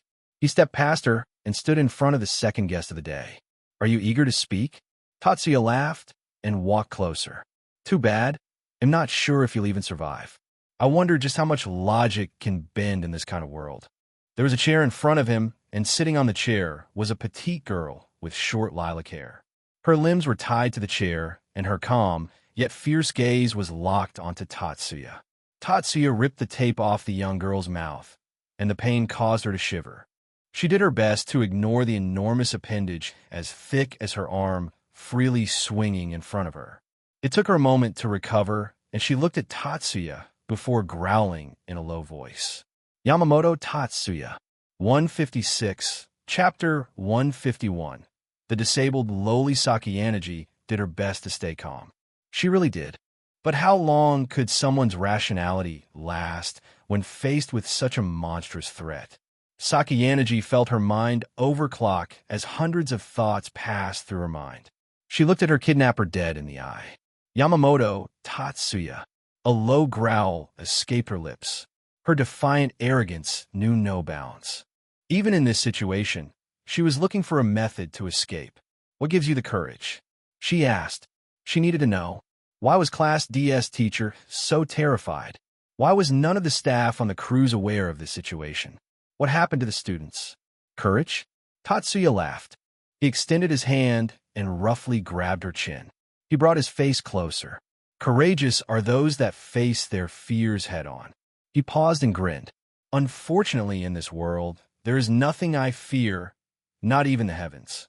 Boom, boom, boom. As if responding to his words, thunderclap after thunderclap boomed in the world outside the cruise. Sakayanagi was frightened, and so was Chabashira-sensei. Meanwhile, Amasawa was startled. The heavenly spirit is enraged. Tatsuya's smile slowly faded as he let go of Sakayanagi's chin. It seeks answers. As if responding to his silence, the system continued excitedly. Execution? No. Tatsuya shook his head. Let it rage. What can it even do? The heavenly laws declare heavenly spirits beneath 3 stars cannot harm its occupants. His cryptic words did nothing to elevate the confusion in the hearts of the 3 women.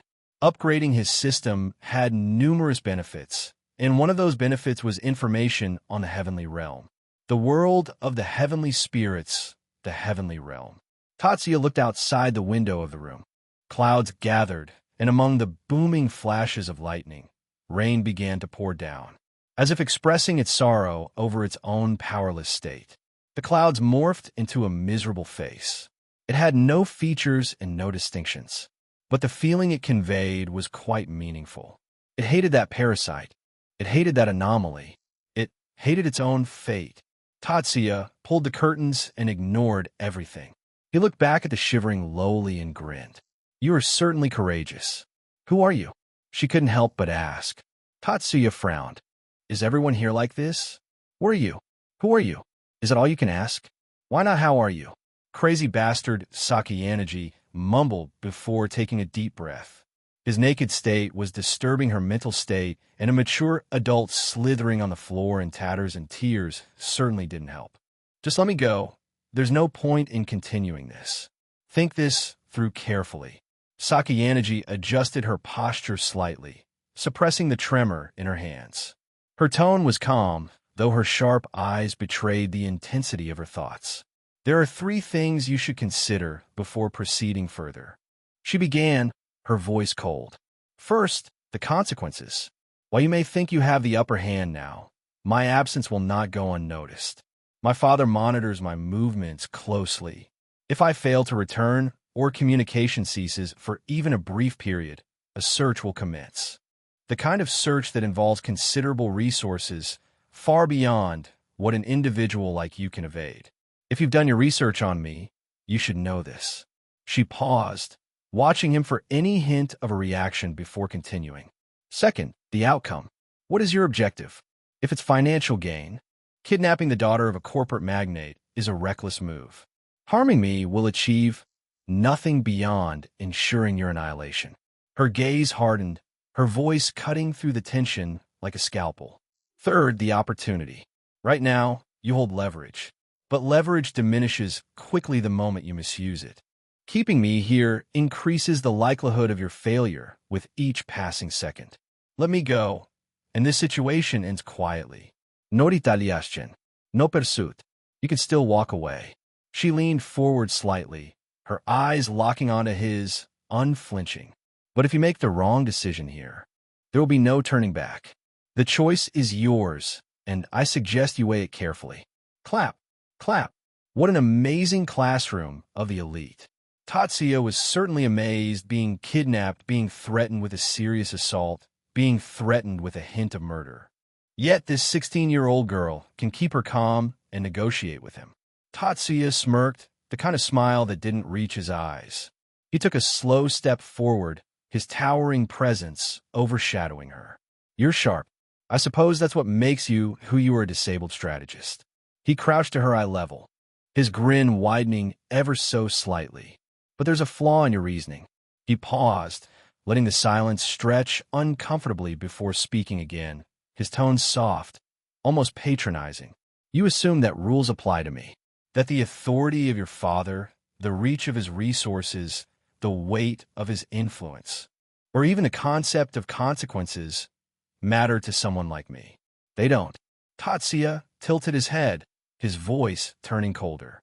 Your father's men could search every inch of this country and never find me if I don't want to be found. His wealth can't bribe me, and his power can't touch me. Straightening, he gazed down at her. You see, I don't need leverage. I don't need an opportunity. And I certainly don't care about outcomes. Because no one, not your father, not you, not anyone can impose consequences on me. This madman, Sakayanagi, cursed inwardly. She couldn't understand this brazen confidence. Was there really no way out? As if answering her thoughts, Tatsuya undid the knots on her limbs and set her free. Yet she knew this freedom meant nothing. She couldn't even walk properly. With a harsh push, Tatsuya made Sakayanagi kneel. Her heart despaired as her eyes began to look at Tatsuya with immense hate. No matter what happened, should she find freedom, she would make this guy's life hell. Tatsuya didn't care about her inner thoughts and violently shoved his fist down her throat. Sakayanagi's tiny little mouth was stretched to the extreme, to the point she couldn't even bite if she wanted to. NNH, MMH. He ruthlessly used her under Amasawa and Chabashira-sensei's eyes. Amasawa discreetly put away the O-ring in her hand. From the looks of it, he certainly didn't need it. Due to his hold, Sakayanagi was fixed in one place, subjected to a brutal and violating act in front of them. Sakayanaga's throat strained as Tatsuya pressed close. Tears streamed down her face. Yet she didn't stop glaring at Tatsuya. Her hateful eyes reminded him of Kushida, fueling his anger. It didn't take long before his grip on Sakayanagi increased. Using himself to silence her, he forced her to swallow everything down, and the gulping motion of her throat further soothed him. Suddenly, as soon as he let go of her, Sakayanagi began to tremble, and her breathing became hurried and short. Tatsuya frowned and looked at her. What's going on? Unfortunately, Sakayanagi was in no condition to answer. She fell to the ground and convulsed. Host, it's her medical condition. 157. Chapter 152. Cure comes at a price. Medical condition? Is it more than just having a useless leg? Tatsuya's transmigration was sudden. As such, he had been living with the knowledge he already knew. More accurately, it's a heart condition. Excessive exhaustion may lead her to collapse. As for what the host intends to do to her, the system paused, and Tatsuya raised a brow in surprise. She will die. Give me a healing pill, a more potent one that will cure her. I'm not leaving before taking care of that myself. The system could only metaphorically sigh before giving him a small brown pill. It was the same pill that he used while torturing Ryuen. The only difference was that this pill cured all ailments, while the pill he used before was merely returning the body to its original state. Tatsuya roughly grabbed Sakayanagi and picked her up. He shoved the pill inside her mouth and forced her to swallow it. Sakayanagi was in a daze. Just a few moments earlier, her vision was blurring. She knew her condition had flared up. The fear and abuse of Tatsuya caused her heart to beat out of control. Worst of all, she didn't have her medication with her. This was one of her worst fears. But everything changed the moment she was forced to swallow something else. A sweet sensation filled her taste buds, and the sensation continued further. To her surprise, it traveled throughout her body. She didn't know why she could feel this, but she felt her vision clear up. Her heart has calmed down, and the fatal weakness her right leg carried was nowhere to be seen. Tatsuya let her go, and Sakayanagi didn't pay him attention. She looked at herself in surprise. She walked around the room in a daze, and tears streamed down her face. For all her life, she was cautioned to not get too excited, to never even try participating in any kind of sports. Even leisure activities required someone to be by her side most of the time. It's not for free. A calm voice echoed behind her, and Sakayanagi turned around, clearly startled. How did you cure me? Sakayanagi had already forgotten about the object that had been forced in her mouth despite the edges of her lips screaming in pain. She took a step forward with sparkling eyes, her tears of joy still apparent. Do you realize the medical value of what you've just fed me? As if remembering something, she grew flustered. Is the effect temporary or permanent? She grabbed his hand. Shouldn't you be more concerned about the fact I'm about to assault you? How could Tatsuya realize the significance of being treated for a lifelong disability when he had none to know in the first place? To Sakayanagi, only 3 things mattered: her family, her disability, and Ayano Koji. Sakayanagi, in the first place, would be willing to do anything if there was hope to be cured, and Tatsuya was an expert in identifying desperation. He smiled. Obviously, it's temporary. It's a drug that still hasn't cleared clinical trials. Sakayanagi felt her excitement dampen, and she felt a bit lost. How should it be said? It was similar to finding a water body in the desert while dying of thirst only to realize it was a mirage. Why are you so sad? If we could develop temporary cures, then why not permanent? Sakayanagi's heart thumped, hearing that though her face was calm. Is that the source of your confidence? She seemed to understand something. I have to admit, despite knowing the slim chances of any cure to be made, I'm already sold. What is it that you need from me? She paused before frowning. Is it my body? Seeing Tatsuya smile, she could only shake her head. You have weird tastes. You don't have to force me. I'll cooperate. She could accurately pinpoint the best decision in whatever situation. There was no need to ensure hellish pain for a fruitless struggle. This was the price of being smart. Now, isn't that interesting?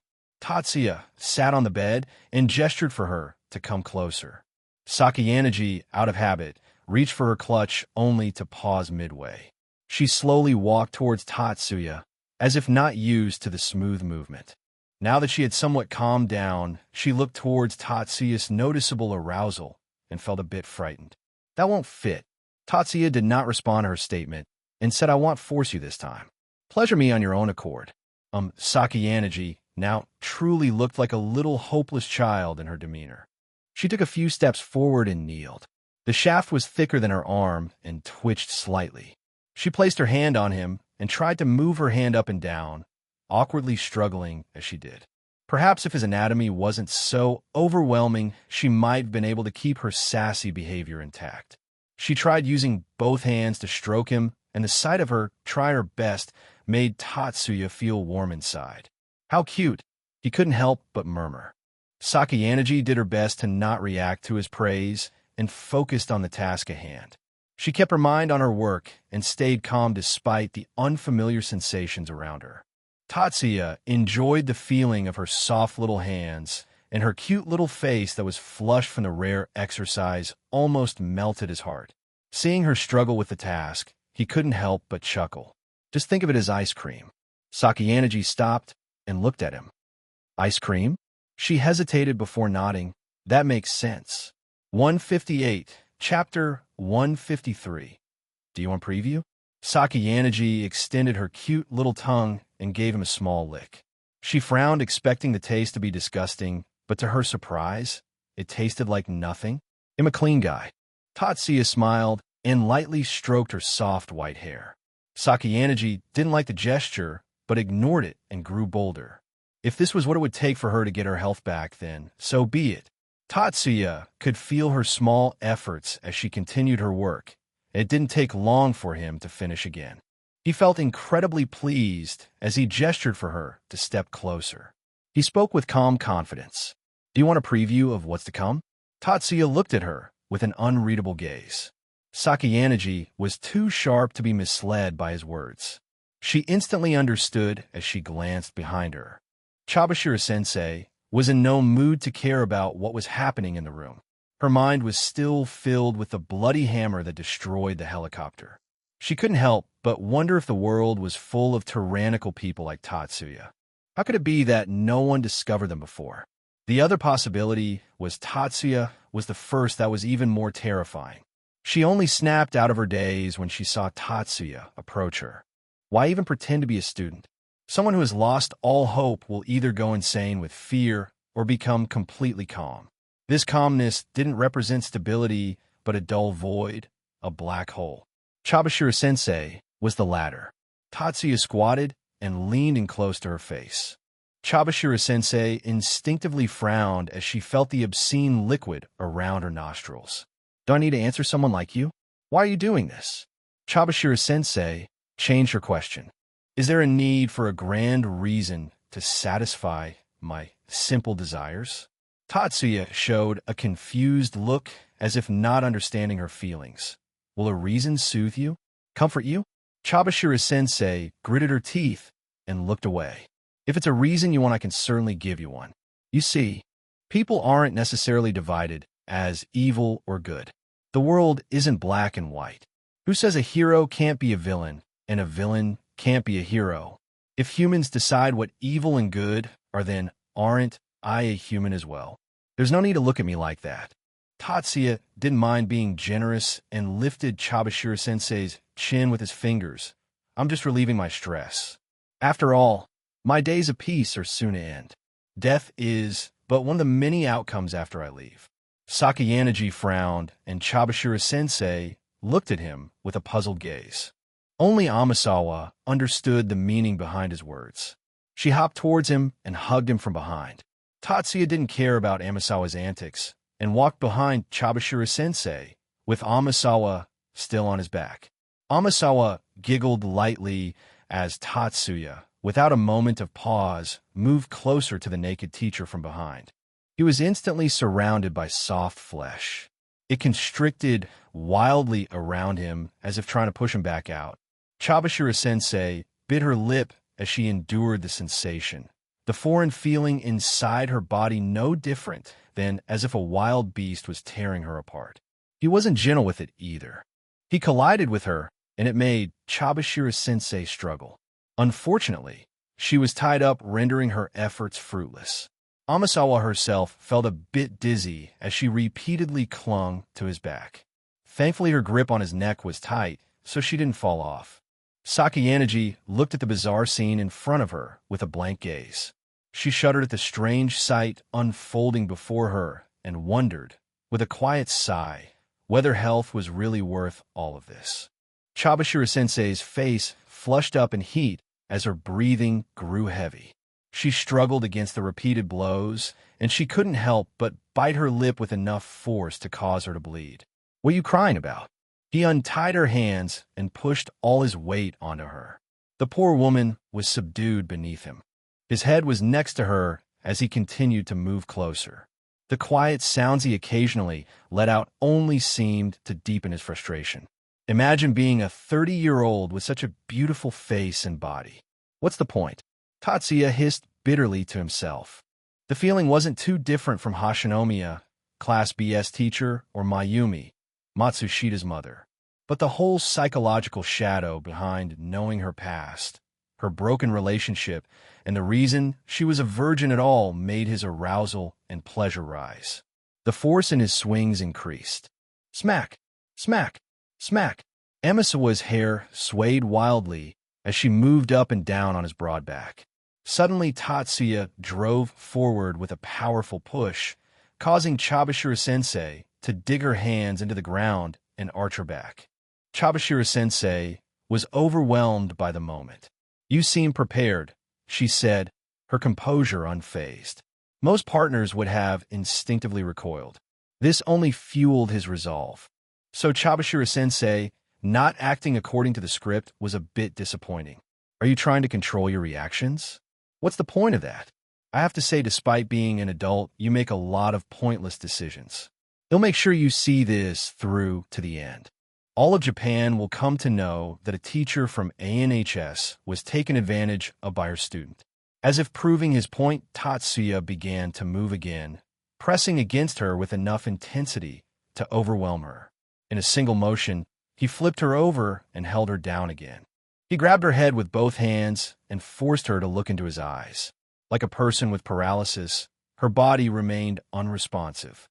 He pressed himself against her violently, and Chabashira-sensei looked at him with hate in her eyes. She was being assaulted, and all she could do was glare at the perpetrator. Each jolt caused her body to rock forward. Time seemed to stretch endlessly as her vision blurred, and a wave of overwhelming feeling erupted inside her. She shuddered as tears streamed down her pretty face. Overwhelmed all at once, she trembled again. 159, Chapter 154. The little lowly. Sakayanagi frowned as she stared at the state of Chabashira-sensei. "Why are you so cruel?" She couldn't help but mutter, and Tatsuya, who had just finished doing something to Chabashira-sensei, raised his brow. He tapped Amasawa's arm, and she hopped off. He wouldn't deny the feeling of being pressed against someone was a wonderful feeling while attacking the teacher. He looked at Sakayanagi and smiled. Some people deserve it. No one deserves this. Sakayanagi shook her head. That's certainly true. Tatsuya walked away from the battered Chabashira-sensei and muted the system notifications. But you should pray I don't be cruel to you. Sakayanagi smiled gently. It didn't take her long to conquer her mental struggles. The pain, the pleasure at the end of this, all of it would cease, and what will be left is a healthy body. So Sakayanagi let go of her reservations. Would you be so cruel to a cute girl that's obedient? Her sassiness was slowly returning. Playing with fire was just her nature. Tatsuya didn't dislike this. He pulled her in for a deep kiss.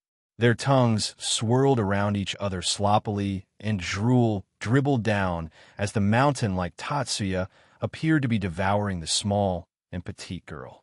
The intensity of the moment overwhelmed them both.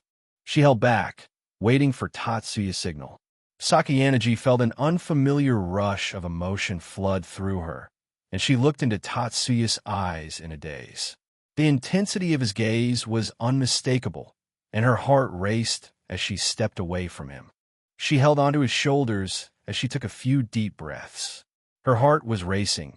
She could vividly feel this sensation and not collapse. It felt surreal. How does it feel? It feels good. Her cute little face was flushed with excitement. Was it the kiss? Or was it the feeling of exhaustion? The rosy blush on her pale skin only made Tatsuya pounce on her again. Tatsuya couldn't be bothered. He pushed her on the bed. He wasn't a sentimental person in the first place, but he could understand other people's emotions. The heated exchange lasted for a few minutes before Tatsuya pulled her close.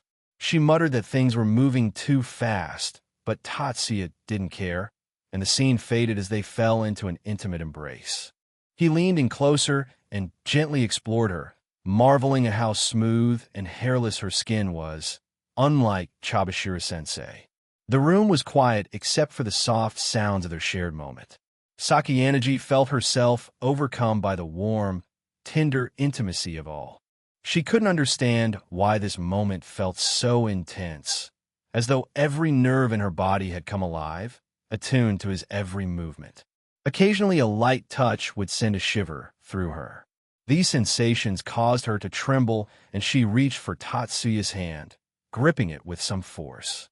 Tatsuya, whose face was buried against Sakayanagi, paused as a warm sensation washed over him. He didn't bother wiping his face and looked up at Sakayanagi, who blushed deeply. She turned away, feeling suddenly embarrassed. She couldn't control herself and didn't have time to tell him. Sorry?" she echoed meekly. This was her first time being so close to someone in this way, so she didn't have any idea of the etiquette and rules that usually applied. But she felt spraying the face of her partner unannounced should cause some kind of displeasure. Tatsuya, who was fishing for a reaction, was stunned when she apologized. He froze in place, scaring Sakayanagi. "Ah!" He clutched his stomach and laughed as Sakayanagi's legs plopped onto the bed. He wheezed for a few seconds.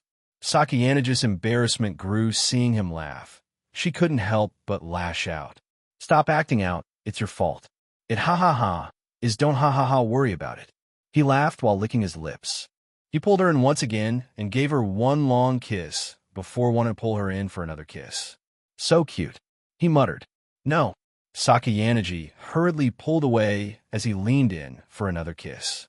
Tatsuya was surprised what happened.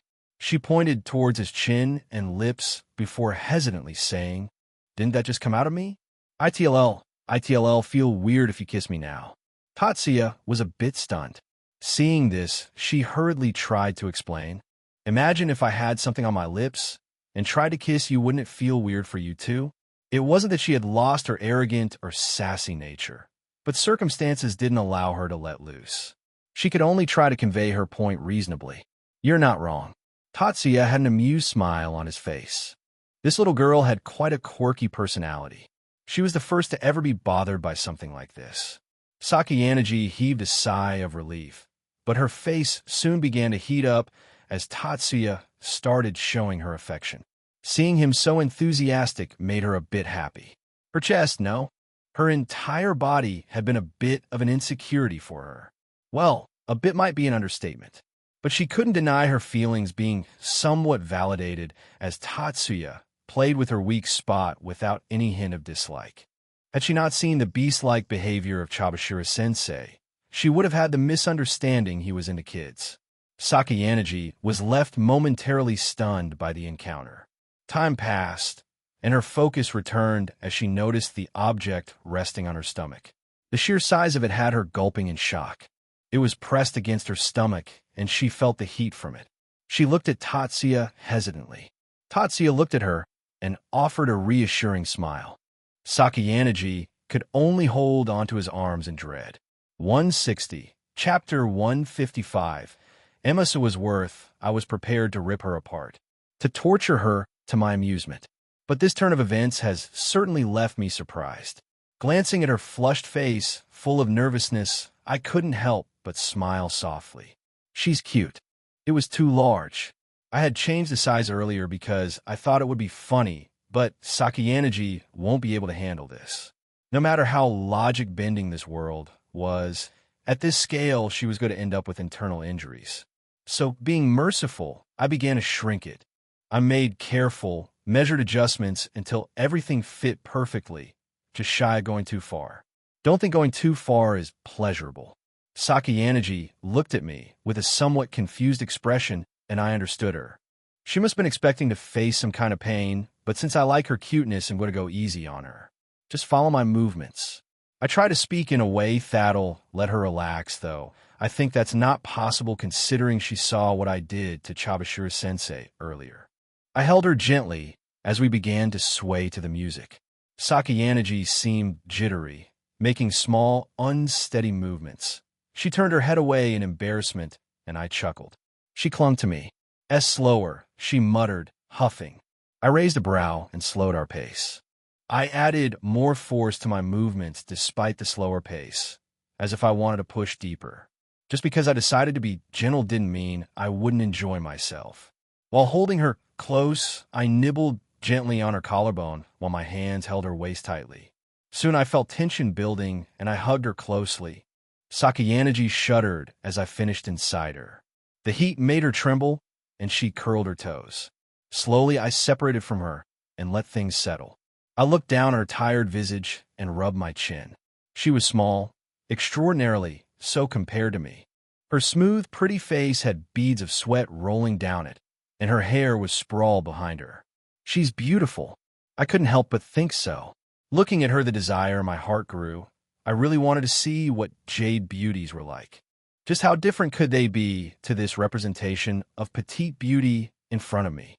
Did the word fart they include in their novels really make a difference?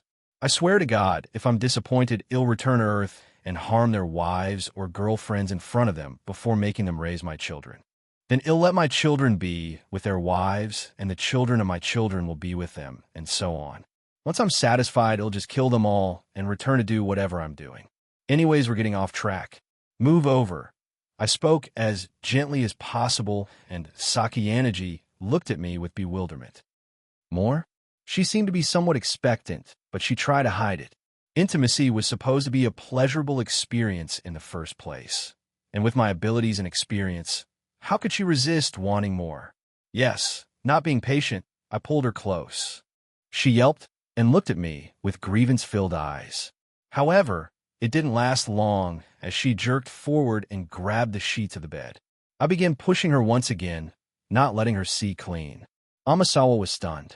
It had been about a week since she was picked up by Tatsuya, and in this week she had only seen him be intimate with two individuals, Ibuku and Chobashiro-sensei. Amasawa had already created a character profile for Tatsuya. She thought he was someone who mindlessly loved inflicting pain and seemed to enjoy it. But now she glanced at Sakayanagi, the younger girl, who was being struck repeatedly. With each hit, her body seemed to experience a shockwave, but what astounded Amasawa was that she could not hear a sound of pain, only muffled sounds. It didn't make sense. How could that monster not cause any damage to Sakayanagi's little body? While confused, Amawasa could only chalk it up to Tatsuya's doing. Mr. is weird.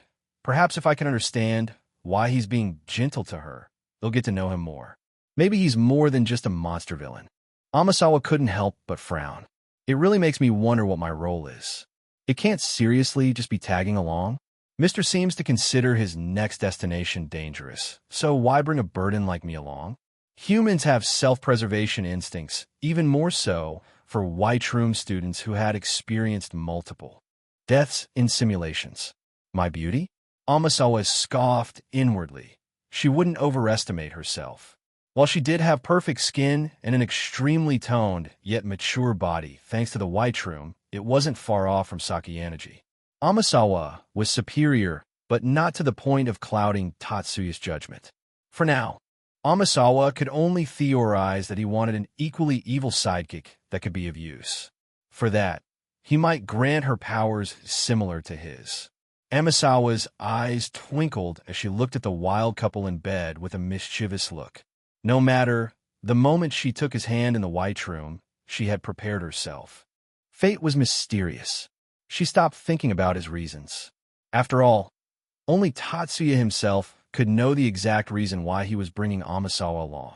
His expression was calm, but his eyes revealed a deep intensity. He continued his actions with renewed determination and finished what he had started with Sakayanaji once again. Since he had been quite thorough with his powers, Sakayanaji directly fainted. Amasawa was just a tool. Why did Tatsuya bring her along? Was it for reasons like beauty, loneliness, or personality? He, naive, he began dressing himself and glanced at Amasawa, who had a mischievous smile. Let's go. The last one I want to have fun with is on the island. Yay! Amasawa hopped out of the room excitedly. She was hoping to see Ayana Koji, her dear senpai from the White Room. Tatsuya followed behind her. 161. Chapter 156. Start of the finale, something had happened. More than 100 students gathered at the beach. Murmurs and discussions full of panic could be heard. Why would there not be? In front of their eyes was an eerie scene. The supply camp was empty. The staff was gone. The teachers were gone. Only the remains of a destroyed helicopter floated ominously in the sea. Chaos was on the verge of ensuing, and the only thing still keeping all the students mentally sane was the luxury cruise floating quietly in the distance. It provided them a semblance of peace. Perhaps this was the real test, and everything earlier was just a deception. The 100 or so students couldn't help but think so. No, they had to think so, because there was another possibility. Horikita felt a chill go down her spine. She stood silently among her classmates. She glanced at their panicked and bewildered faces and felt time slow down. It can't be. She mentally comforted herself and looked around more intensely, as if searching for someone specific. Yet the sea of students only made her frustrated. Where are you? She muttered. The one who'd dodged her questions. The one who'd smirked when Shed accused him of cheating on last week's exam. If this was a test, he'd know. He always knew. He had to know. Suddenly, there was a commotion behind her. She saw the eyes of those from Class D lit up. The eyes of the hundreds of students seemed to focus on something specific. Horikita turned her head around only to see a glimpse of a human from the forest behind. The silhouette slowly became clearer, and Horikita couldn't help but smile, letting out a sigh of relief. Yet her relief curdled as she gazed into his eyes. Her heart jumped. Why did he look anxious? She looked around, and it seemed like no one besides her noticed. Uemamoto-kun, Hazabe, and the rest jumped forward initially in joy, but the joy slowly evaporated. What could Tatsuya do in their current situation? Something weird is happening. Hazabe began to speak, and most of the students began to listen intently, perhaps trying to find solace in their current situation. The supply camp is empty. The staff and teachers have disappeared, and the helicopter is destroyed. I don't understand what's going on. Is the school trying to scare us or something? Do you know anything about this, Yamamoto-kun? Kushida stepped forward, anxiousness written in her eyes. She let out a strained smile, as if trying to make sense of the situation. Everyone waited for Tatsuya to answer. His face had been entirely calm from the beginning, as if he knew something. His mysterious composure gave them some confidence. Tatsuya's gaze swept the crowd. Ichino's Hanami stood at the front of her class, her fists clenched. Please, she whispered, loud enough to carry. If this is part of the test, tell us. It's not a test. Tatsuya's voice cut through the murmurs. Silence. Horikita's stomach dropped. Around her, students exchanged glances, confusion, denial, a flicker of rage. Indeed, it looks like they've caught wind of me. Hazabe was stunned. Wind of you? What the fuck was he talking about? Everyone couldn't help but stare at him weirdly. His cryptic words sounded like nonsense, if anything. Wind of you? What do you mean? Eri couldn't help but tremble and speak out loud. She held the hem of his shirt with a terrified look. There's no time to explain. He shook his head with a grave look. RNNGG. The sound of a loud engine roared to life and caught everyone's attention. The cruise began to move forward till the point it reached the shore. It's a rescue, someone shouted. Thank God it really was a scare. God damn it, I thought we were abandoned or something. But what about the destroyed helicopter? No one answered, subconsciously ignoring that question and looking at the crews with expectations, but the eerie atmosphere only began to foster even more as the students felt a shiver go down their spine. The ship's gangplank lowered. 30 figures descended, their movements synchronized, robotic. Black uniforms, blank white masks, katanas glinting in the sun. They were all well-built and tall. What was horrifying was that they all held a katana in hand. The sharp gleam from the blade shone in the sunlight, beautifully creating a chilling scene. No, someone muttered, and boom. Chaos erupted. In front of the 30 mysterious agents was a small petite girl with long red hair flowing down to her waist. Unlike the others, she had holes in both eyes and the mouth. Her amethyst eyes glistened with a cold look. They charged forward, and the students faced with this scene could only panic and scramble back into the forest. But the speed of the agents in black was too horrifying. With katana in their hands, they began slicing the students in half. Blood splattered, and if anyone had any doubts, they were all cleared, either as they fled into the forest or as they looked at their severed body. Black Room. Tatsuya glared at the intruders with a murderous look and hurriedly grabbed Horikita's hand. "We have to run." With inhuman speed, he abandoned the rest of the class. Behind them, the cries of the young teenagers echoed. Boom! Rumble! In a symphony, clouds began to gather above the island with thunder crackling inside them. Pitter-patter. Raindrops mixed with blood stained the island as echoes of mercy flooded the scene. Ha ha ha ha! Only the mad laughter of the red-haired girl echoed loudly among the cries of terror. Horikita was still in a daze. Her lungs burned as she panted for breath, her vision blurred. She didn't understand what was going on. Her hand was tightly grasped by Tatsuya, and he was sprinting with all his might.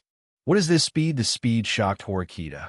A chill filled her mind as she realized that the day she had tried to record him, she hadn't lost focus.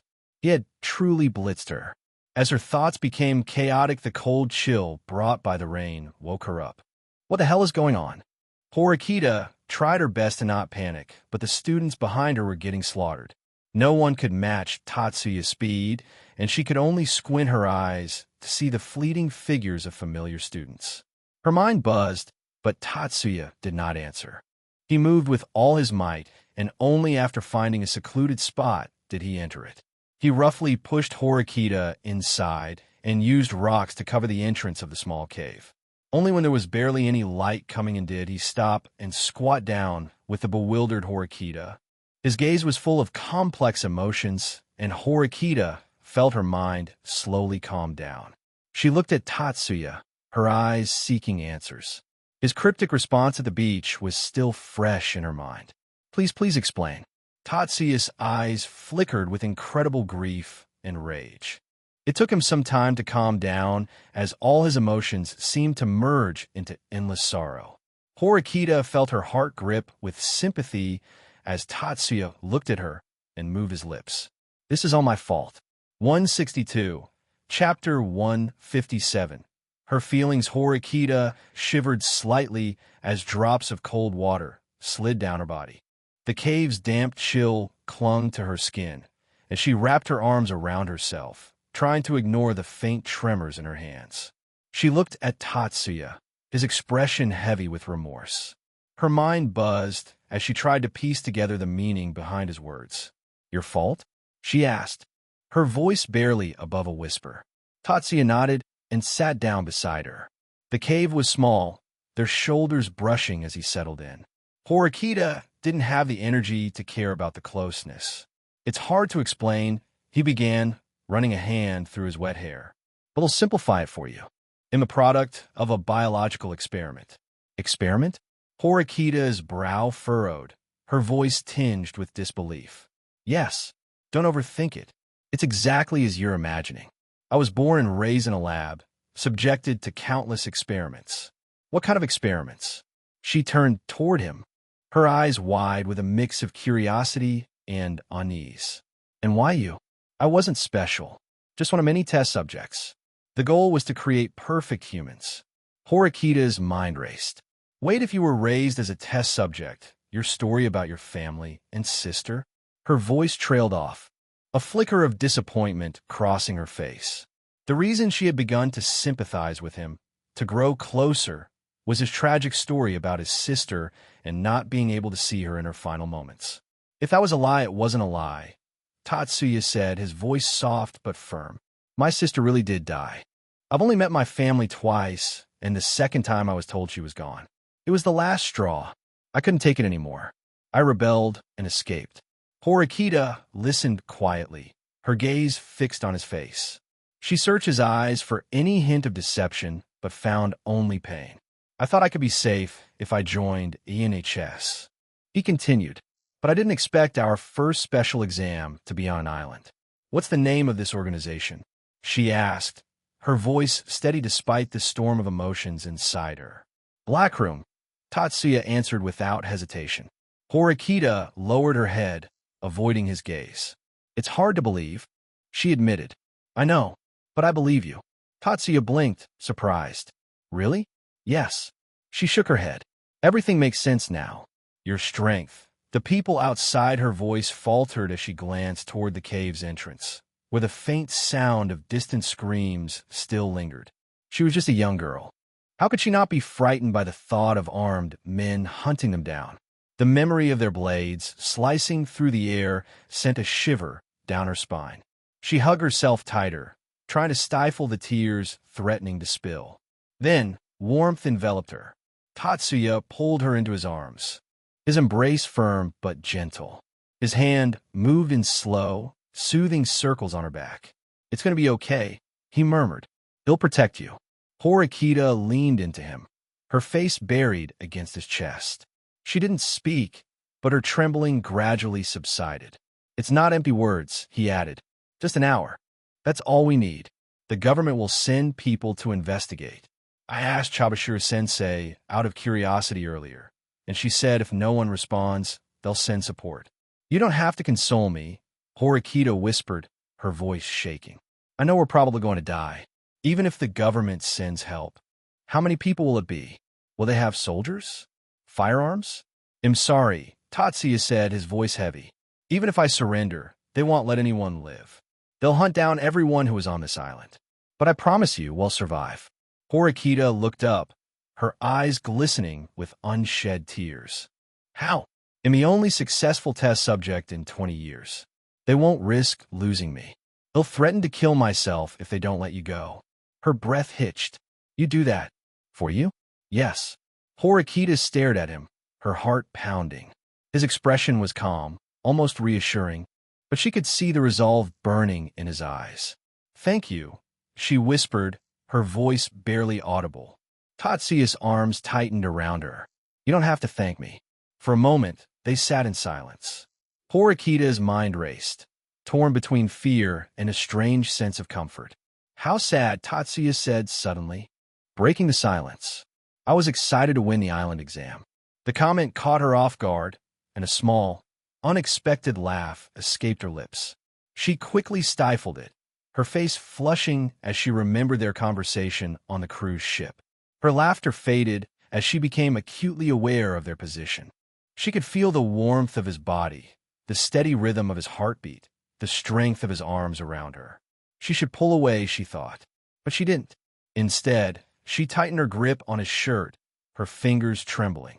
I wouldn't say I love you, she said quietly, but I won't lie and say I didn't enjoy the time we spent together last month. This time, it was Tatsuya who remained silent as Horikita laid her feelings bare. I've had a strange life, she continued, her voice soft. For most of it, I didn't talk to anyone. I was so focused on proving myself to my brother that I lost sight of what really mattered. It's funny, when I saw groups of friends laughing together, when I saw couples enjoying each other's company, when I saw people working toward their goals, I was jealous. I told myself they were beneath me, that they were wasting their time. But deep down, I knew I was just lying to myself. Horikita sighed, her hands moving to cup his face. I don't want to bore you with my life story. She shook her head. It seemed like she was talking to Tatsuya, but at the same time it appeared as if she was making peace with her own heart. What I want to say is thank you. Her face broke into a smile so beautiful it almost seemed inhumane. Thank you for letting me experience all of this. Her lips brushed against his in a gentle, fleeting kiss. 163. Chapter 158. Horikita Season 1. Tatsuya's eyes widened. Her soft lips touched his for a brief moment before she pulled away and ducked her head shyly. He didn't expect her to make the first move. Technically, this was also the first time the girl had taken the initiative towards him. His usually aggressive behavior left them no choice. Only Horikita was privileged to not go through what the others had. While he was musing, awkward silence hung over in the air. Tatsuya immediately smiled and forcefully raised Horikita's chin. Her bright red face, which no longer had the courage from earlier, was especially cute. "You're bold." "Yeah?" Horikita didn't know what to say. "Was I too hasty?" No, we're about to die. But he won't think I'm weird for suddenly kissing him. Right? He wanted this too, though he shouldn't mind. Right? Arg. Horikita's thoughts were a jumbled mess as her eyes swirled in confusion. Tatsuya pinched her pretty little nose, causing her to freeze. She looked at him in confusion, and Tatsuya kissed her back. Horikita remained as still as a statue as their lips clashed. She hadn't even thought about relationships, much less intimate actions like kissing. It was only this month that she had become somewhat conscious of these actions. She didn't know how to respond. Tatsuya took note of this and kept the pace soft and slow. His hands hugged her waist, and his thumbs gently massaged her sides to ease her tense nerves. The sudden movements must have brought Horikita back to reality as she closed her eyes. She didn't have the heart to stop him, not after she was the one who initially initiated it. Their actions began to intensify as her eyes slowly turned cloudy. Her hands wrapped around his back as Tatsuya slowly guided her down. His large frame loomed over her.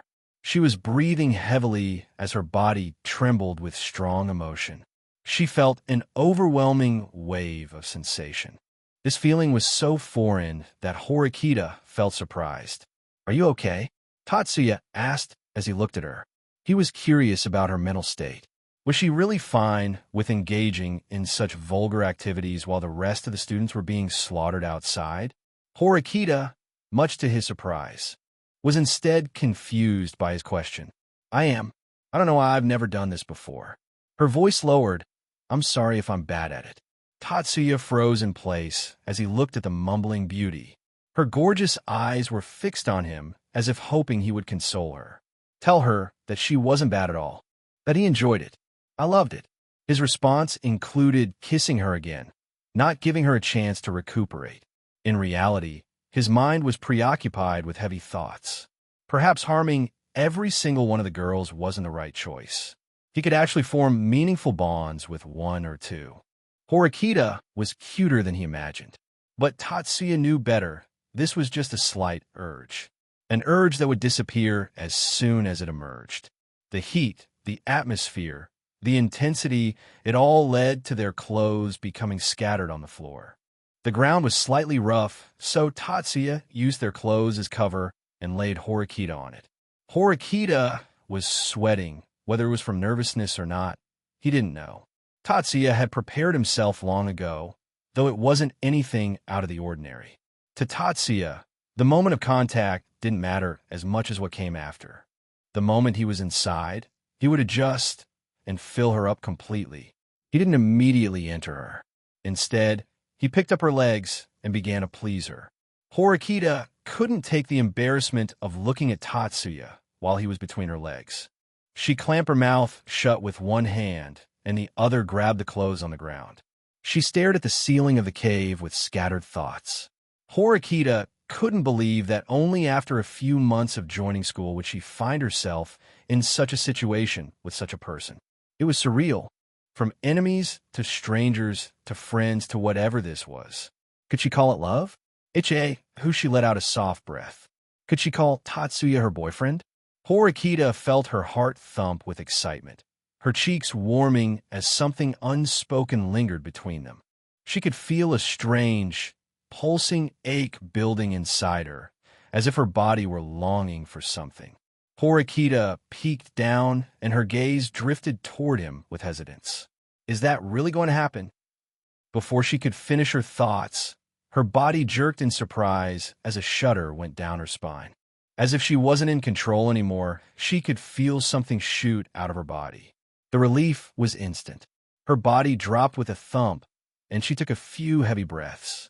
Her face was red with numerous sweat drops glistening down her pretty visage.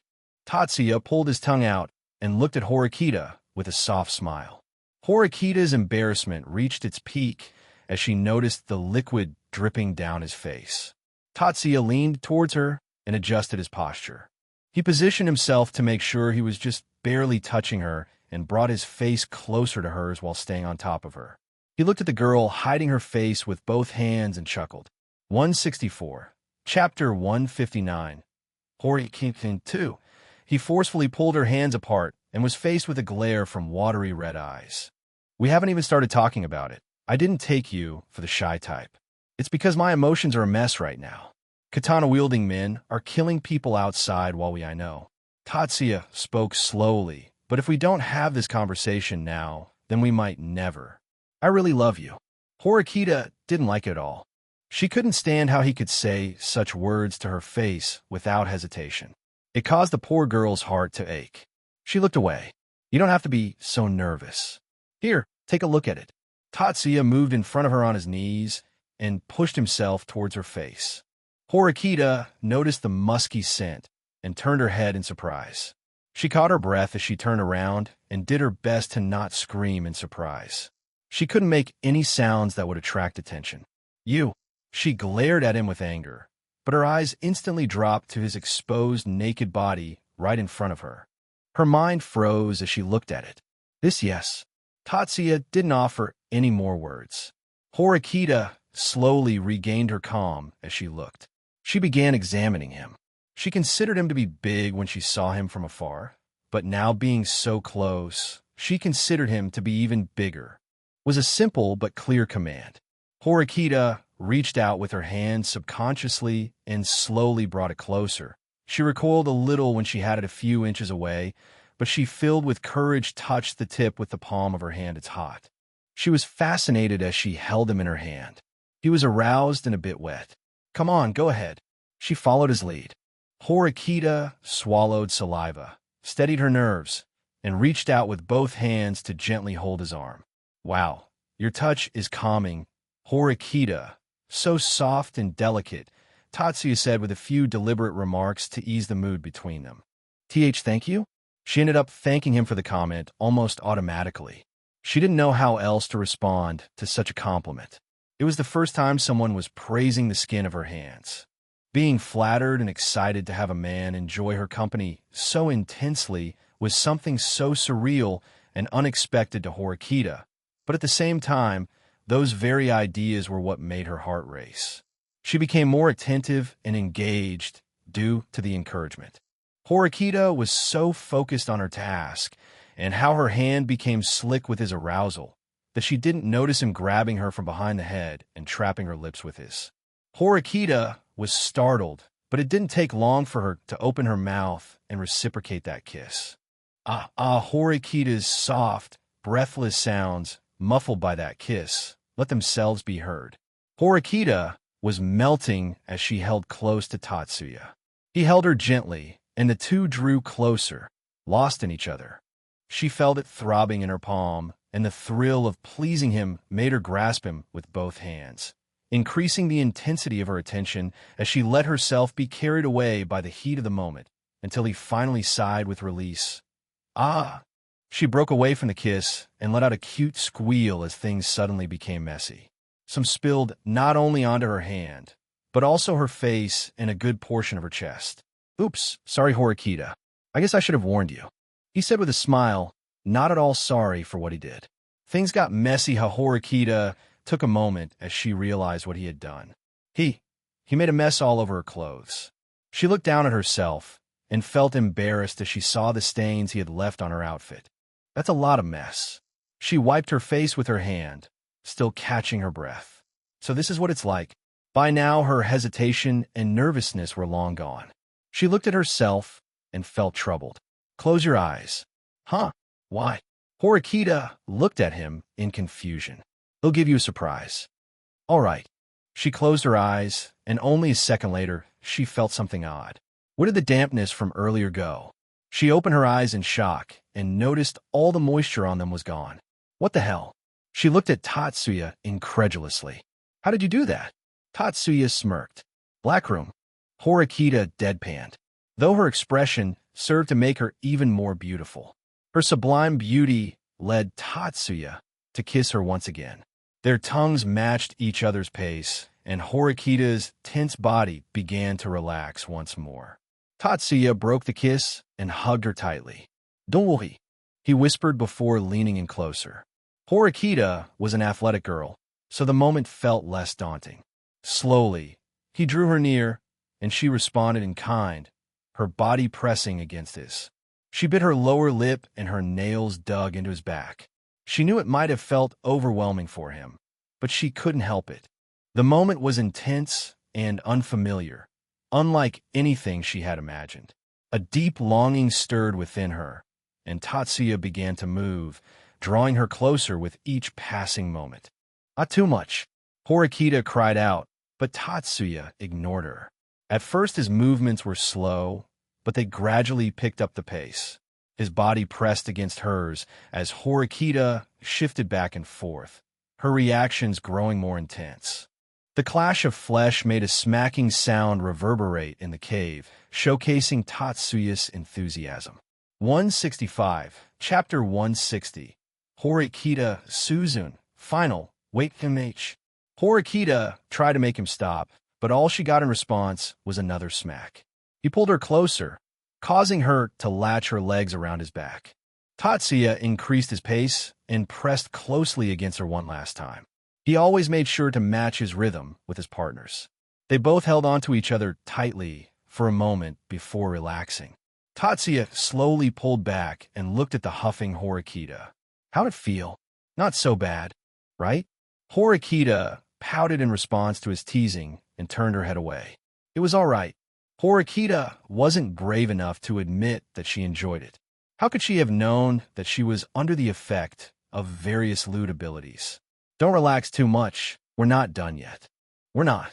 Horikita looked up in surprise, only to see his mischievous smile. He moved closer and hovered over her chest. Horikita could only look on silently as he was right in front of her face. What do you want? She was questioning him with zero idea. Tatsuya expected her to be innocent, but not to this extent. For a second, he paused and thought about it. I want you to use your mouth. It's an intimate act. ITLL help get aroused again so that we can continue. My mouth? Horikita was flabbergasted. She looked at the object slathered with fluid and felt a sense of aversion like any normal human would. It won't taste bad. Trust me. Just give a little taste. Tatsuya tried to coax her, but she wasn't convinced. To someone rational like Horikita, the notion of his urination machine being okay in taste just sounded absurd. But for some reason, her body began heating up. Her eyes flickered. See, can't I just use my hands? Well, I suppose so. Tatsuya paused and moved an inch back. Horikita was about to sigh in relief when she noticed the sad look in his eyes.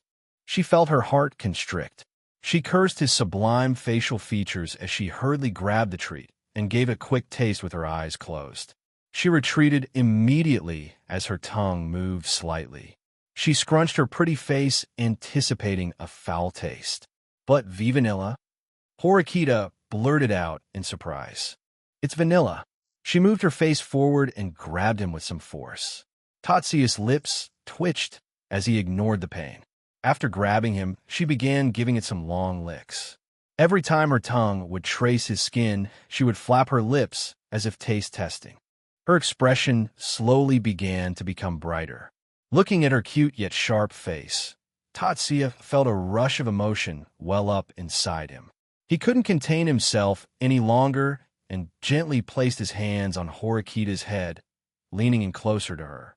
Horikita jerked in surprise and grabbed his thighs. Despite having forced it in, Tatsuya was accurately monitoring the amount of force and length that Horikita had to deal with. That was her privilege of being Tatsuya's favorite. Horikita knew none of that. She was trying her best to go along with the strange sensation in her mouth. The vanilla taste was overwhelming, and she found herself moving in rhythm with a growing intensity that Tatsuya could hardly have imagined. She felt unsteady but steadied herself. Tatsuya had enough. Her alluring face, her sharp, watery eyes, and her plump lips were driving him to the edge. He held her close, and the moment reached its peak. Horikita's nails gripped his thighs as he pulled away from her. Tatsuya steadied himself and caught his breath. Horikita lingered, reluctant to let the moment end, savoring the strange new tension between them. "Ah!" Horikita yelped in surprise as Tatsuya shifted her position. He roughly grabbed her and pushed her down without a warning, continuing his assault on her again. He pressed her face against the ground, causing her to wince in pain. Fortunately, his advances made her ignore this minor trouble. He roughly thrust against her again. She was elegant from birth, and as if to prove it, her breasts were the perfect size, which also meant her ass was the perfect size as well. They were plump, but it didn't give him a skinny feel. The flesh of her backside was soft and hard at the same time, likely due to her developed muscles. Horikita was already having a hard time breathing, and now, with his hand pressed over her face, she felt a conflicting struggle inside her.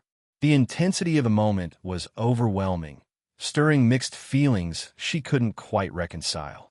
But perhaps the entire reason she was even engaging in such activities was to try and help her forget the situation outside, to help her forget the dead bodies, the screams, and the eerie atmosphere. Up to this point, her body tightened, and Tatsuya was confused, not understanding why she was suddenly clenching. Is she a masochist? He wondered idly as he finished.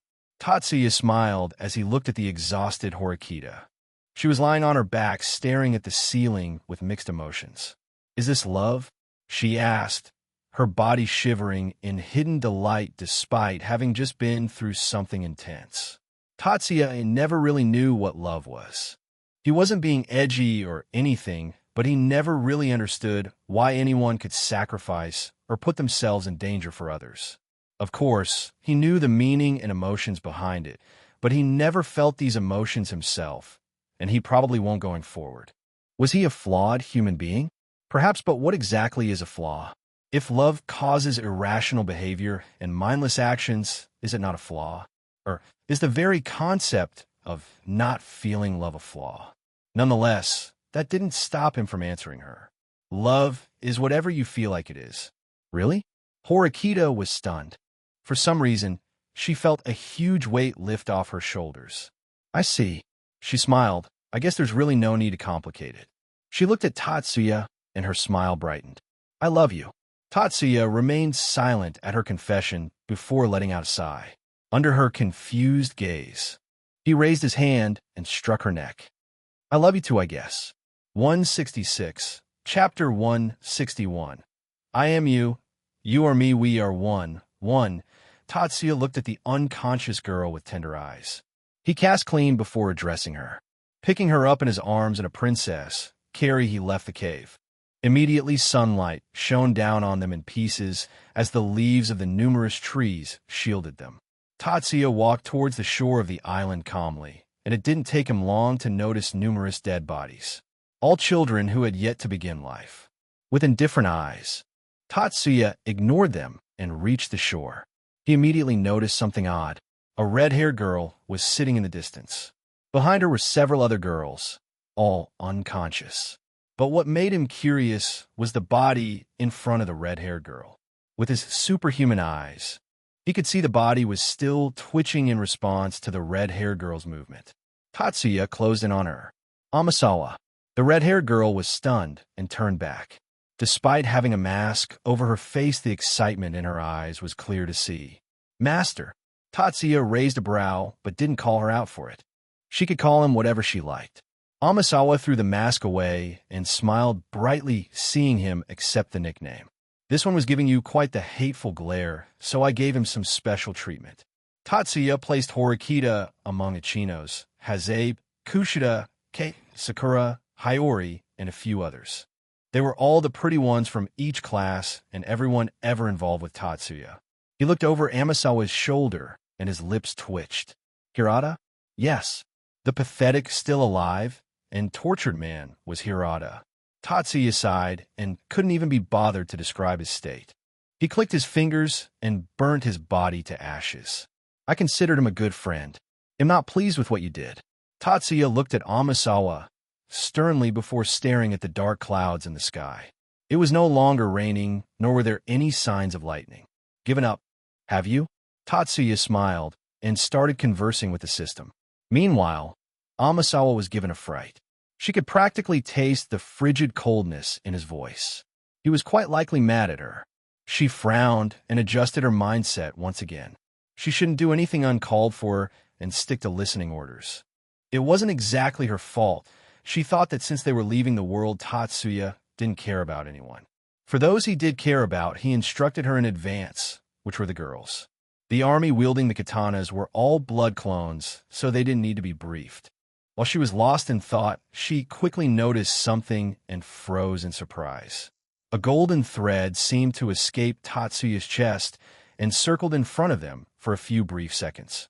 The golden thread seemed to be something new, as even the magical man in front of her was looking at the thread with curiosity. The thread began spinning with vigor, and it didn't take long for the thread to erect straight. The golden thread began to expand, and it soon became a gate.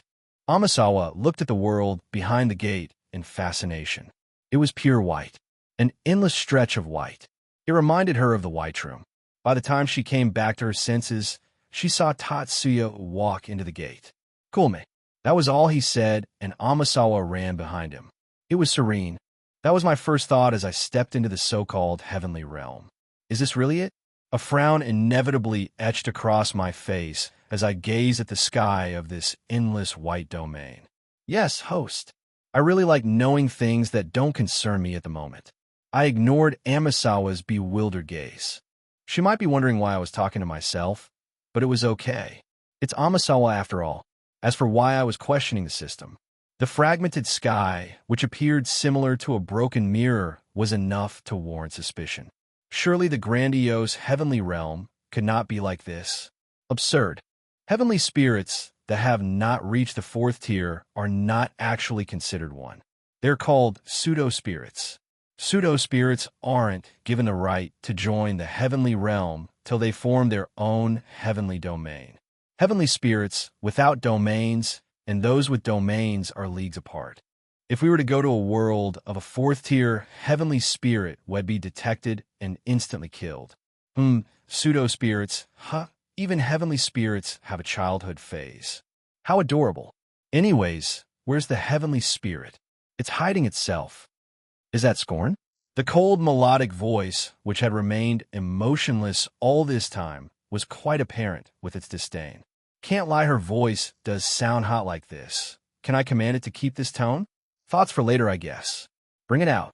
At my command, numerous golden threads shot out of me. Where are these threads even coming from? They resemble the threads from Soul Eater. The threads shot out like claws and whipped a particular area of space. As if the world itself was being distorted, we were hit with an earthquake. Amasawa was looking at her feet curiously, probably wondering why there was an earthquake in a place like this. I looked at the space where the golden threads were lashing and noticed a small tear. It looked like a stroke of jet black ink on a blank sheet of paper. Tear it open, host. The system tried to hide it, but the excitement it held was questionable. I couldn't help but sigh with swirling thoughts before grabbing the tear and forcing it open. Rip! The scene inside the tear was astonishing. The space inside it was jet black, completely devoid of any other color. But that wasn't all. At the center of the space was a humanoid being. It didn't have any skin, it didn't have a face, nor did it have any distinct shape. All I could tell was that it looked humanish. What I find interesting is the composition of this being. It was a blend of black and white, like yin and yang. Even stranger was that the colors weren't fixed in place. They were constantly moving across the body of this being. The only thing fixed was the numerous golden threads chaotically wrapped around its body. If it weren't for this, I wouldn't even be able to tell if it had a humanoid shape or not. The only annoying thing was the constant pressure being emitted from the being. It might have not developed yet, but its roots belong to heaven. The system explained. So that's how it is, huh? Isn't it wonderful that I've found myself trapped in a playful game of cosmic beings? Ha ha, host. The system barked. Can I devour it? The heavenly spirit trembled. I could sense a wave of grief emitting from it. A smile involuntarily surfaced against my will. Number 167. Chapter 162. I am you. You are me. We are one too. The heavenly spirit felt the parasitic threads loosen. It was confused. What else was there left to take from it? The heavenly spirit did not understand the concept of mercy. It was a natural predator. Who dared besmirch the authority of the gods? A few lowly ants dared arise, but all of them were squashed and devoured. A few tried escaping, but it was futile. None could escape the rules of heaven. All living beings were bound by the rules and regulations of heaven. But there were a few odd occurrences. They were called anomalies. And in front of it was the only surviving anomaly. It cared not for the fleshly human, but for the thing bound to its soul. It never even registered Tatsuya in its gaze. All it was concerned about was the distorted shadow behind him. It was cracked and shattered, similar to the fragmented sky. But its vastness was far more grandiose. As if comparing Earth to the sun, the heavenly spirit knew its end was near. It was sad, but that's all. It did not know the concept of mercy, nor would it ever prostrate. For it was a being from heaven. Are you sure, host? It asked. I believe I've made myself clear. Tatsuya smiled. Of course, I am but a lowly human. Why not disregard my command and simply devour it? Nothing is stopping you. The system didn't answer. Or is it because it's not worth it? Tatsuya laughed while examining the heavenly spirit. What could a lowly tier, one heavenly spirit offer you other than being a refreshment? Instead of an answer, smoke began gushing out of his body. He looked at it curiously, and much to his surprise, another humanoid being was formed. But unlike the heavenly spirit, it was distinctly human. The form of a woman had taken shape. She stood like a shard of moonlight, her silver hair flowing like ethereal silk around a face pale as carved jade, flawless yet cold. One eye glowed with an ancient, piercing light, while the other was obscured by black, jagged feathers that seemed to grow from her flesh. They did not seem connected. Her dark clothes clung to her lithe frame. There was a faint glowing sigil etched at her chest, pulsing menacingly. Around her, chaotic black feathers fanned outward like fractured wings. Image. Tatsuya looked at her coldly. Do you not like it? She spoke, her voice tingling in his ears as it was an ethereal melody. I specially crafted this form for you. She floated towards him. Her dainty fingers stroked his face as a mother would to her child. Yet Tatsuya felt nothing. Quite literally, he didn't, as the woman in front of him was not made of flesh. She appeared to be like a ghost or a phantom. It's beautiful, he said honestly, yet the system didn't buy it. No man would call a woman beautiful while looking at her with such frost. Then what has made you dissatisfied? Your pathetic attempt at trying to control me with lust. Tatsuya despised it. He despised when others thought they could control his actions through his hobbies or desires. I see. The woman continued to float in a carefree manner. How about giving me a name? You won't be calling me System the whole time, will you? Since when could you appear like this? He asked curiously. The moment you upgraded me. The woman sighed. Every movement of hers was infinitely arousing. Words alone could not describe how much Tatsuya was controlling himself. The system looked at him with a smile. They'll be able to construct a fleshly body if you upgrade the system again. Its smile was full of meaning, and Tatsuya grew interested. You won't care about what I do with you? You'll soon come to realize that fleshly bodies are insignificant, Yamamoto. She smiled softly. How wonderful. Tatsuya couldn't stop admiring her figure. She was far too beautiful to be ignored. You don't have to think too much. Our souls are one, Yamamoto. If you die, you'll die, and if I die, you'll also die. You're no longer Adrian Frost or Yamamoto Tatsuya, and neither am I the system. We're one being, an anomaly. Oh, really? Tatsuya tilted his head in surprise. So if I were intimate with you, would that be self-cyst? Self-cyst? The system was baffled. It looked through his memories and smiled wryly. I suppose so, but that scenario is probably the least of your worries. Well, fine. They'll believe you. I don't have any other choice in the first place. For Tatsuya, it was hard to admit this, but the moment he was bound to the system, he rationalized that he was going to be controlled. If it was telling the truth, then he didn't have to worry about anything. Since you asked for a name, how about Kagaya? The system looked at him curiously before raising her eyebrows. Is it because I look similar to her? Yeah. It's not wrong to call you both goddesses, is it? I suppose so. Kagaya nodded her head and understood his reasoning. She couldn't deny that the form she took had some resemblance to Kagaya Otsutsuki from Naruto. The body she had formed was specially crafted to seduce him and give him a goal to work towards. She was surprised to see him resist, and that raised her impression of him in her mind. Her current form in itself was a form of test, a test of willpower. Even the personality she set for herself was ambiguous. As long as Tatsuya was pleased, she cared not. For a being like her, dignity, pride, etc. were all garbage. Only survival mattered. The parasite had found a host it could not possibly escape from. From here on, after death meant the end of them. She could not possibly allow that. 168. Finale, starting a new journey. Is that the one you are bringing along? Kagaya looked behind him and gestured towards the obediently silent Amasawa. Looks like she can't see you. She does not need to, she replied before shifting her attention to the heavenly spirit. Shall bring some entertainment to my life in the next world. What if it's a dangerous one? Can't go sexless, can I? He joked. Considering your personality, you won't even go out till you're sure you're strong enough to survive. Kagaya shook her head mischievously. You understand me well. You've struck quite the heavy deal with me for the sake of soul protection. Of course I know you. Kagaya smiled and stretched her hand out. Since you refused to kill it, I might as well take over. Her form began to break, and she returned to her initial smoky form. The smoke swirled for a bit before drilling into the heavenly spirit. The heavenly spirit trembled, and its form began to change. There was a faint echo of sadness that disappeared as quickly as it appeared. Amasawa looked around in surprise. Tatsuya ignored her and looked at the rapidly changing heavenly spirit. Instead of its originally distorted form, Kagaya's phantom form had taken over.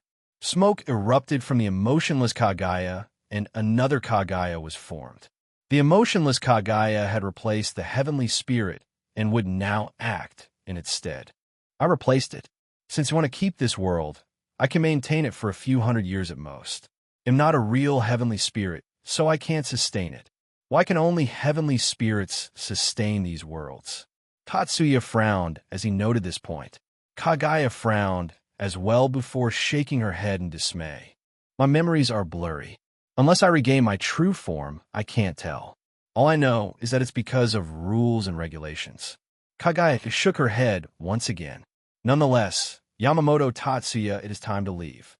In response to the real Kagaya, the cross-legged, emotionless Kagaya lifted her hand and flipped her palm. On top of it appeared the blurry visage of a gracefully flowing river. The emotionless Kagaya formed a pinching motion with her fingers and pulled a strand of water from the river. The strand of water formed into a stream that circled in between her fingertips, forming a sphere. The real Kagaya frowned.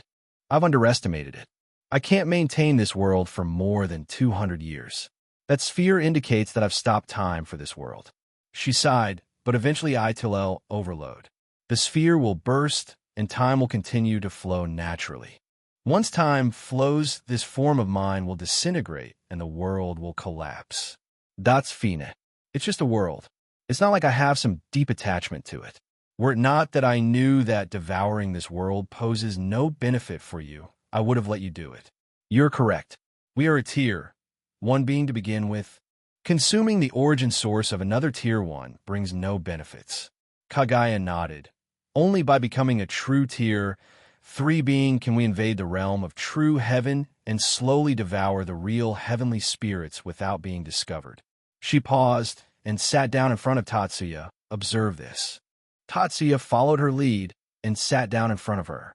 Similar to the emotionless Kagaya, the real Kagaya lifted her palm and several strands of multicolored threads appeared on top of it. Tatsuya noted they consisted of 4 different colors, mainly red, yellow, green, and white.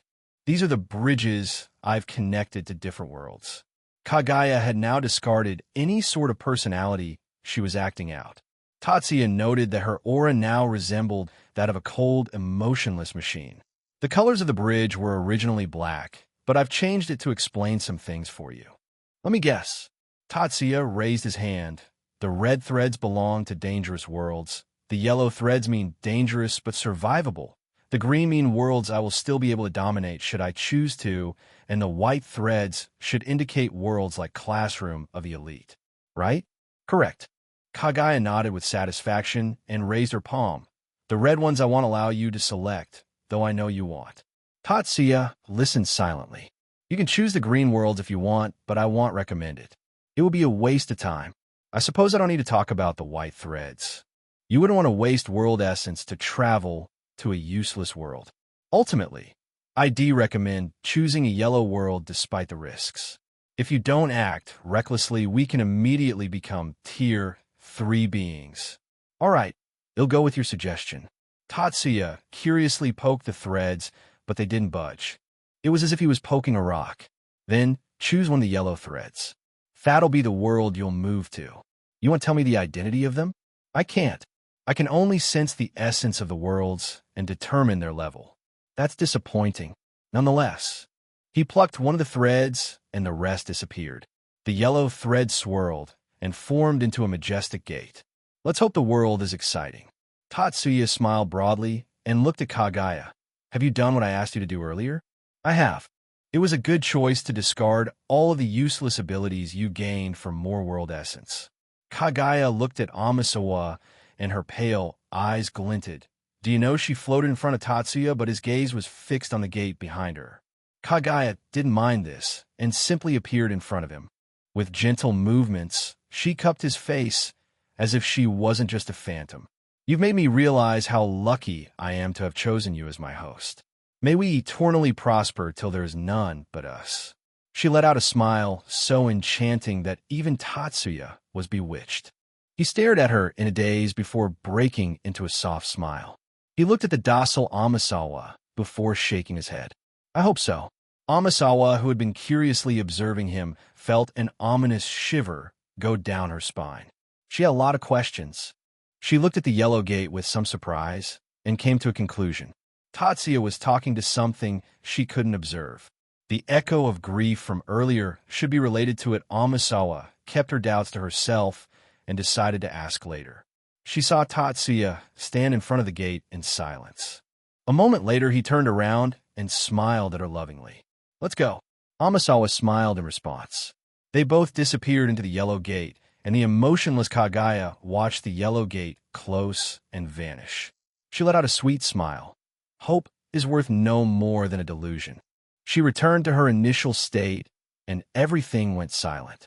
The world had frozen, and the only thing signifying the presence of time was the swirling sphere of water in between her fingertips. End of Volume 2.